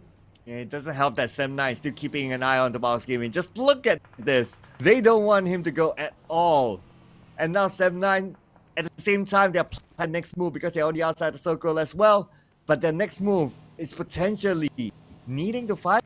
Oh no, they actually have an entry. Okay, but then again, BTR secured that compound. All right, information gathered by Kenny. Now, it's a matter of whether to fight with BTR, which is the best possible decision maybe at this for them. Because if they want to go down south, it's going to be the high ground. That's not going to be a good place to go. Real cheeky. Spotted out straps from far. Empire lost their watchman, which is going to be the scouter or even the one that feeding off information from the high grounds. XERXIA tried to take FaZe out of this compound right now, but it's going to be a long hike for them since the steep cliff will try to stop their momentum pushing in. FaZe Clan realize they have a new contender now, reposition himself. Ventura is a bit isolated from the rest of the roster. Now, how did they respond to this? Baonam United spotted out MORPH. PERSIJA EVOS taking on MORPH as well. It's not great for being MORPH at the other end. Empire's taking on back on 79. They have a bit of redemption on the side of Trap's death before. But Razy, boom, coming up the other side. Oh, Vampires. It's going to be them being hammed down every way, every angle possible. Well, despite the 5 eliminations, unfortunately, Box is out. But now Sam9 fighting against Vampire Esports. Thumb couldn't connect all his shots. Almost taken out. Back to reset. And now Thumb is the only one standing for Sam9. All the teammates are down on his knees. But he's going on mano with Stone. Stone now charging with L in hand. He knows exactly where Thumb is at. And now the shots fired out by Stone. Who will win this fight? 1-1. And it's going to be not Thumb. But Boycel actually won it for Sam9. But after that, wait a second. No, Stone got Thumb. But Boycel got Stone right after. Speaking of a multi-team war zone there, a bit crowded on the other end, where we do have Baonam now coming back to the north. PB Baonam RQ, but Assad towards the net within those smokes. It hits one, and then it's going to be holding break from pushing in. RQ still fighting their life here, even though they're being sandwiched between two teams. PB approaching on the other end. They're crossing the road just to take for this fight. No mercy, fighting for his life with Assad on his side as well, and Rage coming out from both ends. Now on the side of RQ, they've definitely been pinned down both sides, with Baonam fighting on the other end. Down to only a side, no mercy to call the shots, with PBE trying to smother them on the other angle. Now RQ, there's no way out. The brute force their way out of this. They have to take the fight, with Raimon now breaching in, trying to flush them out. XERXIA taking on BTR, but Assad managed to knock down one boy. Raimon fight back, but RQ, can they survive? Ooh, Raimon, experienced player for PBE. But as experienced as he is, against RQ is not going to be easy. But we got BN United as well, joining into the fray. So we got 3 players in this compound on the outside of the zone. This is going to be big now. BN United on the other building. They have an off angle with Max on the high ground. But now, they able to win the fight against PBE. And they won it.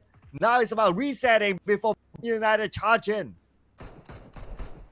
RQ don't even have a breather at all. Baonam, now BTR might actually be into this as well. PBE couldn't actually do the push. They failed the attempt to push into his side. RQ caused them quite greatly with this map. But Baonam United, they are in motion. Max tried to scout out to his RQ, still tempted to do so. He's still interested to his side of RQ. Back side of VTR, taking a fight against the last player of Alter Ego there is, which is going to be Alva. And that's going to be 3v1.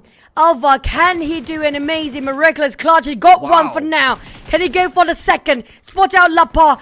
Lord Nick and his head being shredded. And that's going to be Lapa winning over. And Lapa drove back all the way around to revive his teammate. Alter Ego is down.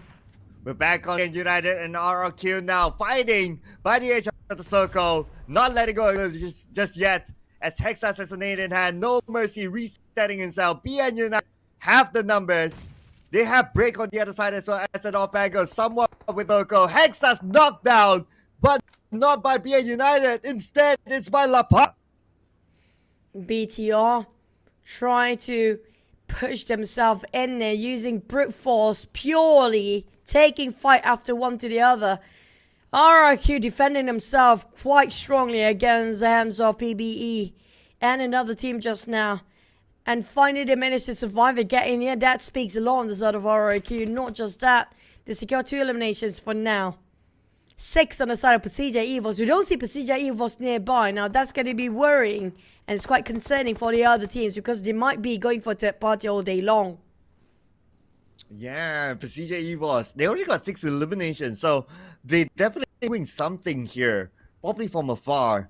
But at the same time, speaking about doing something, the Asian feed, FaZe Clan and XERXIA butting heads with each other somewhere else. So hopefully we get a visual soon. And you will. Okay, here's it. It's going to be the fight. 3v3 now with XERXIA on the lower ground net. Both of these teams playing by the edge of the circle. Let's see who will get the next knock. A sort of RRQ against BTR at the other end, at the other corner of the map here. RRQ seems are losing men with Baunam and BTR next. Oh my god, RRQ from the pan to the fire now going to hell. After one fight to another, not even a breath of some calls and shots with the DBS. He clutched it for the enjoyment of BTR. They push it in, but RRQ still survive. They still have the fight in them. What a showcase by RRQ today. Nothing can stop them from living their life. Wow, nice one. But they're not out of it just yet, as they have still BN to deal with. And BN United full squad. We can see from the minimap they're opening up the space against RQ. They're going to eat up RQ after looking at the elimination feed. They know that RQ is winning. They try to take advantage of it. But they're not going down without a fight. No mercy. Named a member of BN United. RQ fighting for their life. Man, RRQ, I don't know what they did wrong, but so many teams want to take them down. No mercy, finally got finished off by Porsche. Coming out from the backside with Max, giving us support as well. Baunam United ended up the fight from RRQ just now, but RRQ, that was such a phenomenal fight showed by the side of them. That was incredible. 4 to 5 teams tried to take them down multiple times back to back. They lasted long enough to be in the top 7. Oh, newsflash. Stage 6, but we have 6 teams left. This is almost as fast as the previous round. Just like the previous round, the starting was real fast. This one, the middle is real fast. And we only have 6 teams with 20 players in this round. Boom! They still have me. He's going to stay as quiet as possible. He has the circle. He's going to play for position. He's now with 6 teams left. The longer that he lasts, the more points they can get. It's all about the circle again, as per usual. FaZe got themselves a bit of a compound, a bit of elevation even. And spotted out PERSIJA EVOS movement from afar. Spotted out links. Here comes a tap. Random tap by Ventorius just to be giving out warning shots to the side of PERSIJA EVOS not to come close. But there's another team nearby on their right side, which could be Infinity to the side of FaZe there. XERXIA also seems like interested. Spotted our FaZe from afar. Boom. That's going to be the last player standing for Boom Yummy May. Boom didn't score anything for the past 3 maps and finally scored a 3 this time. Finally moving out of that stagnant of having a lot of zeros for the past few maps. The entire day after that check and everything go downhill for them. Back on the side of PERSIJA EVOS. Spotted out XERXIA. Jumps down. Infinity split it into 2-2. Quite far apart amongst each other. The airdrop is right across links. I'm not sure if you want to go out and reach out for the airdrop. I'm not sure what's inside. If it's AWM, it's going to be well worth it. Not many teams are a fan of AWM nowadays though. And looking at how rough rain is, it's probably, even though if it's there, probably it's not going to be picked up. But if it does and they use it somehow, I'll really see how it's going to be done. But anyway, we'll find that out later on. As now FaZe has moved, they know that they got that shot. They got the knockdown of PERSIJA EVOS. They're trying to get advantage, but PERSIJA EVOS not reacting back just yet. So FaZe Clan needs more out of PERSIJA EVOS. Now they started, they landed in front of PERSIJA EVOS, and now they're going to take the fight head on. But PERSIJA EVOS going to respond back by knocking down one member of FaZe. Swear to God, Yummy May is super happy right now. The circle still favors him as the lone survivor come out from the side of Boom. PERSIJA EVOS going to take the fight against FaZe. The grenade did hit Mela big time, but Zuxi repositioned himself But the slope's a bit slippery. And Redface taking on Mela. The second nade hit him down on his knees. Down to only last play of maybe a trio still with FaZe. A moment who tried to revive Mela. Vintorius and the rest of FaZe will give support via the back line. While Onzo taking the high ground still. But the circle is moving away from the compound. Infinity spotted out Zuxi. PERSIJA, EVOS, they have to deal with 2 fights at a time. Infinity and also FaZe coming out on different angles entirely. They're being hammed down now. PERSIJA, they need to open up the angles to make sure they can outflank at least one of the other teams between Infinity and FaZe. Oh, this is a 3-way war now. On the right side, we have a 2-way war. Fights happening pretty much at the same time now. FaZe Clan Momo with a nade in hand. He knows exactly where PERSIJA is. He'll toss a nade on the side of PERSIJA EVOS. It will not connect onto anyone. Maybe on Misery. But Misery is still okay with 60% health. Now Moment tossing onto Zuxi. She knocked out by Lobby from the Infinity. There you go. The Infinity squashing FaZe Clan. And now PERSIJA EVOS. Where are they going to go here? There's no way for them to go. Seems like there's going to be one last survivor coming on the side of PERSIJA EVOS for now. Make it 2. Ratface trying to open up the space and start to push forward. The hike is terribly hard on his side. Misery got quite a number of grenade flying over the side. Seems like a bit too low for himself, for his own good. It's funny being knocked down. It's down to Ratface down there. Redface dealing with the entirety of FaZe, but with the help of Infinity, Lobby pushing it out. Feels like Redface still have a shot at, still survive this one. FaZe and PERSIJA EVOS got only the smokes to cover themselves temporarily. Bound on break being punished instead after taking the fight from afar and try to be meddlesome in this matter. Onza now pushing up with a Molly down on what's beneath him. There's going to be PERSIJA, EVOS, Redface, and Zuxi is back up his feet, but XERXIA, surprisingly, will be the first one out between the 6 teams. Wow, and Yummy stole an elimination through 8. But now Yummy doesn't have the circle. He needs to move forward, and he already reviewed his position. So it's interesting on how Yummy will survive this. The Infinity, on the other hand, still with FaZe Clan. FaZe Clan has the high ground advantage, but they don't have the circle. But between them, it was PERSIJA, and they are out. Infinity got the circle, but the ground is a bit on middle and lower ground. Those teams that's not getting the circle, at least they got the advantage of elevations. But problem is, time's not on their side. Less than 10 seconds. They need to leave now.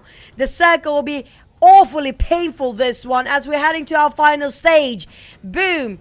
Yummy may still survive. He lost long enough, and this is the perfect timing for him to try to at least score a couple of more eliminations before he went down, before he goes down by the blue zone. And FaZe, they're trying to rotate Mormon, caught in the turmoil as a bit of a trade between Infinity and FaZe at the very moment. Now Lobby spotted out Baonam United push, and also another player just alongside with him try to open up and just push up, but Max, it's going to be a dangerous game. The moment they pick out, it's going to be tough. But Infinity, they still got the circle. It'll be interesting. Yummy can pull off an Audrey this time. FaZe Clan have a good angle. Alright, BN United on the other end eliminates Yummy. So it looks like Yummy pull an Audrey this time. BN United will be the pain to him. Now we're down to 3 teams. Here we go. FaZe Clan with a full squad. The Infinity, a full squad, but with them on their knees. This is going to be the last stage there is. And everybody tried to fight their way into the circle, which is none anymore.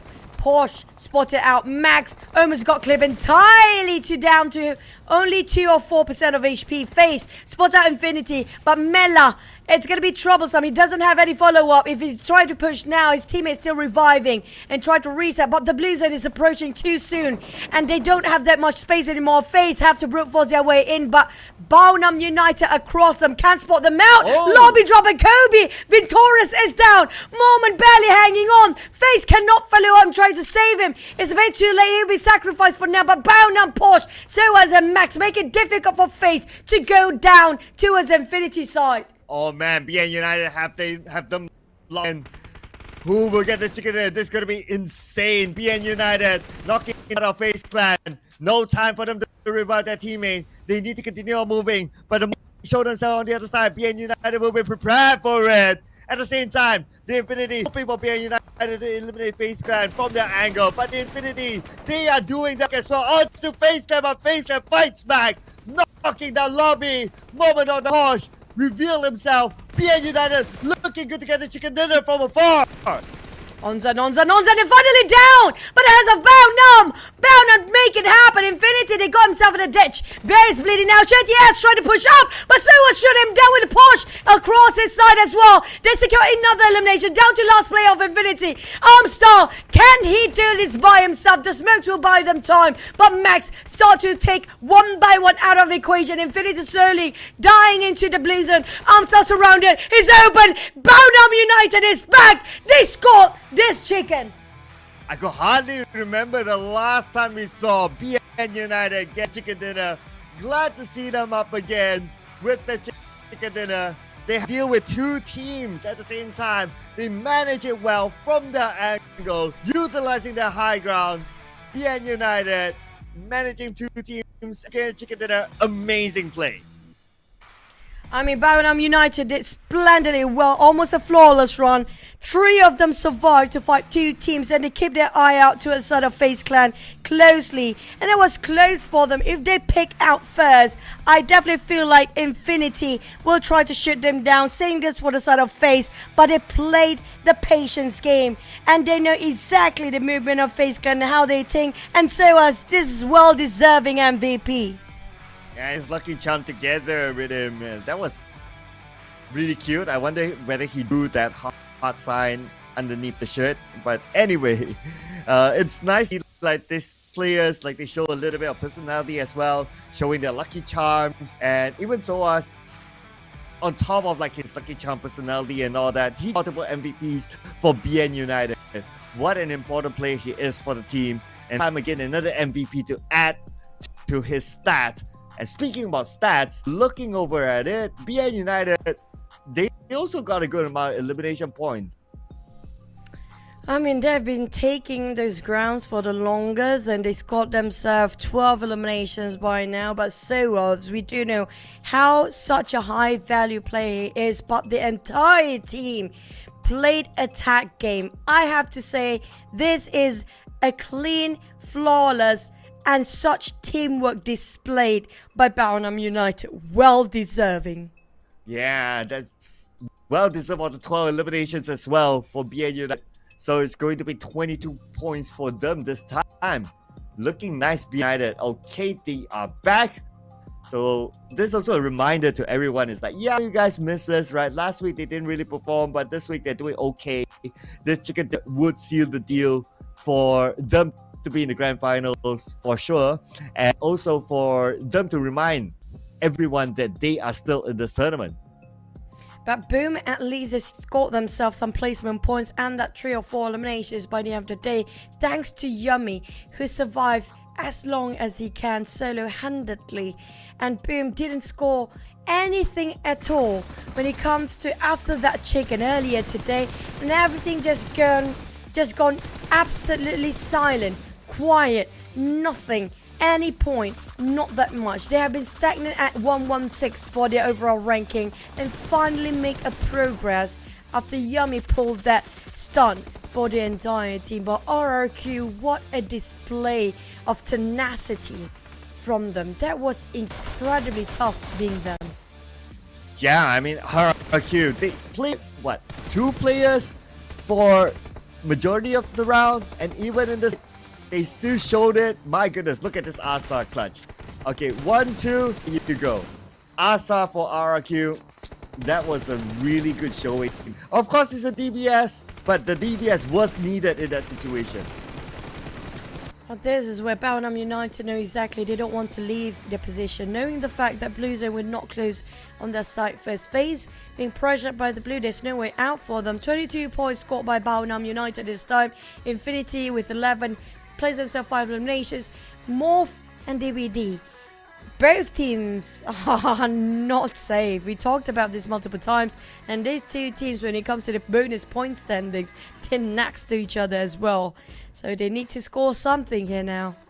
Yeah, MORPH, DVD, even PB only scored 1 point. So this is really scary now for PBE. Even for them to feel their senior players didn't significantly change their. It's still somewhat there.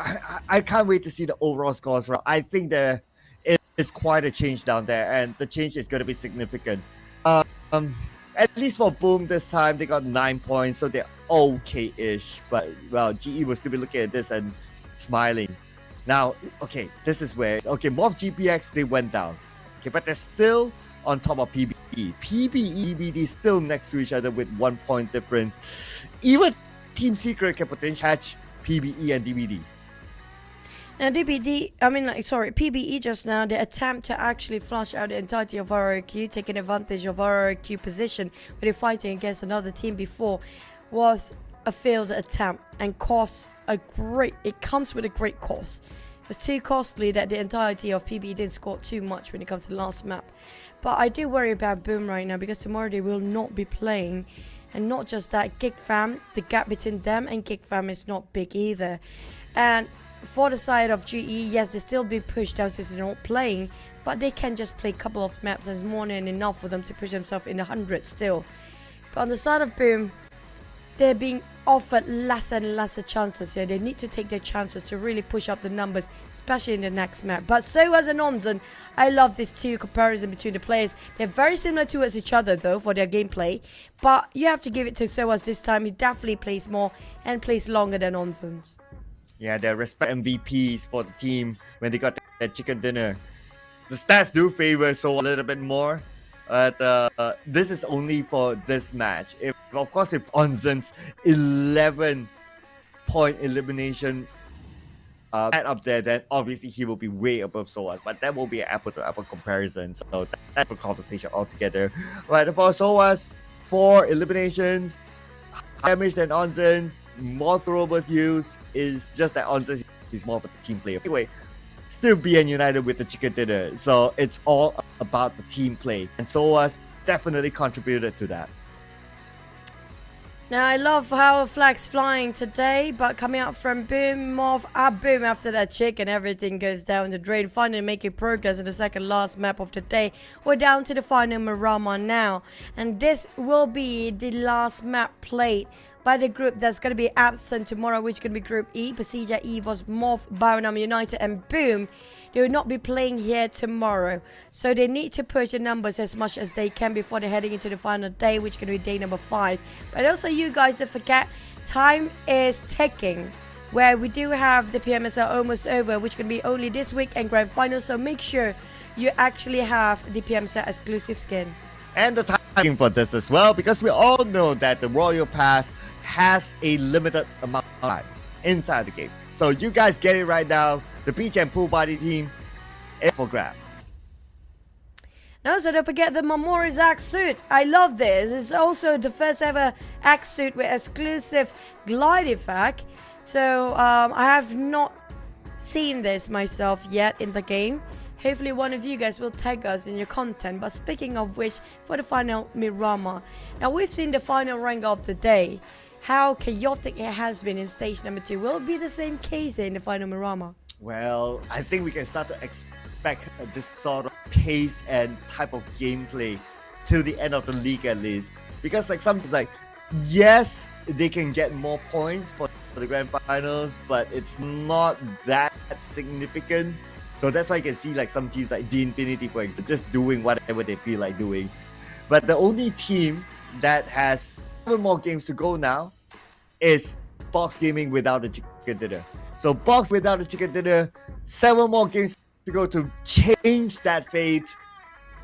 Box Gaming, come on. Tomorrow they're not playing, so definitely we're going to change our predictions there tomorrow, and you guys can rest well and watch us in a very peaceful way, since we're not going to mention Box too many times tomorrow. But speaking of Box, I was so sure that today will be the day to score that chicken. But apparently it did not happen again. And Box, I don't know what they have in their mind, but it feels like everything's falling apart for their roster. It's hard to explain at this point, right? We've made all the explanation points for this. I don't have anything new to explain.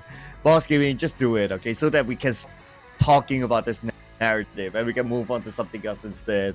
Come on, one more go because anyway they're not going to play tomorrow. But for BN United, they still have games to play. With that chicken dinner, at least it pushed them up a bit more for them to get extra points in the grand finals later on. Of course, it's not locked in yet, but who can complain about a chicken dinner, right? I mean, whatever needed things to work, man. If you got a chicken, it means nothing is going wrong with you. It just shows on sort of Bound United just now. With a full squad alive still, that's going to be a flawless run. They definitely have the team play going. Even though they are not that back on week 1 performance, that kind of form, but we can expect them to do that in the grand finals. Maybe they're saving up for later.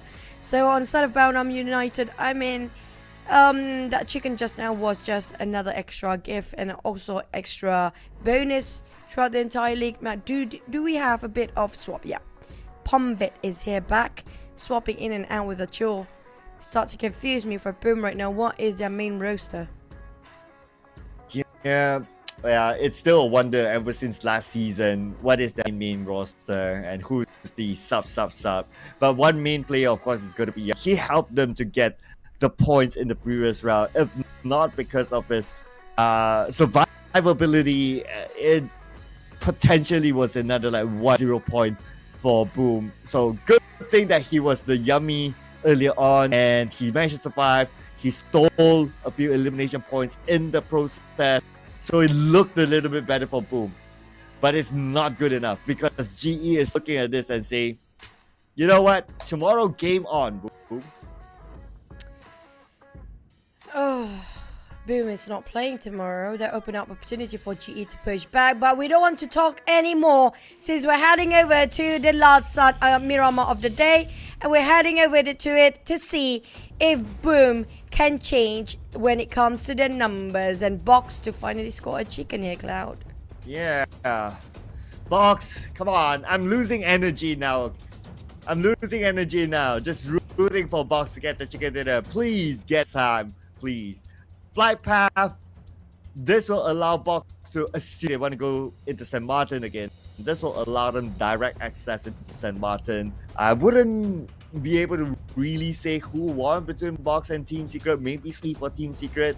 But would that change the mindset of gaming to leave St. Martin for Team Secret? I don't know yet. It's not significant enough, really.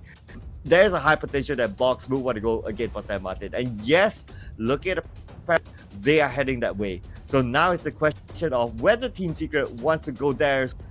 And look at them gliding. Looks like the answer is yes, St. Martin fighting. I don't know, it's a competition to be who's at the very bottom here. Between Team Secret and Box, they're fighting who gets the last spot, possibly. And that is not the consistency that we will be aiming for the entirety of the competition here.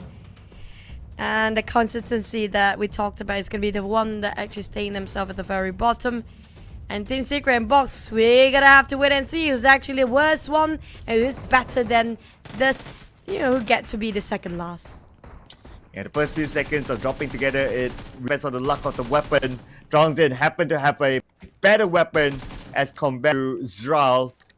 Thanks to his AKM, he will secure the first blood in this round. But the fight is not over yet, though. We can see Team Secret in the same building as the members of Box. So they're circling around, trying to find their next target. Halton got chipped down quite a number of damage. But Putra barely got enough ammunition. Now it's going to be the entire coverage of Box pushing all the way to up the stairs. Sorry. Rizai spot down one of the feet of the Box Gaming players, but he's down to only 10% HP. Trongzin is also down, but Rizai got finished off by Box in an instant. Another one bites the dust. It's going to be Halton. Next it's going to be Putra. Well, definitely Team Secret will win this competition of who gets the very bottom. In Angle, they were challenged by the Infinity. Here, they're challenged by Box. And they lost both fights at least. The previous one was a 50-50. But Team Secret looks like it's going to be an early supper for them as they are out. So the number 20 spot by the end of this round is locked whereby Team Secret is there. So no opportunity for DBD or PBE to go down onto the 20th spot instead. I guess it's good news for the two, but they still need to do better considering that Boom is still up there. This day is not their day. Sadly for Team Secret, nothing seems to be a secret anymore for their positioning when it comes to the overall rankings and possibly even the bonus total standings when it comes to the final week here. If though we do have 2 more days to go, but it's pretty tough to beat them. XERXIA, on the other hand, around Voldemort, not having too much of contention. We do know on top of Tomasero will be taken over by DBD. If we happen to have lost Leon in sort of a fight, it's going to take us some time to see who will be victorious in this map. Hopefully that's not the case here to have an urban warfare. But you have to give it to the circle. It's quite gentle. The circle this time is being nice and kind for all the teams out there. Yeah, it's a pretty much centered circle, so a lot more entry points for the teams. Where teams will go insane again, just like the Irango, where we got a nice circle, but everyone's just, I don't know, going at it at each other for some reason. We don't know yet, but look at the current condition, I guess it's going to be an okay round again. So this is going to be the case. Then 4th stage onwards, we're going to see more fights. Of course. Great migration in stage 4. And MORPH. Now MORPH, when it comes to their performance, they're not that quite consistent. But definitely way better than week number 1 there. Making such progress from one week to the other. Possibly all they need was time. For them to actually adapt themselves, get used to navigation against all the teams in South Asia. And have it another go. But on the side of Razy, coming up from Boom, a lot at stake here for the side of Boom. If they pick a fight, they have to make sure that 100% they can win. Okay, and maybe this is not a fight that they pick. Instead of they've been picked by DBD to take this fight. So no option for them. They have to defend. You can see a couple of members of DBD opening up some space on the top, whereas one DBD just in front of them, distracting them. A majority of them on a different angle. So if Boom, tunnel vision towards Echo only, then it's going to be hard. But the rest of DBD, we can see a couple of nades on their hands. But they're not tossing it just yet. And we have Pombit moving out. Okay, actually, it's Pombit is joining me. It's on his way now. So they're buying time for Pombit to come. Smokes open up by the side of DBD. Hoping to delay the push coming up from Boom. But Boom decided not to take the fight anyhow. Parting ways, plays himself at the back line. Knowing what is at stake here. For the side of Boom, they cannot afford to have these unnecessary fights way early on. But they definitely will try to fight back in case they start to shoot over that side. But PERSIJA EVOS will spot them out. Now Boom have to tread into another compound, carefully navigating themselves to avoid from all these early fights. Just to be sure about the position points later on. PERSIJA EVOS have a bit of a whiff and listen to the vehicle moving before, which could be vampires across them. I'm not sure if they want to take the fight or they just prepare for something to happen here. High chance they're waiting for vampires to start to hunt them down, because vampires trying to hunt people down since the start of the day. But second half, after that break, feels like vampires losing their sparks and losing their thirst and hunger for those kills. I'm sure they're still thirsty for blood since they're vampire. Maybe it's just daytime for them.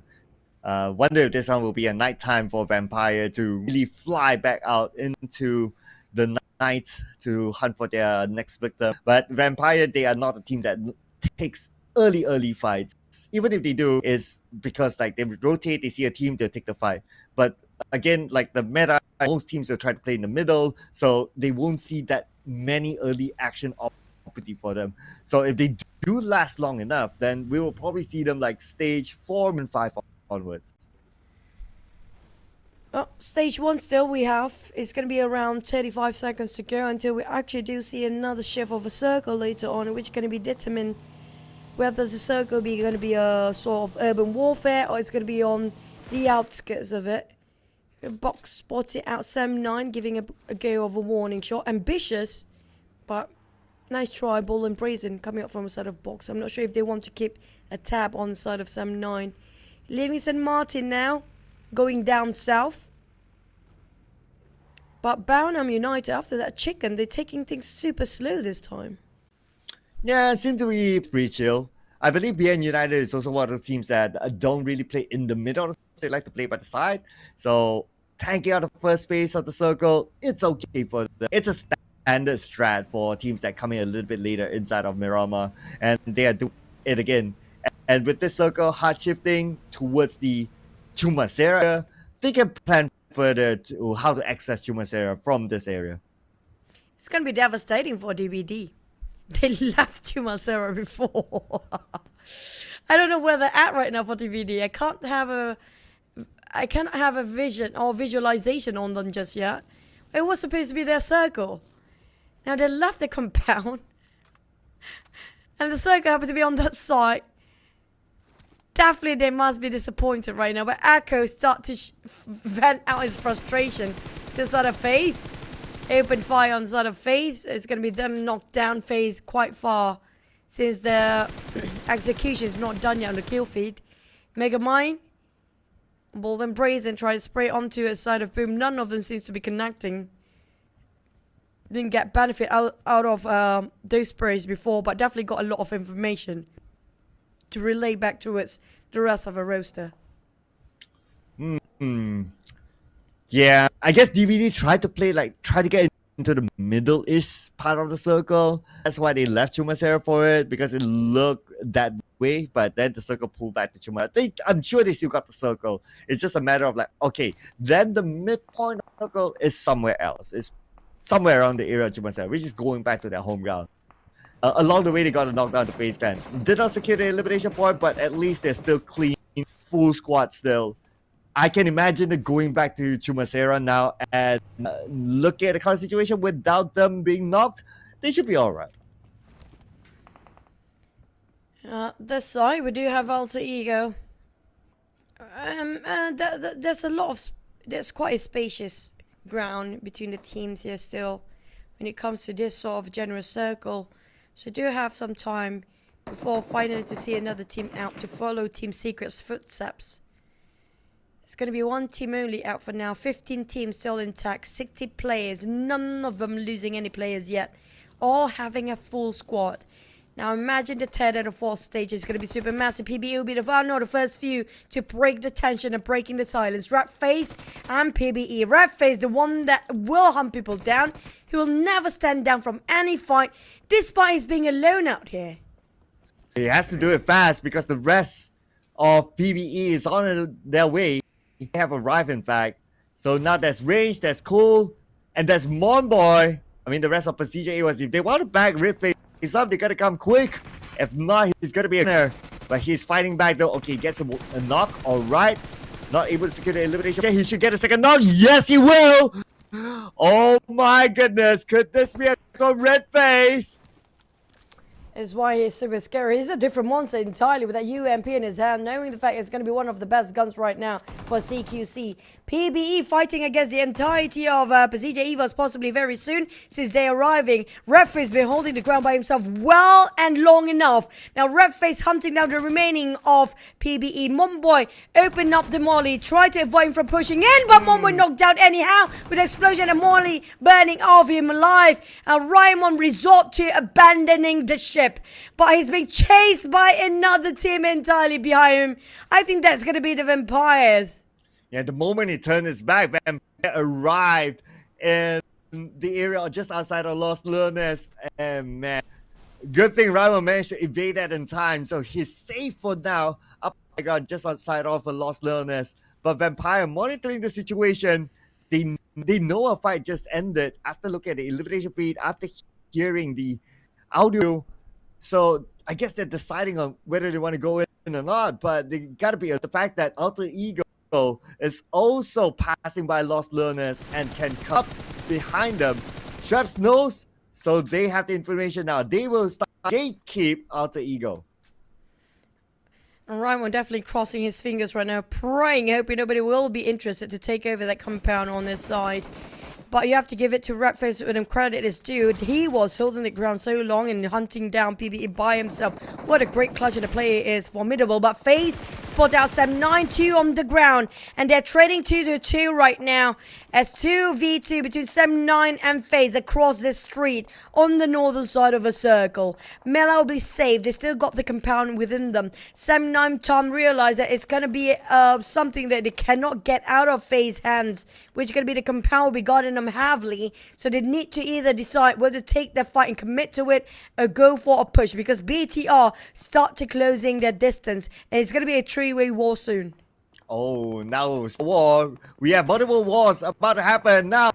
It is RRQ happening against EVOS. You got 2 knockdowns, so they're okay right now. But Redface, oh, that must be a headshot. He's down to his last tick of health. He has to read, finding that space to do so, while his teammate buy time for him.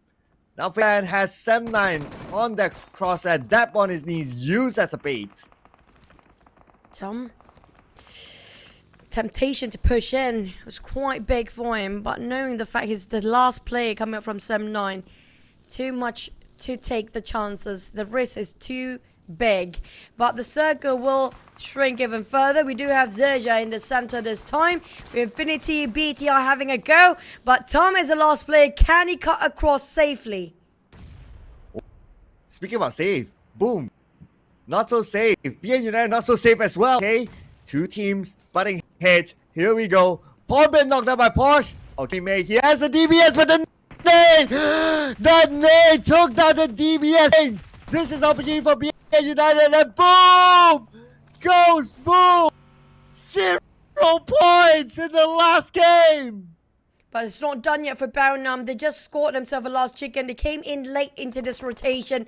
And now BTR tried to keep them at bay. Break will be revived by Porsche, while the side of Soas is have to open up the space to avoid BTR from surrounding them all over. Lapa keep tossing those nades, pressuring on the side of Soas to get out from the building, but he will not take the bait anyhow. But Satar, the flank side is kind of open up for BTR to bridge in. There is something that penetrates for the side of BTR, but DBD having some troubles as well, and that's gonna be the last player, possibly. Echo is still breathing. Where is it? One last standing. Izane holding his grounds against 2 teams at the same time. If he can clutch this out, it's gonna be huge. Oh man, but we're talking about 1v3 now against FaZe Clan. Izane getting information. He got a knockdown to Miller. Try to fight the entirety of FaZe Clan across the door. He got one here. Might actually scores another. Couldn't hold much longer. FaZe still finish off the remaining of DBD. As done and dusted. 3 teams out. Make it 4 with Boom. Scored a 0 as well. This is going to be detrimental on the side of Boom. And not just that. Now Box trying to take down on FaZe. Look at where Kwang is actually placing himself. Far flank all the way across. Spot out Mormon. That's going to be the loophole they're waiting for. Kwang make it happen on the side of Box. Jumps down. Take a bit of a head. But the rest of Box have to follow up. And right now FaZe down to 2 players. Victoria's cooking up the nade. There's going to be cutting corners to the side of Namkid. He needs to make it happen. Clear up the corners. But the smokes by the time. FaZe down to 1 last player. FaZe in a trouble. Victoria's trying to fight for his life. But here comes the nade. Nade onto the second floor. Onsens! He still survives though, but he's in this room. Nowhere to hide. He tries to fight, but to no avail. As Fox Gaming will be a third-party team to wipe out FaZe Clan. I'm loving this part of Box Gaming right now, playing with their wits and using their brain power instead of brute force all the way in. But back on the side of ROQ, they have 3 more players. BTR same goes for them. Still trying to take Baonam United away from the position and their comfort zone. But the Blues will stop to close on their Anfez. Lucky it or not, they have to cut across BTR. But lucky the next circle will commence in less than 30 seconds, so they have time to rethink about their exit out. But will BTR let them go easily like that? Because so was Porsche and Break. Either take up the fight and commit to it, or just go the other way around.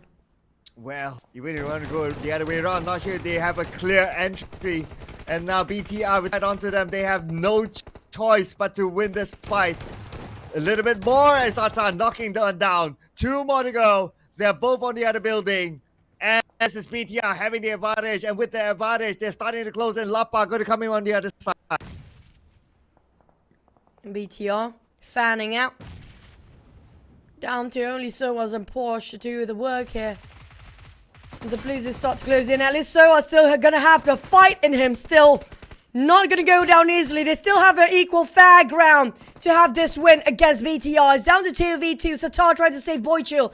Trying to have the numbers up so they have the upper hand. But Lapa trying to go for flank side but couldn't find any entry in. There's no way for him to actually go in from that side. So you have to turn the other way around entirely. Maybe even take up the bit of a blue zone. But the circle will start to move later on. Here comes the Blues and start to close in on the side of BTR and Bounham United. They don't have that much time anymore. And from afar, Zerja can't see what's going on inside of BTR versus Bounham. But BTR, due to the hesitance coming up from Soas to follow up that knockdown, and that given the space for BTR to reset, and not even just that, they managed to shut down on Soas as well. Okay, Posh, DBS, 1v3, the best weapon to clutch in this sort of scenario.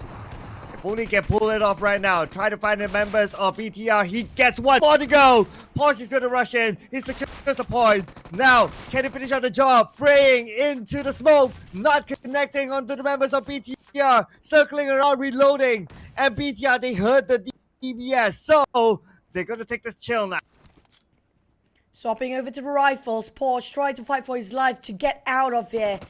But Boychill upon make it so difficult for him, being such a hindrance. BTR, they want every single point of Bounham United players. Bounham United scored a 5.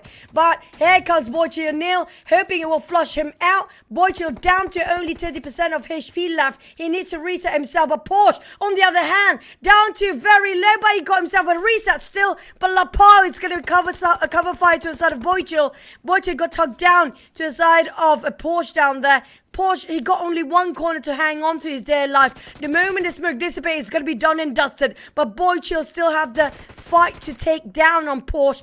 Porsche swap over to that DBS entirely. Again, I'm not sure how much it will last. Both teams are running dry with their resources. Well, not only that, the circle, not sure the zone. Okay, probably they have some space. They are somewhat within the circle now.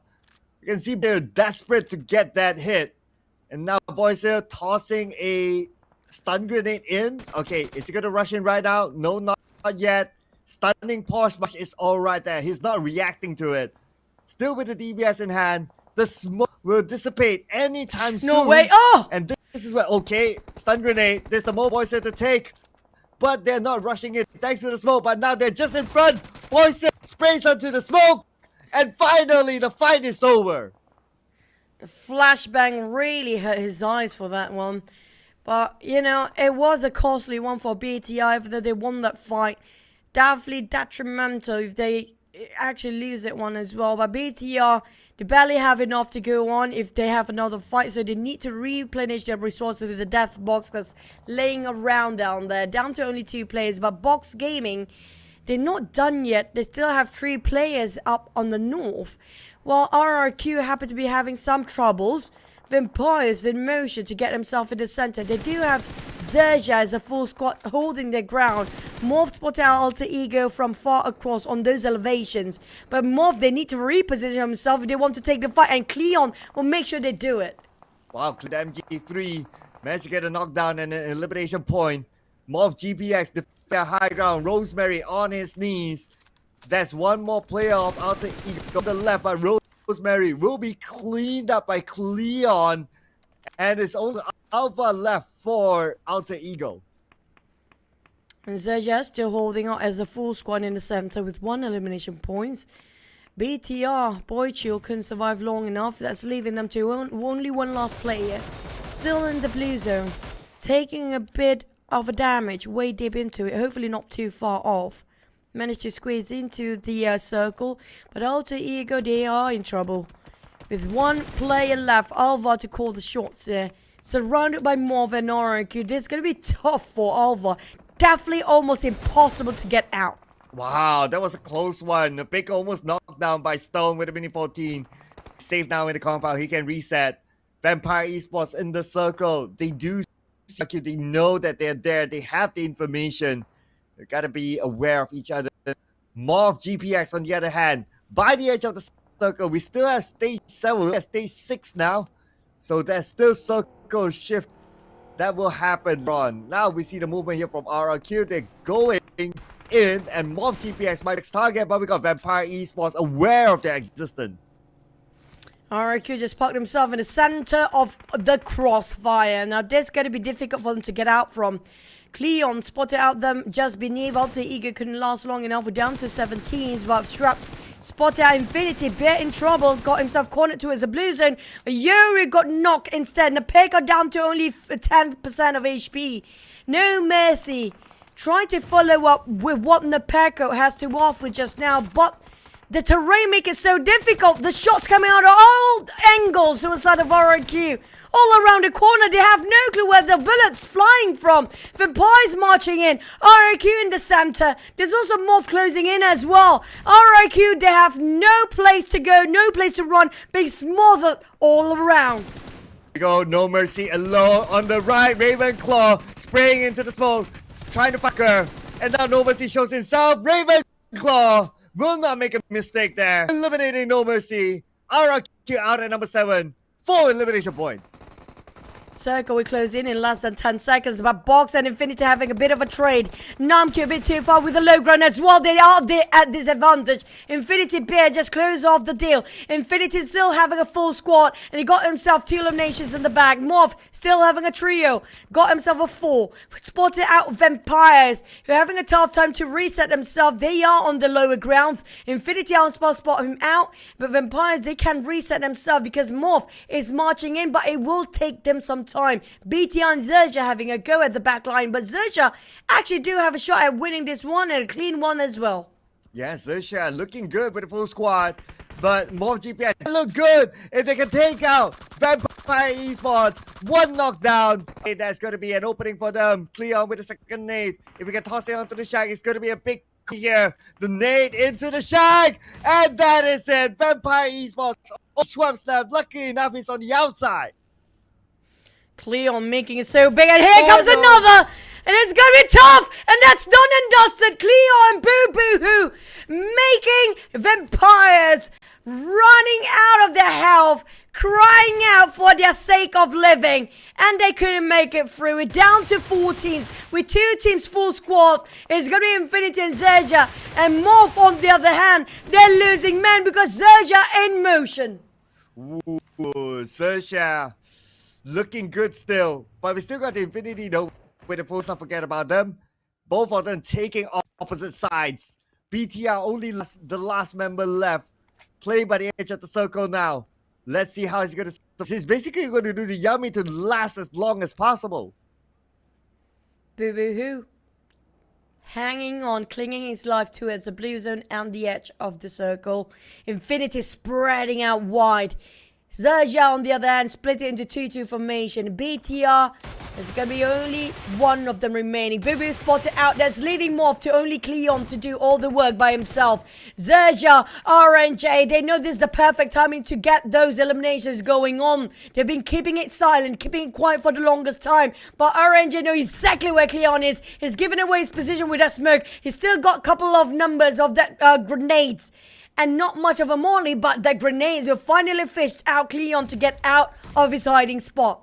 Oh man, QEON, how long is he going to hold that? Looks like the answer is not that long, as Lobby shot from the other side, eliminating MORPH GPX. Now, 3 teams more to go for this chicken dinner. BTR still staying quiet. So for XERXIA, they only see the Infinity now. BA11 by Shopper. Shuddy could be next. RNJ, that AWM in his hands can actually secure a couple of knocks here and there if he got himself a headshot. Shopper down to only 9 more ammunition in that magazine right now. I'm not sure about his UMP though. But on the other hand, BTR spotted out Mega Mine. They might actually lose this one. XERXIA was having a 4 It's going to be versus Infinity next. 3v3. Shirty down to the lower grounds. While RNG try to find any headshot from afar. But they are having one of their members bleeding out. Megamind needs somebody to reset himself up and try to go for the revive. Just so they can overwhelm Infinity with their numbers. But Infinity will not go down easily. They still got some troubles in their pockets. RNG still trying to find any heads to pick out. But Infinity will not give away freely. And looking at the current situation, well, indeed they have a little bit more control of the circle, though we do not have the next circle. It's going to be entirely at stage 9. XERXIA is still fighting their way through. They have the elevation though onto the Infinity. So this is going to be really interesting on who's going to win. It does like can go either way. XERXIA splits it themselves into 2 different angles. They're hoping they will close into his Infinity and try to wrap around. But Shirty S should start to worry about the blue zone now. Less than 3 seconds. It's going to be the last stage here. And if the zone closes up on the Shirty side first, Infinity don't have a shot at winning this. It's all in the favor by the blue zone. They need to have the grace of the blue zone for Infinity's side because the terrain is so difficult for them to pick out. Impossible to shoot from this POV. But if they're being reckless for XERXIA, that might be the loophole for Infinity as well. Do they have enough troubles to try to force Infinity out of their hiding spot? They have not that much anymore on the hands of XERXIA. Okay, here we go. OC got 1. All right. That's probably the closing moment here for XERXIA. 2 more to go for the side of the Infinity. RJ rushing with the AUG A3. And now Chopper finishes up the job. RJ at the forefront. He has the information. He knows where they are. Firing on the lobby. Lobby goes down. Off knees. 1 more to go. Off down. Below them. And XERXIA wobbled them up for the final chicken dinner. And it was a flawless run for XERXIA as the full squad still well and alive. And they were playing the waiting game.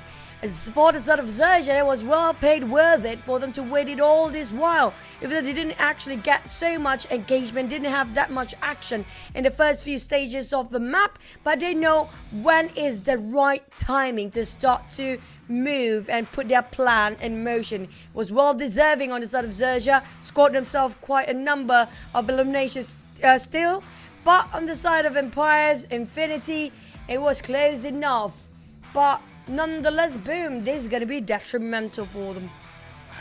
Absolutely. I mean, boom again. Man. I wonder how Sem9 did, and if they did enough to overtake Boom.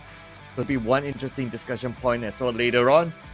RNJ with MVP this XERXIA. It also feels like it's been quite a while since we saw XERXIA getting the chicken.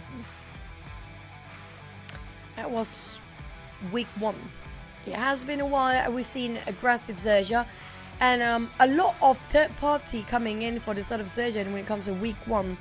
And then they change their playtime week number 2. When it comes to the final week here, they start to change up again, where they play a bit conservative, but they get themselves in the center of the circle, making sure they're not attracting unwanted attention. Now that kind of plays kind of scored himself 9 elimination. I think that's a huge number still, despite they have been quiet all day long. Well, interesting enough from this stat, Chopper didn't take a single damage, so 0 damage for him. Even Ozzy got 22 damage. That's like nothing really. So XERXIA, look at the teams to watch, they're definitely on Box Gaming. Okay, because they got like, what, 12, 30 eliminations, so they shoot up there. But they still have yet to score the chicken dinner. Without the chicken dinner this round, it's 6 more games to go for Box Gaming. But I love the fact that Box Gaming start to show they are fighting back in the second half of the day, despite they're quite in the very bottom right now when it comes to the overall rankings. This is what we've been waiting for, right? The Box to fight back, and they're having fun. We saw that they're laughing here, and it's just a good sign and a good fight coming from the side of Box Gaming. And because it has been really tough for them for the past 2 weeks, and make it also in the final week here, 3 weeks in total, that they barely make it through, but at least they make progress by the end of the day. Yeah, Box Gaming definitely celebrating the moment after they won against Team Secret in St. Martin. So, yeah, a great start, great round. probably their best round ever, plus the elimination points in the PMSL. It's just that chicken dinner that we really want to see from Boss Gaming. 12 eliminations, 14 points for them. I really wish they would play like this again the day after tomorrow, since they're not playing here tomorrow. So hopefully when it comes to the last day, they know for a fact they still can fight in here. Just keep the numbers up there when it comes to the eliminations. But 7-9 PBE Team Secret, unfortunately, is going to be ending the day with a 0 for them. And on the side of Boom, oh man, tomorrow GE and Kick Fam will be playing. So that's going to be a bit of a tough position for Boom, since they are not playing tomorrow. Yeah, and lucky enough for them, GEEK not playing today, and as well as GE. So they are still at number 1. But XERXIA are up to number 2, 2 points behind Boom. On the other end, non-mover, PBE, DVD Team Secret down there together with Ego. But of course, the important one with PBE and DVD, they can still feel the drop. MORPH GPX, at least they go up to page 1. Yeah, I mean, PBE definitely kind of a rocky day for them, and they should realize they might actually have a shot to be relegated later on by the end of this week. But don't forget, guys, we do have the grand finals coming up very soon from the 25th to 27th of August. It's going to be 3 days straight at the main atrium of Sunway Velocity Mall in Kuala Lumpur, Malaysia. We're hoping to see you at the venue, even though we won't be there, but we'll be supporting you guys from afar in our home and comfort zone. Also, speaking of which, you guys want to have some tips about good places to go in Malaysia, to drop us on our respective IG and our social media, which could be Choo and Say Cloud as well. And speaking of which, Cloud, who will be relegated? At this point, I have no clue who. Absolutely, totally agree. I mean, it's still anyway, but maybe we'll let the players tell us what they think about the current situation. We'll pass it on to our host, Tash. Take it away. The battle for the 16 spots moving on to the PMSL SEA Fall Grand Finals is currently here. 2 more days incoming, and a few teams are already not playing tomorrow, and one of them is PERSIJA EVOS. On stage with me, I have Misery, who won't be playing tomorrow. So honestly, let's talk about your performance this entire tournament. You are one of those teams that has been super consistent. How do you guys do it? Okay, jadi Persija EVOS ini bisa dibilang salah satu tim yang emang konsisten lah sepanjang turnamen ini. Gimana? Apakah rahasia di sebalik itu? Rahasianya nggak ada sih, kita cuma enjoy match per matchnya aja. We don't have any secrets about it. We just enjoy every match. So that's how we do it. Enjoying the matches is honestly very important as well, because sometimes I think a lot of people forget that this is a video game and video games are meant to be enjoyed. So props to you for that. So coming back to what I was talking about earlier about consistency, as well as I would say your points coming in forward, you guys, I'm sure that making it to the top spot is going to be a priority. And your team is not playing tomorrow. So do you think it's possible for you guys to overtake DX in the league rankings? Okay, jadi dengan besoknya kamu tidak main, apakah kamu yakin yang kamu bisa balap DX lah buat overall ranking? Menurut gua sih pribadi, buat sekarang kita tuh prioritasnya bukan ngebalap atau siapapun sih. Yang paling kita fokusin sekarang mungkin gimana nyempurnain gameplay kita, sama ya kita all out mungkin di final. So actually we don't care about other teams, we don't care about like overtake other teams. We just gonna focus and make our gameplay much more perfect, so that we can all out in grand final. That's actually a very interesting take when you think about it, especially because you do get those extra points for the grand finals. So it shows that a lot of, I would say, courage, or rather, I would say, confidence moving into the grand finals. How sure are you that without those extra points of making it top spot, you can get the grand champions? Jadi seberapa yakinkah kamu, meskipun kalau kamu tidak mendapatkan poin yang terlalu banyak lah di overall, kamu bisa menjadi champion di grand final nanti? Ya karena mungkin perbedaan poinnya nggak begitu signifikan ya, mau 1, 2 atau 3 pun, karena ntar bakal dipotong 50% kan. Cuman mungkin terlepas itu semua, kita tetap bakal all out di final lah. Kita coba gain poin sebanyak-banyaknya supaya kita menangnya juga dengan confident gitu.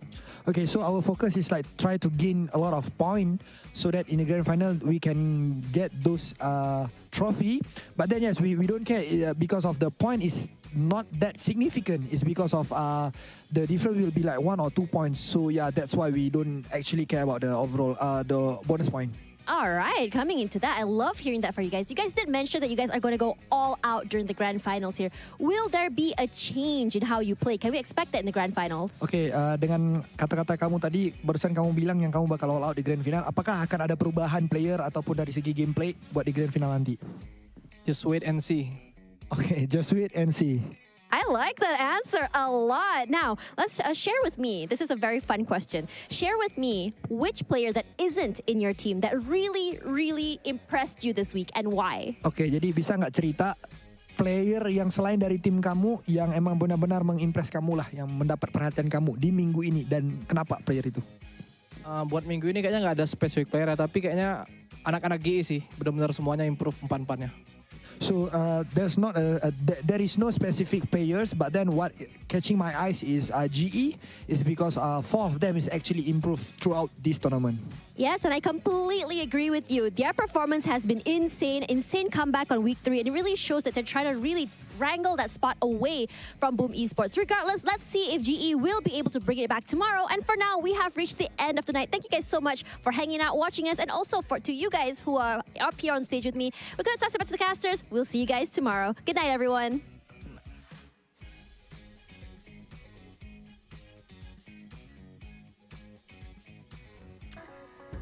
Man, everybody have their respect to us out of GE. I mean, like, coming up from Vampires, coming up from PERSIJA EVOS, all the Indonesian teams even. Everybody rooting for the wild card. But speaking of which, we still have 2 more days to go when it comes to the final week here. And I think we are reaching an end. But before that, I want to say thank you for the person that bought me this. Because it's going to be a special day today and tomorrow as well. Thank you so much for that person. So the flowers are amazing. But Cloud, I hear the hiccups just now. What scares you? The person buying you flowers, if it's not who I think it is. Leave that as a mystery for now. I think we're heading to the very, very ending of the day. And tomorrow we'll be changing our prediction for sure since Box is not playing.